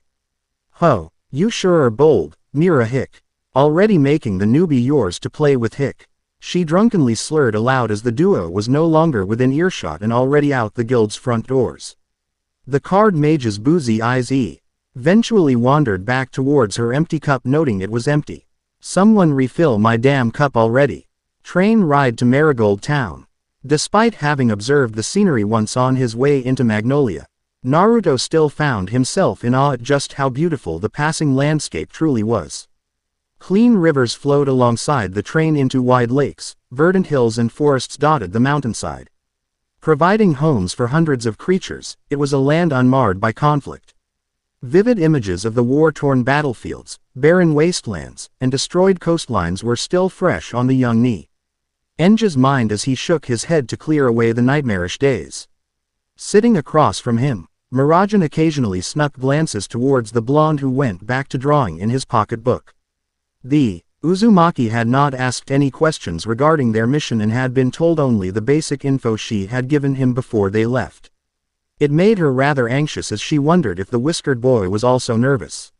She talked big in front of Laxus since she knew it would annoy the lightning wizard, but she truthfully had no idea whether or not Naruto could handle an S-class job. Sure, he was undefeated in their training matches and had even beaten both her and Urza at the same time, but an S-class job was the real deal. Mira gave him a small, nervous glance once more, except this time he found his inquisitive stare being returned right back at her. Laxus's words rang out once more, striking the bell of unease within her chest. "What's the matter? You've been anxious since we left?" Naruto curiously asked. Although he wasn't as nearly skilled at detecting emotions without using Kurama's chakra mode, the shinobi could still tell that there was something bothering Miragen. Given by the number of nervous movements she kept making along with the number of times she kept glancing at him when she thought he didn't notice. Slightly unsettled at being unexpectedly caught, he eldest Strauss tried to play off her worries as figments of her companion's imagination. "I was just a bit surprised is all," she explained, shifting her sights towards the window. "I mean, aren't you nervous about the job? You haven't asked anything about it." "Not really," he answered, his hand fluidly moving the pencil along the pocketbook. "The job flyer only says the reward and where to go. So I figured I'd get the job's important details from the person who made the request." Naruto paused to observe his work. At the moment, he was recreating the seal he used against Mir. A Jane in training, making sure it was perfect to the last stroke. It wasn't very practical to use small pieces of paper in actual situations, but he figured it would be more important to learn and memorize the seal first before crossing that bridge. He suddenly smiled as an idea came to him. "Actually, I do have a question." Really?" Mira responded with a hint of surprise underlying her tone. "What is it? Did you actually eat kids when you were younger?" Miragen's face slowly turned a bright shade of red as Naruto's words sank in. In a combination of both embarrassment and anger, she stood up to her feet, looming over Naruto despite the latter being 5 to 6 inches shorter while sitting down. "That's a lie and you know it. I only said that to Natsu because he wouldn't stop challenging me to fights all the time." The Strauss's chest rose up and down, taking in air after having to abruptly shout. The whiskered mischief maker snickered in amusement at his companion's reaction. "You look more relaxed now. We haven't even started the job yet, so just take it easy, you know." His ocean eyes had already returned to the notebook in his lap as he continued to practice his seal writing. Miragen's lips frowned in a sulking manner, but she couldn't argue with the blonde's logic. She eventually shifted her attention towards the book that Naruto had been writing in ever since they boarded the train. The shinobi felt the cushion beneath him shift with the addition of more weight as Mirajan moved to sit next to him rather than across. Her curious gaze wandered over his notebook, trying to make sense of the foreign shapes and characters. That reminds me, what exactly do those symbols mean? I remember you were drawing those back in the forest too. They're called seals, Naruto answered, flicking the pencil he was drawing with around his thumb with a grin. Mirajan, on the other hand, was left with a more or less confused impression. Seals, the very word itself seemed like a foreign concept. Despite the brash personality she once retained years ago, she had still been considered quite knowledgeable on the numerous types of magic used by wizards. Yet in the years of her tenure as an S-class wizard, not once had she heard or seen a magic remotely similar to what Naruto used. Noticing her clearly complex countenance, Naruto flipped Hi's book's pages closer towards the front of his pocketbook in order to provide a more detailed explanation. He held the book up, displaying 2 pages side by side. Do you see anything out of the ordinary with these? Scanning over both pages, she noticed a clear difference in the way one page contained more symbols than the other. Although they're called seals, sealing things away isn't their only use. They can be used for a lot of different things, like makeshift bombs, power sealers, or in the more advanced cases. Mirajan's eyes suddenly lit up, recollecting a certain memory that happened not too long ago while drowning out the blue-eyed boy's voice. It was when the eccentric teen had shown up outside her home asking her to take him grocery shopping. He handed her a piece of paper that didn't make sense to her then, unlike it did now. Barriers, teleportation, or even gravity manipulation. Mirajan guessed, surprising the otherworldly ninja. Yeah, I've actually been working on that one for the past week. How do you know that? I remember it was on your list of reminds that you accidentally showed me before we went shopping. Quick question though. Naruto felt a sudden chill run up his spine in the face of Mira's all too bright smile. Who exactly were you planning to test these seals on? A few thoughts had crossed Mira's mind almost immediately after realizing just how often the blonde worked on those seals of his and after he had explained their potential uses. The first was the trick behind his teleportation ability. When they had teleported to Natsu and Lisa's first home, she saw an insignia with similar characters nearby on a rock. The second was his use of seals and his guinea pig for them. He already used one in their training fight with Urza, so who was to say he wouldn't use them again? Naruto averted his gaze, innocently whistled while a bead of sweat ran down the back of his head. His blue eyes peeked to the S-eyed, glancing to see if Mira had stopped staring. She hadn't. Come on, Mira, it's equivalent exchange. We're both training, so it only makes sense that I try out new things, you know. Her sapphire eyes remained unyielding and unamused as they stared into his. If you want, I can just practice on my own clones, no big deal. There was still no change. You want me to use these on Urza, don't you? Marigold Town. HHMM. Mirajan hummed a happy tune as she practically skipped through Marigold Town's unpaved streets. It had been a while since her last visit to this town for a job request involving monster removal, but the silver-haired mage still found its atmosphere quite serene. Marigold was not a commercial or industrialized town. Its settlement was located in the more rural regions of Fury that centralized their industries around farming and mining. The town was located by a large, crystal-clear lake while the train's railroad tracks looped around the body of water and back. A pair of mountains resided far behind the civilian area while the settlement's infrastructure all led towards the town square. Waist-high stone walls were erected along the side of the streets that were decorated with different kinds of buildings. Some of Marigold's architecture consisted of full one-story stone buildings that served as a house, while small businesses and shops had buildings made of wood and plaster. Back then, there were even traders stopping by to purchase the town's harvest of either crops or metals in order to sell to industrial companies located closer to the continent's capital. However, there were only 2 people in sight at the moment. You know, I'm really starting to think you just like bullying the poor thing. Naruto dryly commented, referring to Urza as he walked alongside a joyous Mira. The shinobi's footsteps trailed behind the snow-haired beauty, ocean blue eyes watching her ponytail bounce up and down, mimicking their owner's morbid joy. When you get to know her and don't feel the urge to mess with her, You can ride that high horse all day long, was her immediate reply. Her reactions are just too amusing. Right, Naruto replied, his voice trailing off as his eyes observed his surroundings. Doesn't this town seem way too quiet? Something seemed off with this place. There was no one around them. There were no men, no women, and no children. There was only a chilling silence accompanied by the rhythmic pattern of the two fairy tale members' footsteps echoing across the empty town's narrow streets. Naruto found it highly akin to that of a scary ghost town where all the residents were either mysteriously killed or just vanished. Not that he was still afraid of ghosts. He was nay of the most badass ninjas to ever walk the earth. He fought freaking gods and monsters for a living. There was no way he was afraid of something only kids believed in. Hey, how about we go? Ghost, where? Mirajan blinked at the sudden yet random outburst while directing a dry and amused stare towards her blonde companion. Realizing his rather unprofessional slip of the tongue, Naruto's facial expression imitated that of a deer caught in a headlight as he nervously laughed off the blunder.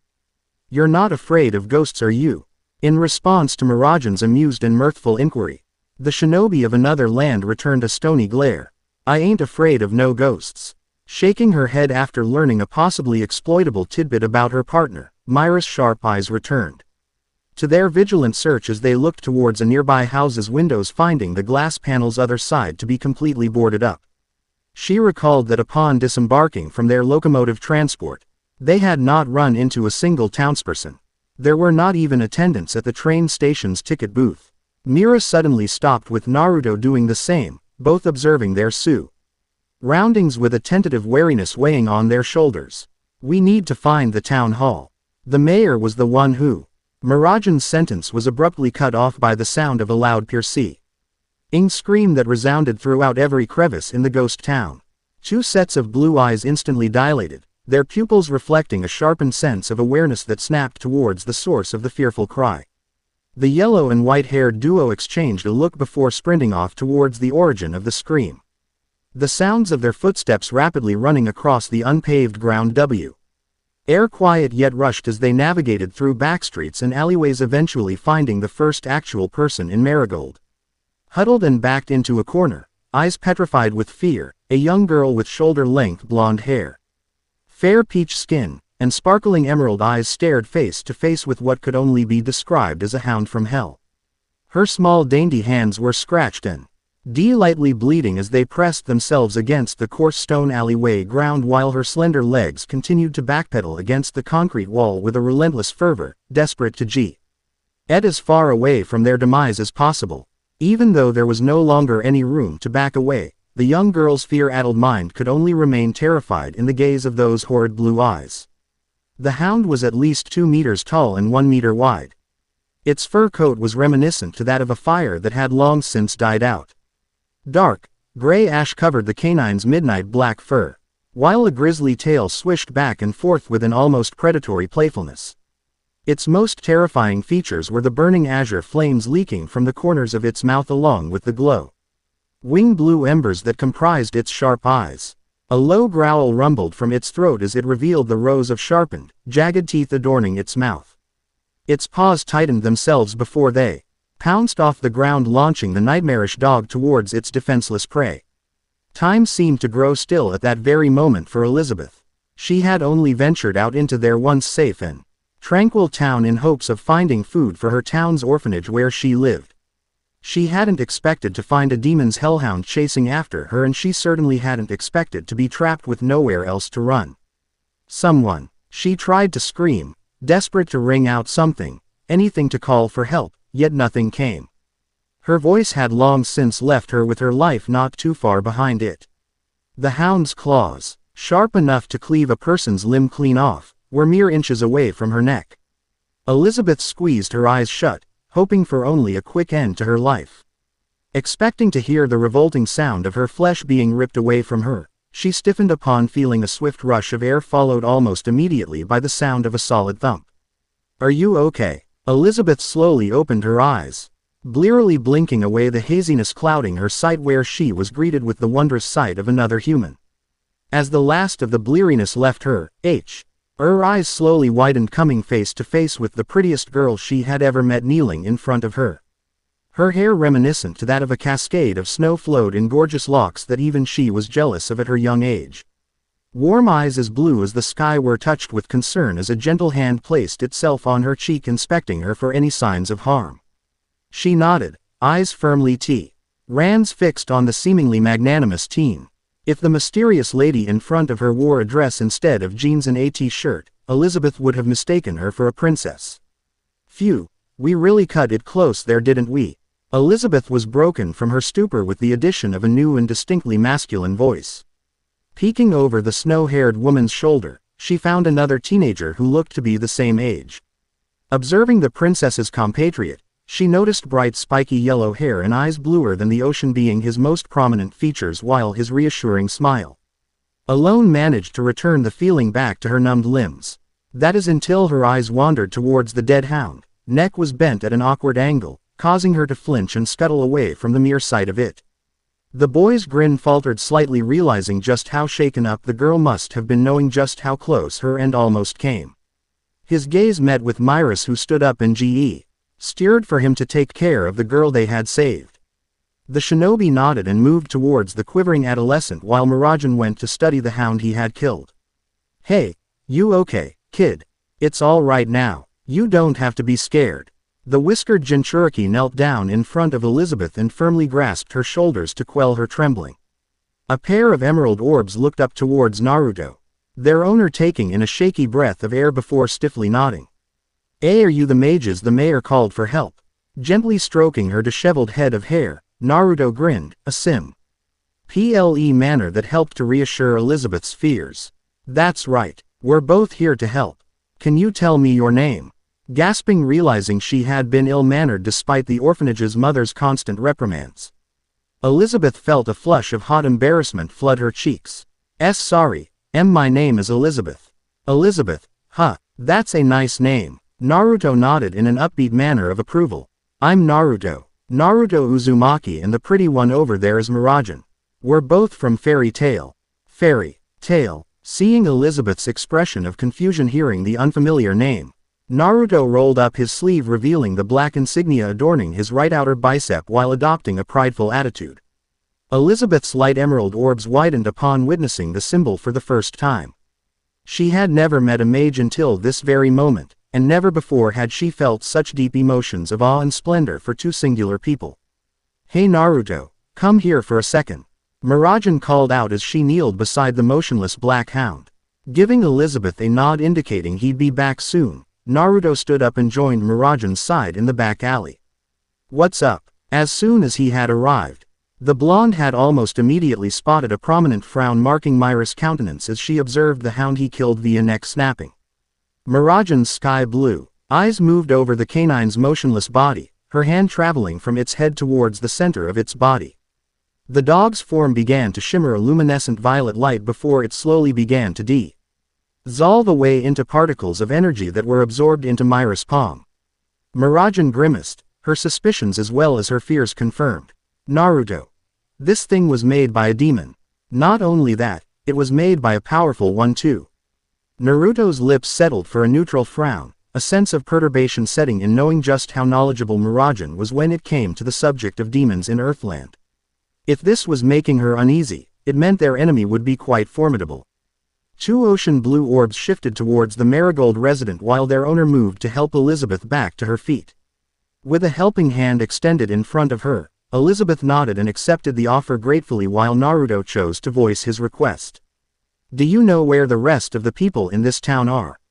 In her 13 years of life, Elizabeth had never nodded as fast as she did then. Marigold City Hall. It was a strange experience when they had first arrived into Marigold, a town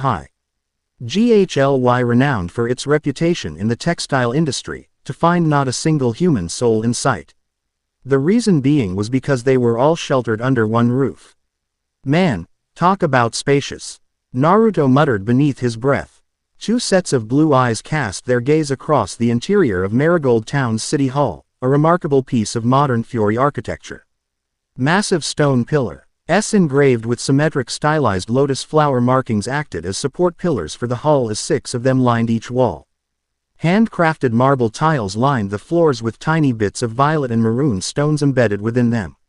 Escutcheon-shaped windows reminiscent to that of a medieval period filtered the bright sunlight into the building, while a marvelous chandelier adorned with hundreds of smaller crystals captured the light, reflecting it over the room in an encompassing hue. However, the architectural works of art could not be appreciated as their allure was dulled by the countless numbers of cots and hay beds sprawled out around the floor. "Hey, Elizabeth," Marajan had called out to their acquaintance as she keenly noted the heavy ambience in the air. "Do you know anything about the hound that tried to attack you?" Elizabeth involuntarily shivered once more at the reminder of the fire hound.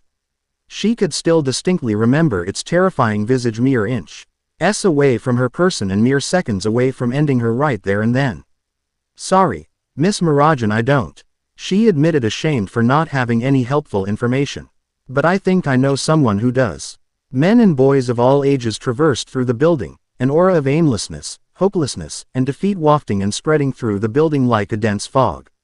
Brought further into the building's interior by Elizabeth, the fairy tale team approached a large rectangular table sat situated within the center of the room.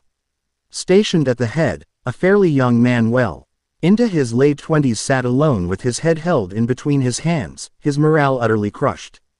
Kazuki Sanada, 27 years of age and Marigold's current mayor, possessed Marigold's most influential seat yet had no power in their situation. The mayor had combed well-maintained coffee brown hair with small streaks of gray, an indication of constant stress. A pair of wire-rimmed rectangle-shaped glasses sat on the creases of his forehead as the man lifted them up to rub the bridge of his nose as a means to mitigate his growing headache. Despite the otherwise lifeless atmosphere, Elizabeth marched on ahead unfettered with the brightest smile in the room upon encountering a familiar face she hadn't seen in a while. Kazuki. Kazuki's bloodshot and tired eyes moved towards the source of the familiar voice as he managed to give Elizabeth a forced smile despite the dire state of affairs. "Elizabeth, I thought I told you not to wander off. It's dangerous outside, especially for you." Elizabeth's facial features scrunched up into an annoyed yet adorable frown as she stuck her tongue out at Marigold's most respected individual.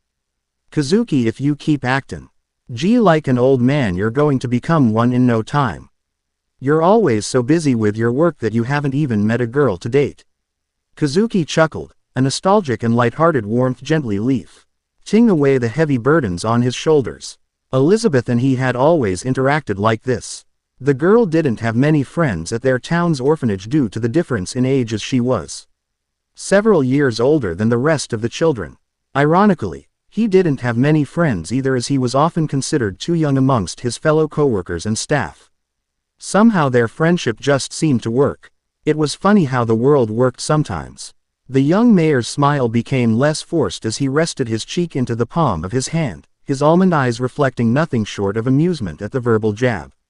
"Oh, is that so? Does this mean you've finally found a boy I can marry you off to?" "Kazuki," Elizabeth cried aloud, cheeks flushed a dark crimson. Kazuki's reaction was to fully laugh aloud at the girl's expense as he wiped away stray tears of mirth. "I'm sorry, I was just joking. Anyway, is there something you needed? We'd like to know the nature of your request." Kazuki's attention was taken and refocused onto Marajan, who had been the one to speak. His eyes widened by a significant degree upon noticing that he did not recognize her as a familiar face, leading his mind to believe that she was a mage who had undertaken the SOS he had sent out. His elation nearly tripled upon seeing an additional wizard standing behind her. "I seriously hope that I'm not wrong. But would you two happen to be the mages who accepted the job request?" Kazuki asked, an underlying sense of hopefulness lacing his tone. "That's us," Naruto spoke, a grin that spoke volumes of his trust in his own abilities marking his features after witnessing the exchange between the mayor and orphan.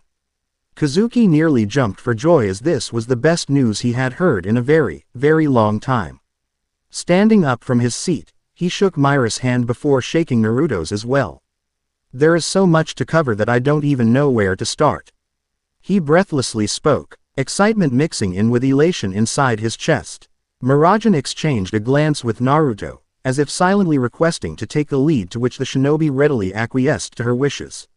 "So it seems But I would venture to guess that this town is being terrorized by a demon, isn't it?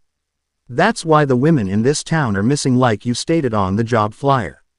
Elizabeth and Kazuki's eyes widened. The former due to the fact that this was her first time hearing about such a thing, while the latter's reason was due to the fact that he hadn't disclosed any information about that in his request to anyone other than the adults in Marigold, yet it somehow came into the light within minutes after the mage's arrival. Judging by your reaction, I'm going to assume Mira just hit the nail on the head here. In response to Naruto's statement of confirmation, Kazuki could only nod in a solemn manner, surprising Elizabeth even further. A hollow ghost of a smile spread across his lips as Kazuki looked towards Mirajan, who originally wanted nothing more than for her suspicion to be false. The mayor took his glasses off of his head and held them by their temples. How did you come to that conclusion so quickly? Mirajan extended and held out the palm of her hand, drawing both Kazuki and Elizabeth's attention as they blinked at the seemingly normal appendage. Before they could question the purpose Myra's action held, their mouths instantly clammed up as the same particles of violet etherano that she absorbed from the firehound emitted themselves into the air around them. I'm a demon soul takeover mage, and one of my specialties is absorbing demon particles. Mirajan explained, elaborating on the true nature of the specks of magic exiting her hand. We ran into a demon familiar that was a low-tier creation, which is why I believed that there was a stronger master responsible for all of this. It was some type of hound that Naruto killed before it hurt Elizabeth.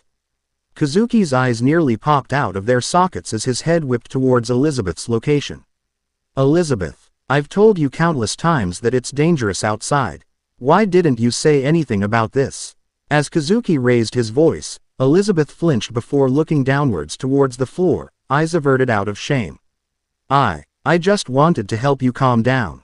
You've been up since yesterday, so I wanted to find those flowers you always loved to help you relax. I'm sore. Before she could finish her apology, she was stopped upon being engulfed in a tight hug. Her face resting against Kazuki's shoulder as the man's face reflected nothing but regret. Regret for lashing out, regret for his incapability to resolve this situation on his own, and regret for keeping the truth away from Elizabeth. No, I'm sorry, you don't have anything to apologize for, he softly murmured into the girl's ear. Naruto and Mirajan watched the public display of affection while exchanging uncomfortable glances with one another. A silent mental message went back and forth between the two regarding the need for them to be intruding upon a moment like this. Hey, Naruto began as he awkwardly cleared his throat. We're going to take a look around and just let us know when. No, it's fine. I should have just shared the full story with you two since the beginning. Kazuki had spoken with tribulation while still holding Elizabeth, his tone heavily laced with disdain and deep-seated regret. Standing up to his full height while returning his glasses back to their rightful position on his face, Kazuki readjusted the location of the nose pads while giving his full, undivided attention towards the fairy tale wizards. The reason why the women of this town are missing is because they were all taken. Marigold's esteemed mayor received two identical reactions from two different people. Neither of the two exactly seemed pleased. The only reason Elizabeth is still with us right now is because she was wandering around the forests when that monster arrived. The venomous tone that Kazuki had hatefully spoken with was a new GH to rattle even the townsmen who were close by, the chilling tone unbefitting to a benevolent mayor like Kazuki. For once, her not listening to me actually was a good thing. He humorlessly chuckled. If she had actually listened, she would have been taken by Citri, just like the rest. Citri, is that the name of the demon? Giving a nod to the shinobi's question, a grim disparity arrows within Kazuki's hazel brown eyes as he folded his hands together in front of his face. If there were to be a physical representation for the word monster, that thing would be it.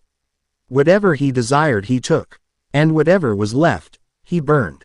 Marigold skies, soaring across the tranquil calm sea of blue that comprised the sky while mercilessly tearing apart any benign clouds that dared to roll onto his path.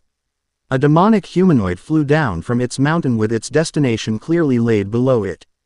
Donning a royal blue and white button-up overcoat over its form as a means to represent high status as a demon. The tainted being possessed a cape that fluttered in the wind behind him while two jets of searing hot flames from its feet propelled him forward at vision-blurring speeds as long blackened hair reminiscent to that of ash whipped around wildly in the winds behind it. Those stupid fools, and after I went through the trouble of threatening to burn their whole town to ashes, while violating my captives if they put up any signs of resistance. Did they honestly think I wouldn't notice the death of one of my familiars? Citri smirked to himself, a creepy and pleased chuckle evening his lips while his incandescent amber eyes glimmered with an inhuman light. Well, it's not like I wasn't going to do either of those things eventually. I want to get this over with as soon as possible so I can break in the first one, he cackled. Fiery wisps of malevolent orange danced across his fingertips, colluding into a single conflagration, before it was crushed within Citri's grip. Finding the miserable human's central base of operations, Citri touched down, landing in crouch before standing to his full 2 meters in height. Humans. The demon of fire took great plea. Sure in watching the pathetic beings scramble like ants having their colony attacked. In mere seconds, nearly the entire human settlement that remained in Marigold stood before him, their mayor standing at the forefront. However, Citri's eyes were drawn towards the young girl at his side like a magnet. Strange. I thought that I had ordered them to hand over all the women of this village. Eyeing Elizabeth's frightened form intently, the demonic being smirked nonetheless. I'll take her as well and let her grow until she's ripe for the picking. What do you want, Citri? Give us back our daughters. Return my wife. A deep, throaty chuckle reverberated from the depths of Citri's chest as he brought his hand back before unleashing a towering wall of fire that divided himself from the trash before him. As the bastion of flame and ash died down, his intent of silencing the pitiable fools before him succeeded as his voice rang out over the hushed murmurs and whispers. It seems you people are quite mistaken. My presence here is your recompense for retaliation, humans. What are you talking about, Citri? We've done everything that you asked of us, what more could you possibly want? Kazuki questioned, a tone of calm composure belying one of suppressed rage. Citri's lips, touched with amusement, quirked themselves upwards in a sinister sneer. Did you honestly think a supreme demon such as I wouldn't notice the death of one of my hellhounds? The life force I shared with them returns to me upon their expiration, and since one of your men took the life of one of my subordinates, it is only proper I be compensated. Resentment and anger rose to an all-time high among the ranks of men crowding in front of the city hall. The sheer tone of condescence, ion and arrogance that Citri spoke with belittled them with each decibel that left his lips. Fortunately, I am feeling somewhat generous today, so I will let you off with a light punishment. Wit. A snap of his fingers, the cinders that remained from his previous display of power roared to life once more into a large pillar of pure flame. Within the core of the conflagration burned a great height light while the outer edges exuded a brightly colored orange pigment. Pointing a sharp finger towards Kazuki, Citri's grin, touched with madness and depravity, widened with tangible delight dancing in his corrupt amber orbs. Walk through my flames and all will be forgiven. Loud bellows of defiance and anger were Citri's response before they were immediately quelled by a raised hand from Kazuki. The mayor's eyes gained a hard look to them as he stared unperturbed in the face of a demon. And if I refuse? Citri smiled, the deceptively benevolent expression accompanied by his OSED eyes created a facade of kindness and charity. Then I'll slaughter everyone here right now. Kazuki glanced over his shoulders, his gaze meeting those of his fellow townspeople one by one, drawing a deep sigh from his chest. They had played right into his hands. Everyone was far too close to evade an attack which would snuff out at least half of them. As his weary hazel eyes scanned through the crowd, they slightly widened upon finding Mirajan within the crowd, her disposition and expression calm and relaxed. Does she have a plan? Kazuki wondered. And where is the second one? Kazuki's jaw tightened. No, those two were Marigold's best and only shot at liberating the hostages and freeing the town from Citri's terror. He should know he would place his life in their hands. Everything was riding on him at this very moment. Meanwhile, Citri's smile turned into a downright confident sneer. Everything was falling within his plan. What's the matter, oh honorable mayor? Can you not sacrifice yourself for the good of your men? How crew? No, it's fine. Kazuki responded, firm and resolute. I'll do it. Citri's eyes momentarily widened as this was not the response he had anticipated. The corners of his lips tugged themselves into a frown. This bastard. Mayor. Don't do it. We can fight him together. As Kazuki took his first step forward towards the raging inferno, a smaller hand grabbed onto his and tugged his back. Looking back, the mayor found that it belonged to Elizabeth. You can't, she barely whispered. Kazuki smiled as he knelt down and stroked her hair in a comforting manner. It'll be okay. Hey, little girl, Citri called out damnably, smiling all the while. Are you perhaps fond of this town's mayor? Kazuki narrowed a glare towards Citri. Yet the question had been raised towards Elizabeth, who nevertheless answered. He's my friend. She steadily declared, mustering as much of an intimidating glare as a 13-year-old could. Then if you would like to save him, I do not mind sparing him as long as you come with me.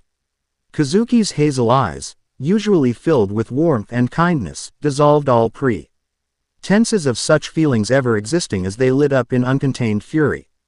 Go to hell, you monster. I'd rather slice my own throat if it meant keeping Elizabeth from you. And who is to stop me from slaughtering you where you stand and taking her for myself? Citri retorted in kind, amber eyes glowing with lust directed towards Elizabeth. Holding out his hand as a small cluster of wisps combined into a single large flame, Citri prepared to smite the majority of the remaining populace with extreme prejudice. Except, dynamic entry, for the sudden foot that smashed into the side of his head. The heel of the limb containing the most of the explosive force as it pulverized Citri's jaw while temporarily blowing out his eardrum. The demon being's body crashed straight through the side of a house before continuing to plow through at least two more.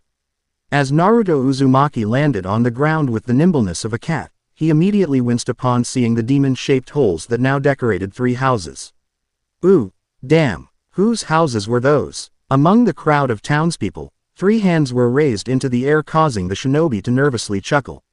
Sorry about that, it's fine. I'm just glad you gave the bastard what he deserves. Same here. I was planning on renovating anyway. In a sudden turn of events, the third house Citri had crashed into became engulfed into a firestorm from hell. Plaster and concrete practically disintegrating while stone turned to tar and molten rock. Kazuki. Yeah, I know Jim, I'll help pay for it. Rising from the burnt remains of the home, Citri wore an expression that spoke volumes of just how pissed he was. Flecks of flame fell from his unholy majesty as two jets of fire elevated him up into the air. His features sported a heavily purple indent in the shape of a sandal. His face sported a fist-shaped indent colored purple on the demon's fair-colored cheeks, while Citri's amber eyes were livid, widened with absolute fury and hate. As they searched for the interloper among the crowd. Who dares? Over here, big guy. Amber eyes snapped towards Cerulean in an instant, a cunning mind burnin'. The image of the insect that dared to oppose him into its memory permanently. I'm going to have to ask you to remain 50 meters away from Eliza. Wait, scratch that. 100 meters away from all children everywhere. Citri's lips twisted themselves upwards into a cruel and malicious smile at the sheer gall the man before him possessed. And may I ask for the name of bug that I'm about to squash? Sorry, but my grandmother always taught me to stay away from creepy old men. That said though, pushing the flow of his chakra towards his legs like a spring, Naruto leapt into the air, launching off the ground like a missile. And appeared directly in front of Citri in the blink of an eye. His fist was already cocked back, with the demon finally reacting to the shinobi's presence. She also had her own ways of dealing with messed up perverts like you. Feeling the flow of chakra rush upwards from his legs to his torso, Naruto felt the primordial power coalesce within the nook. Less of his right hand surging straight through his bones. However, Citri had not climbed up the ranks of his fellow demons, spilling his share of blood and obtaining his experiences along the way. Through sheer battle-honed instinct, Citri raised up his left arm to defend his face from the mysterious human's attack. Clenching his fist tightly as his inner chakra created a nigh-invisible shell around it. Naruto sucked in a breath of air as he unleashed a hammering right hook that drilled into the demon's forearm. The blow from the ordinary human broke through Citri's makeshift block with crushing force as it broke the bones in the demon's arm with an audible snap like a pencil. A pained scream of agony tore through the air before it was immediately silenced by the same fist whose momentum continued to carry it right into the same spot the shinobi had punched before. The aftereffect of the hit rocketed Sitri back to Earth as he smashed into the ground. There was a simple log. I see behind fighting when it came to being a shinobi. If your opponent excelled in taijutsu, then your only option was to outwit them with either genjutsu or ninjutsu. Similarly, if an opponent specialized in ninjutsu, then naturally your primary options were to beat them with the other two facets that comprised being a ninja.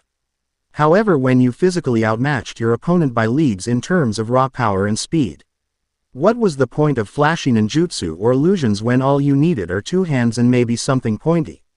There was a reason he was a kick-ass ninja.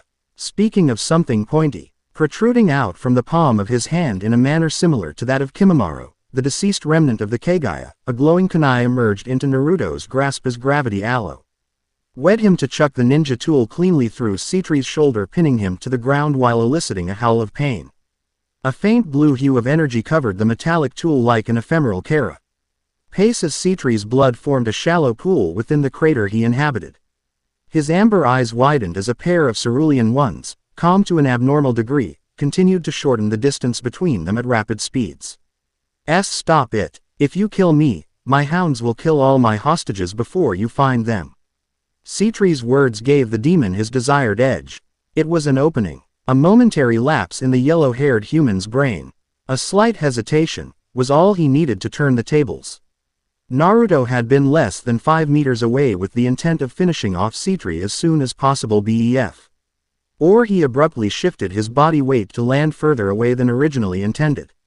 Before his sandals had even touched the ground, Sitri enveloped himself in a firestorm that formed a protective pyre of pure flame around him while expanding outwards. The nearby crowd yelled in panic as they backed away from the sheer heat of the encroaching fire. The remaining townsmen of Marigold would have been cooked if it were not for the timely intervention of Fairy Tail's running contender for strongest woman. Gathering her magic as she was covered in a malevolent violet light, Mirage and Emerg Ed from the demonic aura drastically altered in appearance. Her ivory hair defied gravity, standing upwards while she donned a revealing maroon bodysuit. Holding her hands out in front of her, a translucent screen of purple etherano coalesced into a spherical barrier wall that encompassed the civilians as it entirely blocked out Sitri's attempt at roasting the normal humans alive. By the time the blazing tower died down into embers and ash, Sitri was nowhere to be found. With 4 ends stabbed into the ground forming a pyramid-shaped shield, Naruto's adamantium chains receded back into the ground to reveal the shinobi unscathed, yet severely aggravated. I can't believe I let him get away. Hey. Naruto felt a shiver scramble up his spine as the gravely unnerving Otter rattled out from the furthest corners of his mind. The source known, but the reasons behind such a diabolical laugh not. What's with you, Kurama? The flesh bag escaped with your kunai still lodged into him. I can still feel our chakra clearly. Okay, that's great, but why are you laughing? Because I'm the one who's going to hunt the little bastard down.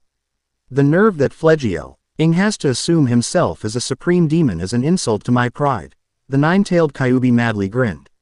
I may have despised that label your kind once gave me, but it was a title truly earned by the sheer power my brethren possessed. The presence of just one of us earned the ire of an entire nation, and this Sitri dares to put us on the same level as he threatens a mere colony.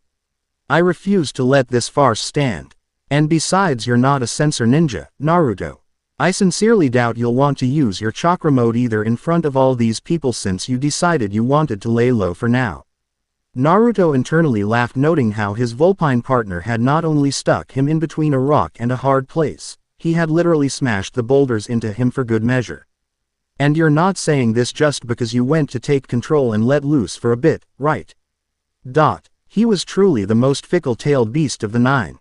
The amount of logic Kurama was kappa ble of manipulating and twisting into his favor, or rather the sheer length that Kurama would bullshit reason to suit his own personal desires according to Naruto, was impressive as it was absurd.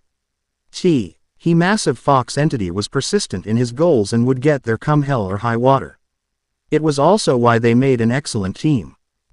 Fine, just don't go overboard, ya bastard fox. Keihi wouldn't dream of it. Meanwhile outside, Miragen surveyed her surroundings one last time before deeming it was safe once more. Deactivating her barrier, She felt a slight twinge of anxiety over her as she was reminded of the trauma of her past. Whispers and murmurs bombarded her from all sides as the people she protected slowly became instilled with fear in the face of her takeover. It was to be expected, of course, given its nature, but that didn't make it any less humiliating. She had always been repulsed by her own power as well, which is why she was never able to fight to her fullest extent with other people watching. No, if anything, she would not crack under the weight of her own emotional burdens, especially on a mission like this. Oi! What are you meatbags gawking at? We ain't a sideshow. Naruto barked, his rough and grizzled voice startling even grown men. Bewildered by the dramatic shift in tone originating from the gentle-mannered blonde, the town's men shifted their gazes towards the approaching fairy tale member whose appearance suddenly changed. Crimson-red orbs stared back into their own, rattling the very bones that comprised their spines. Sharpened animalistic features grew more prominent upon the shinobi's face as his new appearance just screamed dangerous. Fortify the surrounding areas and make preparations to put out any fires in case the enemy tries something. Why, yes, sir. And just like that, grown men who had previously believed that Citri possessed the title of the most terrifying thing they ever encountered shifted those beliefs in a matter of seconds after meeting the eyes of this mysterious stranger just once. The inhumane glimmer within those bloody orbs didn't just make them feel uncomfortable, no, more accurately, it made them feel as if they were being hunted. As if they were no longer humans, but meek animals waiting to be picked off and devoured. One command was more than enough to kick their rears into gear as they all rushed towards Marigold's storehouse to start building barricades while others dashed towards the well to start preparing anti-fire measures. Nodding in satisfaction seeing as how he hadn't lost his touch, Kurama with control of Naruto's body turned on his heel and began walking towards the lake beside Marigold, his target heading off to the mountains on the other side. Before he could use the body flicker technique known by practically all shinobi, he was halted by his wary teammate who placed herself in front of his path while still in her takeover.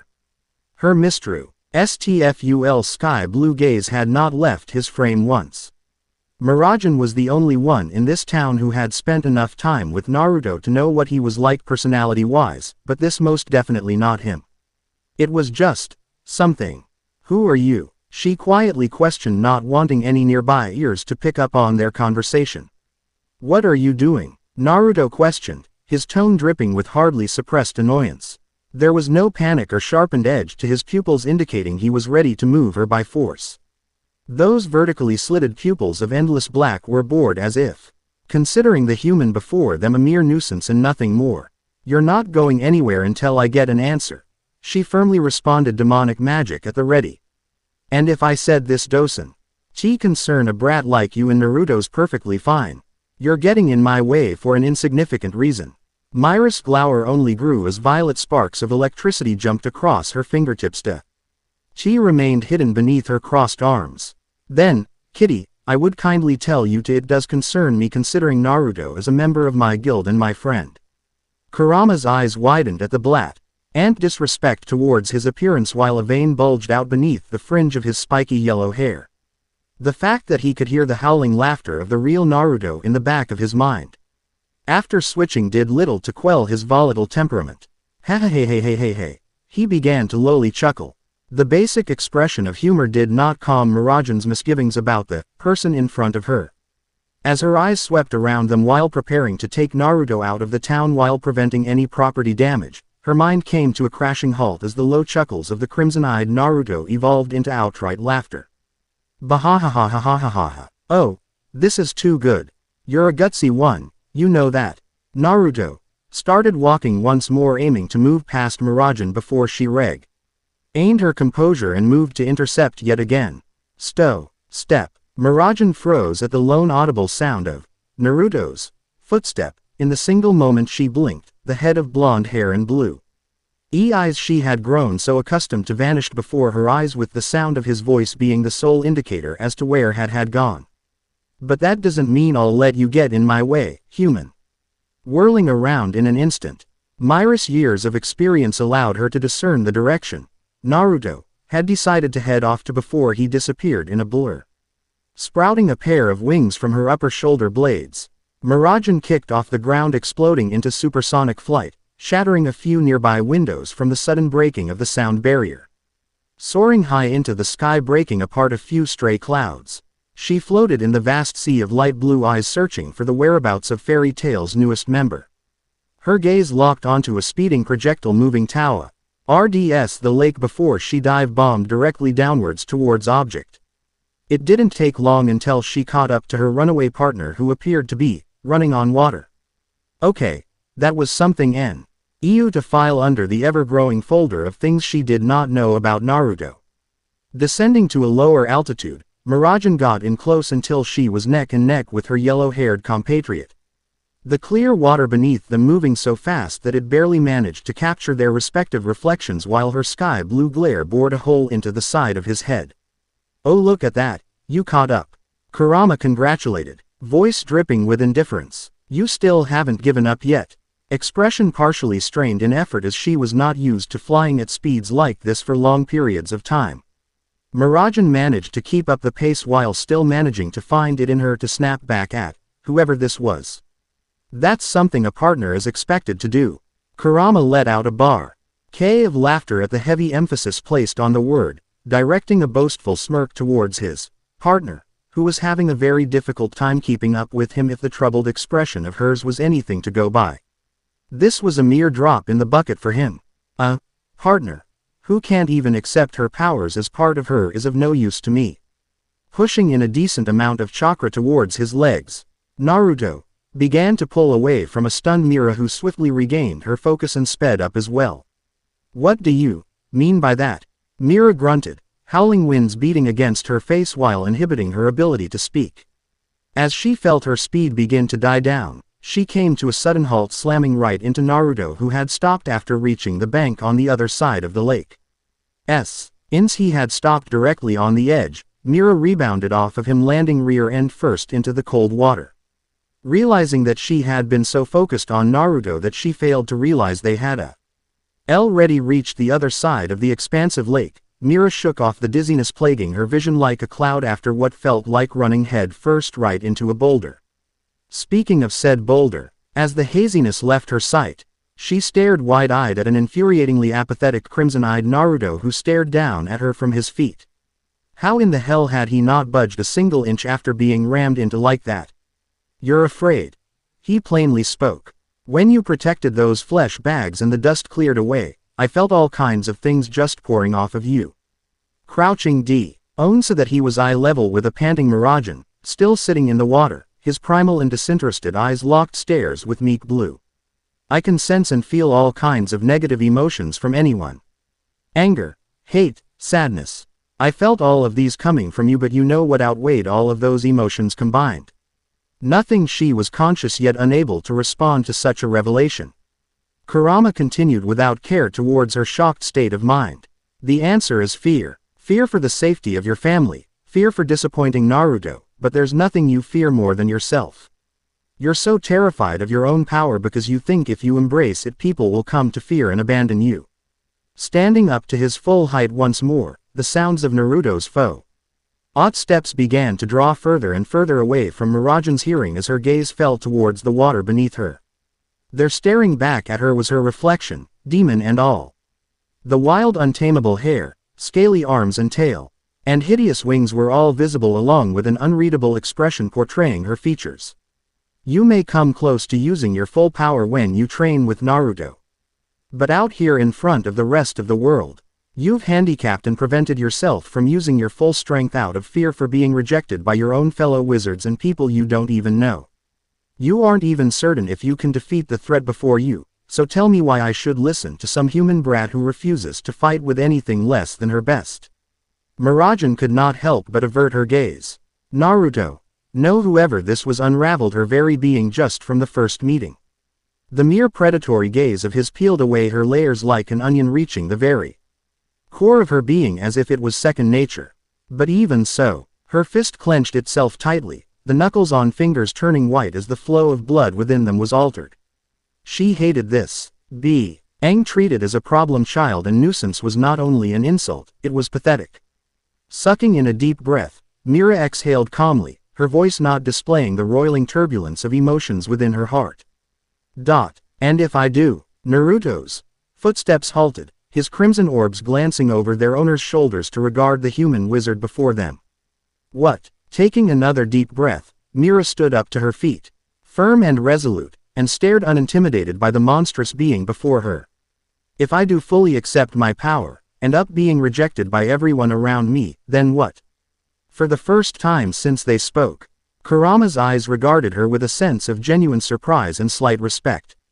If he were to close his eyes and look into his mind, he would see his one in a million partner grinning as stupidly as always back at him.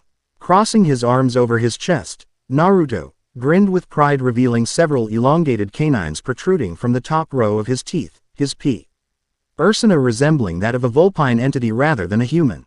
Then at least you'll still have us. Naruto would never abandon a person over something as trivial as this, and in my opinion you're. Kurama paused, internally mulling over the words in his mind given just how foreign they tasted on his lips. God, there must have been something weird this place was doing to him. You're not so bad, I guess. Phew, he actually got that one out. Old man Hagoromo would have been proud.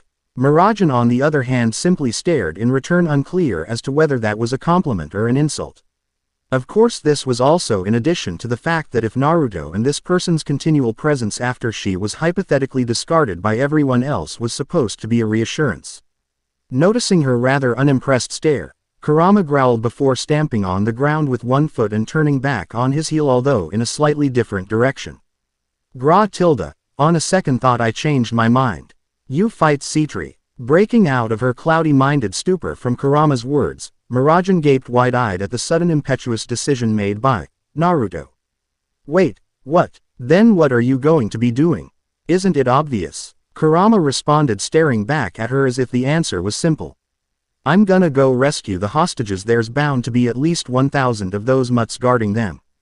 But don't you want to fight Citri? He's obviously the bigger threat here. Miragen argued. Waving his hand in a nonchalant manner over his shoulder, Kurama continued. His saunter forwards while still deeming his partner with a response. Trash is trash. If I'm gonna fight trash either way, I might as well take on the most. Stunned by such a straightforward dismissal of the threat Citri posed, Mira swallowed a lump that had formed in her throat before remembering to ask one final thing. Just one more thing. Is Naruto actually safe? Who are you really? Truthfully, the ivory-haired beauty had expected Naruto to keep walking and ignore her. From his attitude and the way he spoke, this mission was nothing more than a way to pass off the time and stave his boredom. She had never expected him to actually stop mid-step in response to her inquiry. I'd rather keep this as simple as possible, so you can just think of this as something similar to your takeover. Kurama answered, a prideful smirk making its way across his features.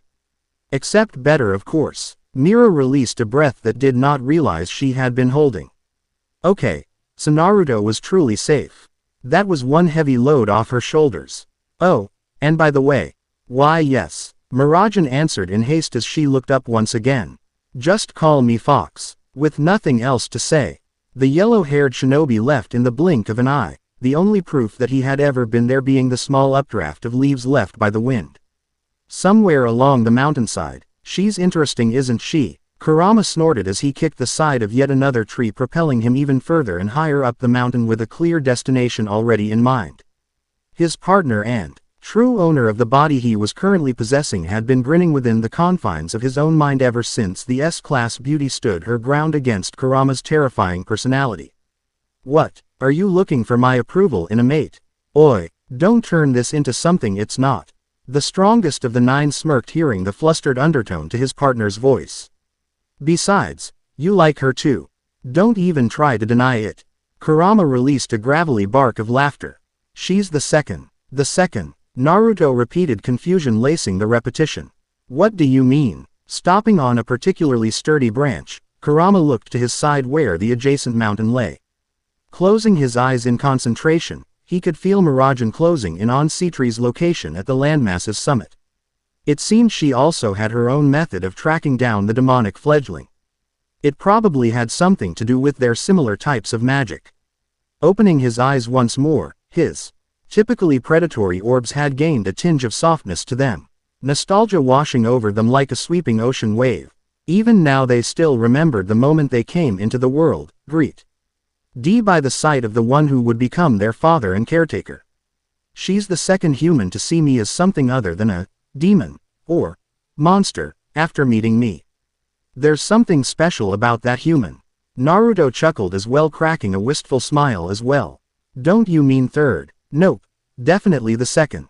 And just like that, any traces or vestiges of warmth and happy memories vanished as Kurama continued his trek up the mountain. Wah. For the first 3 years after meeting me, you thought you had a demonic monster living in your gut. That already makes Miragen better than you in my book. Oh come on. You were a total asshole for the first 3 years I knew you. You don't even have a book either.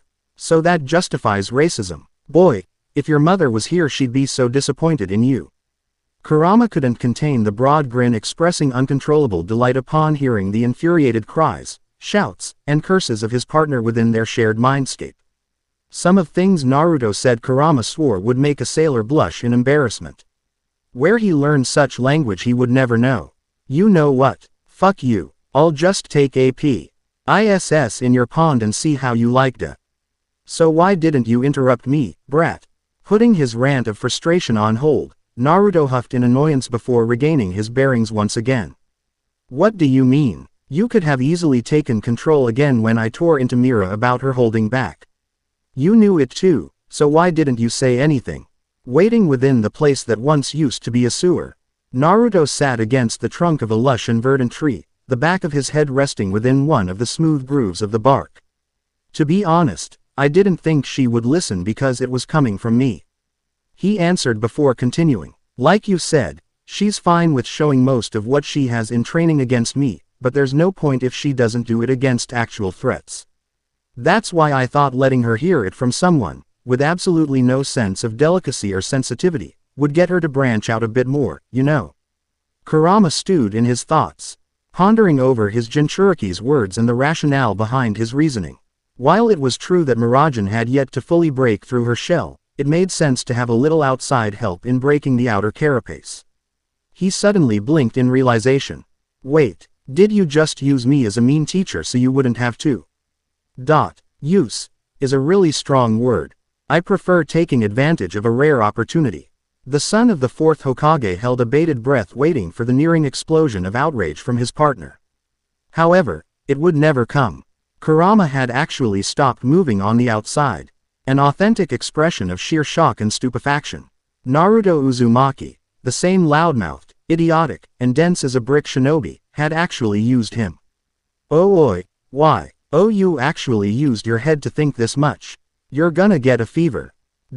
Coming from someone who never thought about learning the one jutsu that kept him sealed away for over 200 years, you are the only person who doesn't get to say that to me.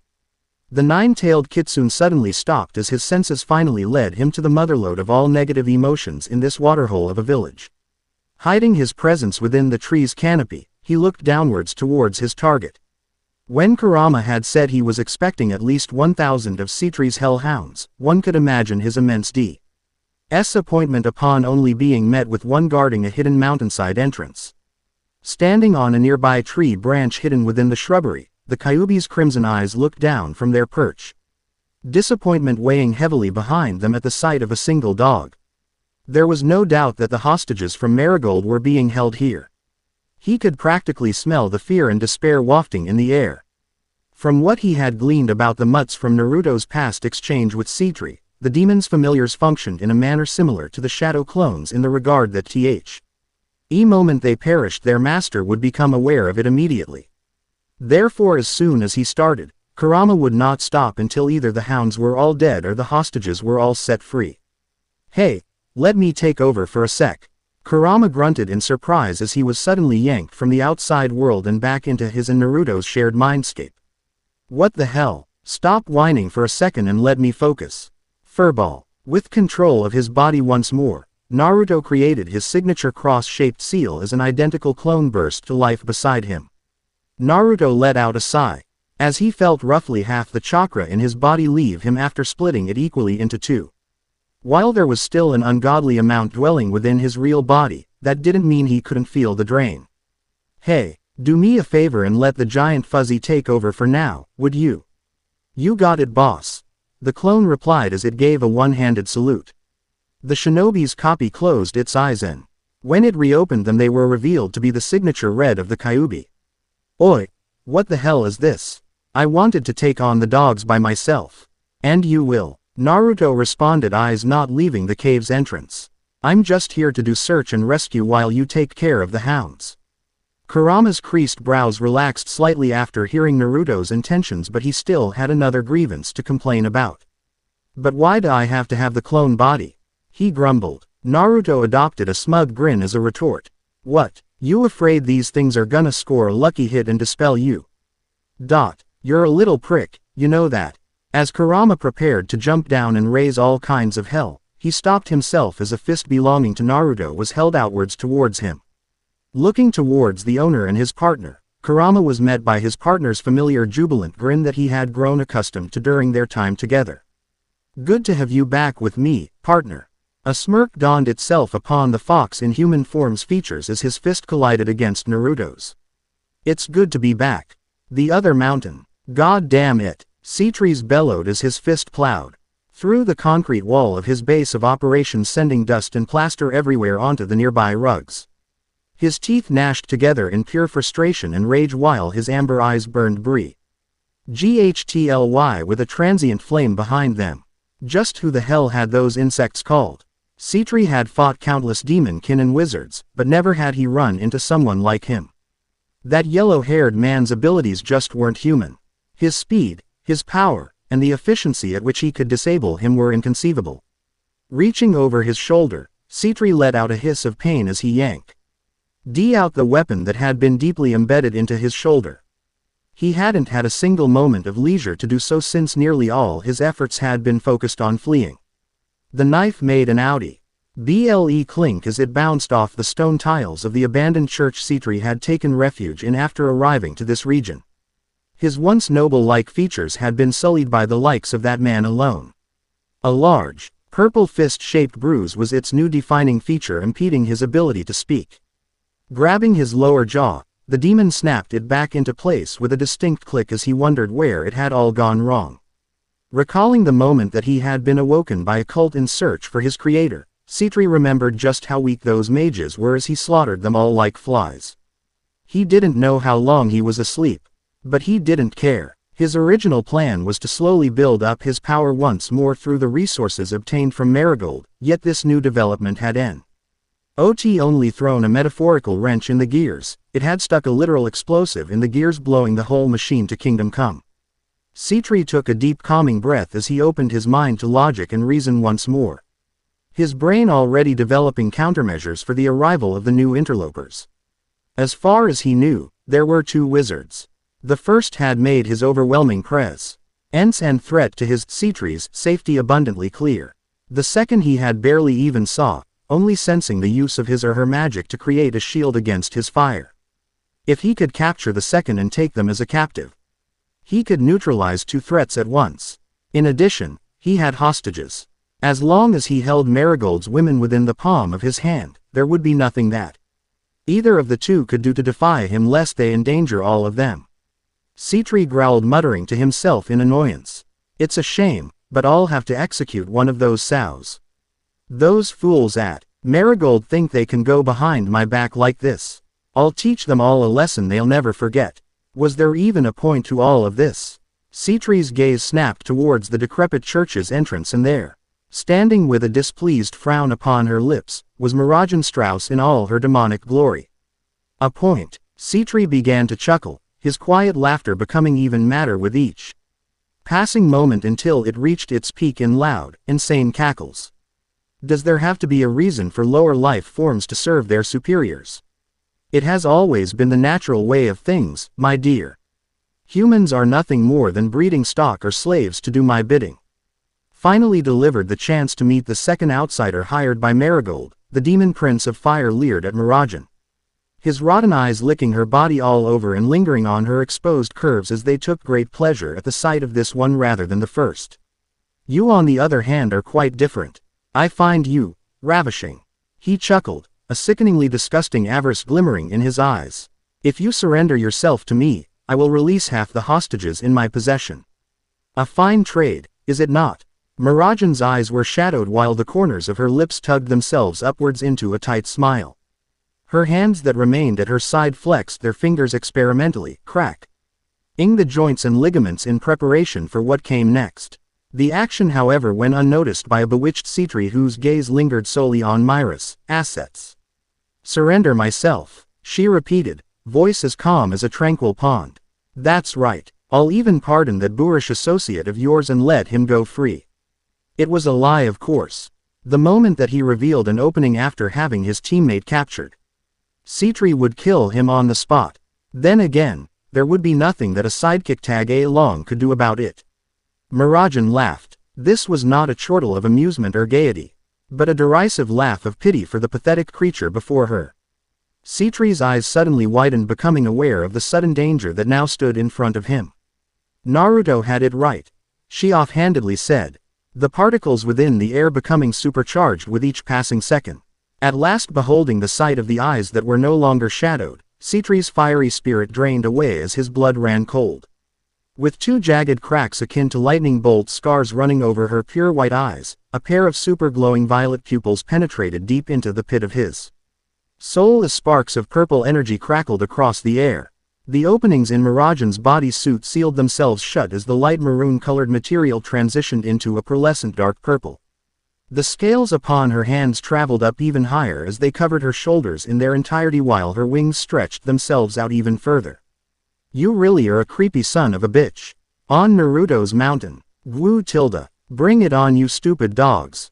The repeated sounds of footsteps rapidly sprinting down the empty cave corridors were once again drowned out by the reverberations of a rampaging Kurama as he tore through and decimated another pack of hellhounds attacking him.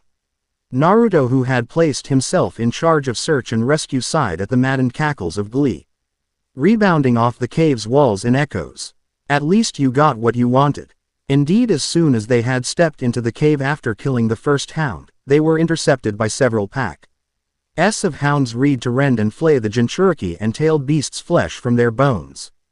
Unfortunately, their opponent wasn't a human despite how his appearance looked at the moment. Their opponent was an immortal incarnation of limitless power with a serious alpha complex. The shinobi lost any concern for his partner's safety and well-being the moment he saw the chakra being decapitated with his bare hand while simultaneously crushing the skull of another beneath his foot. He would bet good money that Kurama probably attracted the attention of every other hellhound in the whole freaking cavern. And so here he was traversing deeper into the depths of the unknown cave that seemed to span far into the mountain's center. It wasn't long until he reached an area that looked man-made, or in Sitri's case demon-made in comparison to the rest of the cave's natural features. The stone ground was carved into segmented blocks while dense bars of hardened ore comprised cages had lined the walls as they went deeper and deeper into the mountain's cavern. Within each 5-meter by 5-meter cell were at least 4 to 5 hostages within them.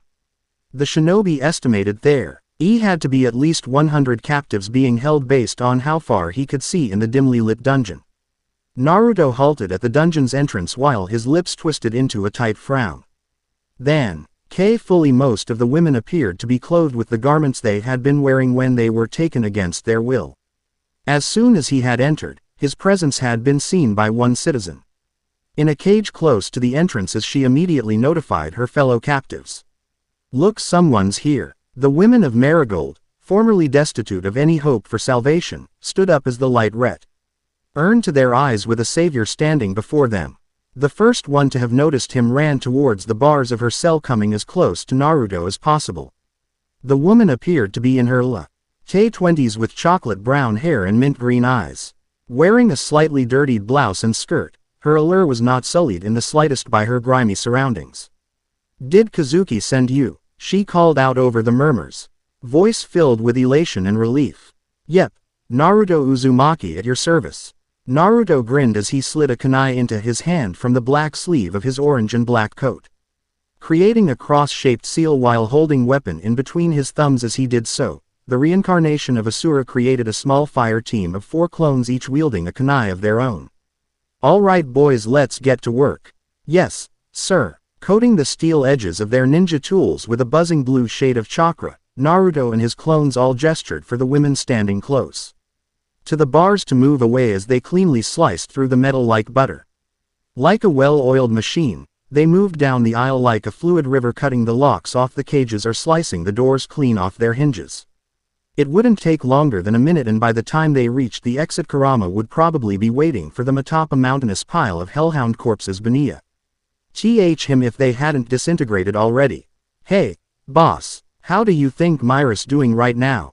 Not bothering to look for the clone who shouted out the question, Naruto continued to cut through his steel bars with a fully confident smile crossing his features.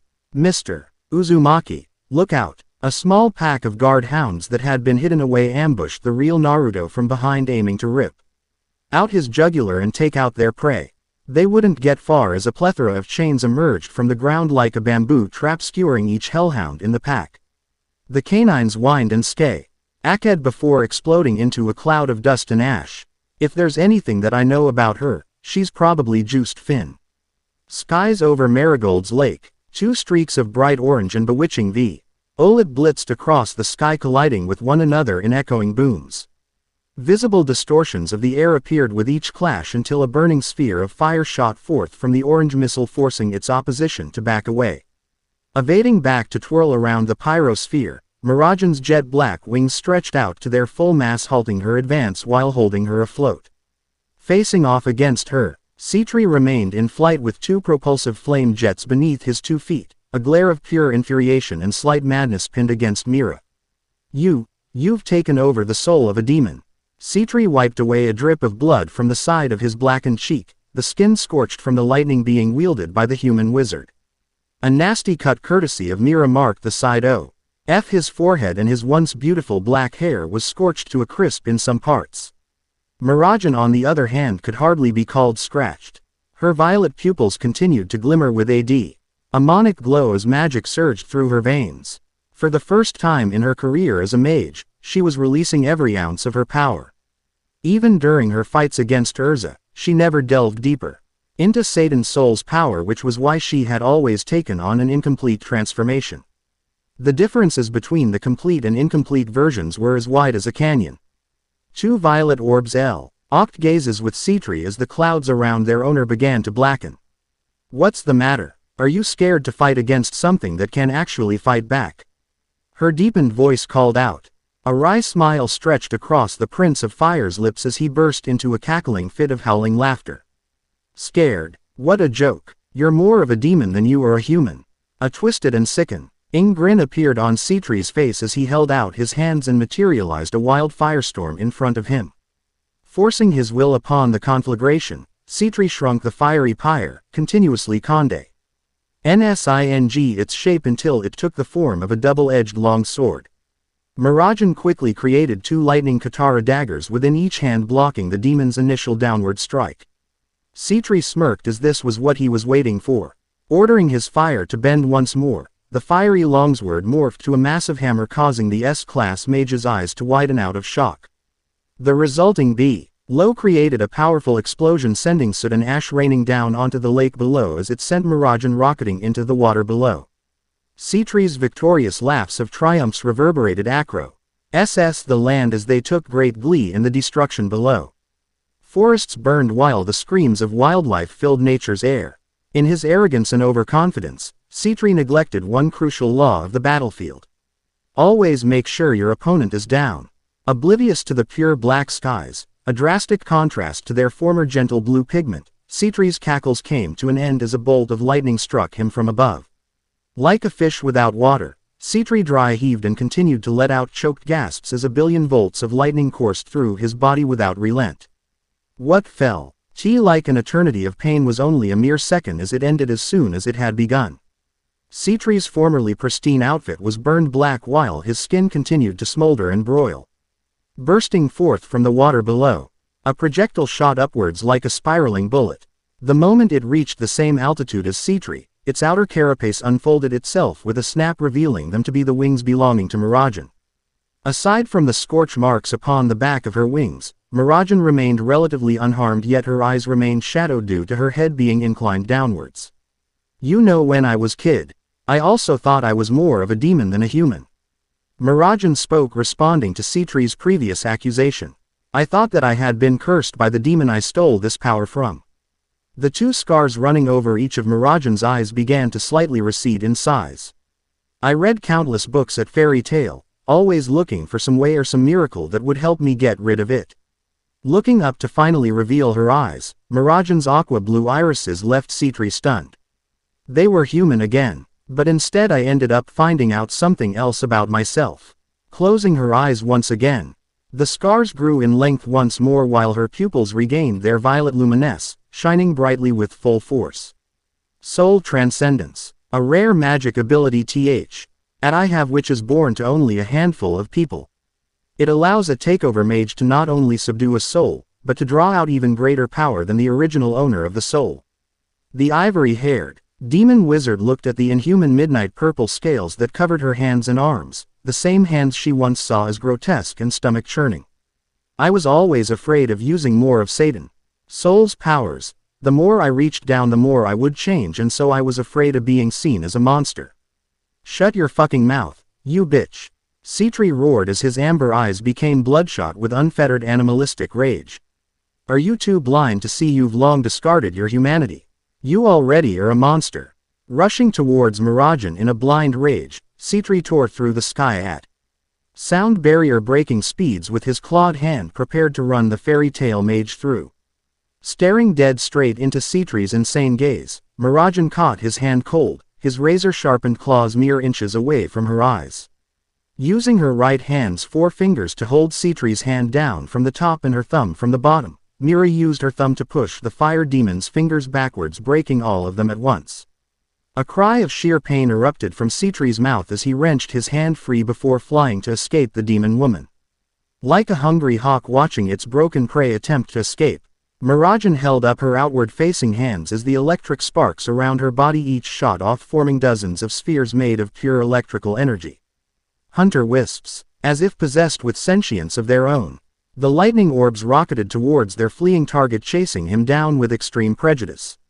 With every swerve Citri attempted to throw them off his trail, they faithfully followed. With every duck, dodge, dip, and dive he tried, they would not divert from their mark. Damn it, the fire-using demon cursed, face contorted with strain as he tried to pull ahead. With only one option in mind, Citri's non-broken hand enveloped itself in flame, unleashing a fiery wave in a horizontal arc to act as a shield. Thankfully his sharp-witted gambit managed to save him from the wisps. Most of the wisps, that is. As if the first strike of lightning had been condensed to an unimaginably compact form, Citri felt the familiar pain of lightning frying his internal muscles while boiling the blood inside him as a couple wisps pierced through the firewall, exploding on contact while sending his crisp body crashing back to earth. Crash landing on the riverbank, digging a half-a-mile-long trench in the process. Citri slammed his good fist into the dirt beneath him before he suddenly clutched his head in agony. Hundreds of images, all showing the brutal ends met by his hounds, assaulted his brain without relent. It wasn't until the last hound perished that the torment came to an end. Damn it, damn it, damn it, damn it. Looking towards his broken hand, Citri's mind had already made its decision, as the term drastic no longer existed in its mental dictionary. Closing his eyes in concentration, Citri began to chant in hushed murmurs just as Mirajan descended down to find him. Through the fiery blazes of the inferno, all is reduced to ash. Through the flames of the hellfire, all souls are damned to eternal and everlasting fire. O great destroyer, I sacrifice this left arm of mine in exchange for your power. As soon as her feet had touched the ground, Mirajan had vanished in a burst of speed with a fist raised with the int. NT of burrowing Citri's head straight into the ground.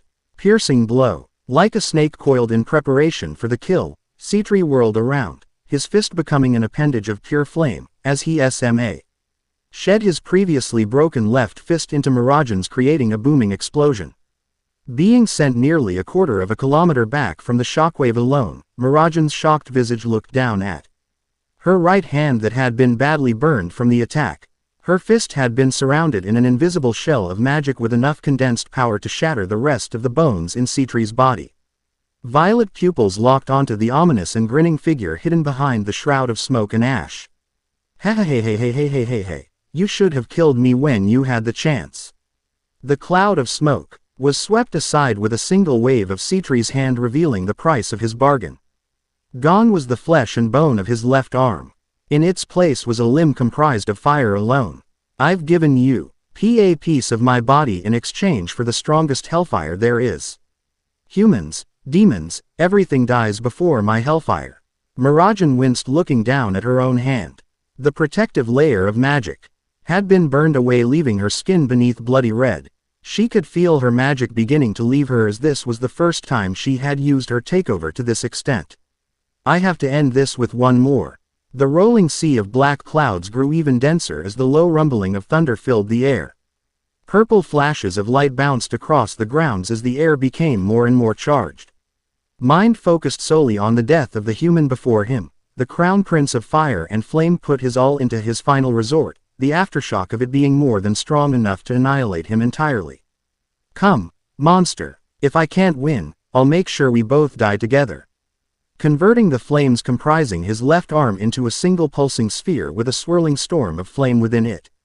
Expanding like a bubble, the sphere continued to grow larger and larger until it became akin to that of a miniature sun, the sheer heat causing the nearby water in the lake to evaporate into steam.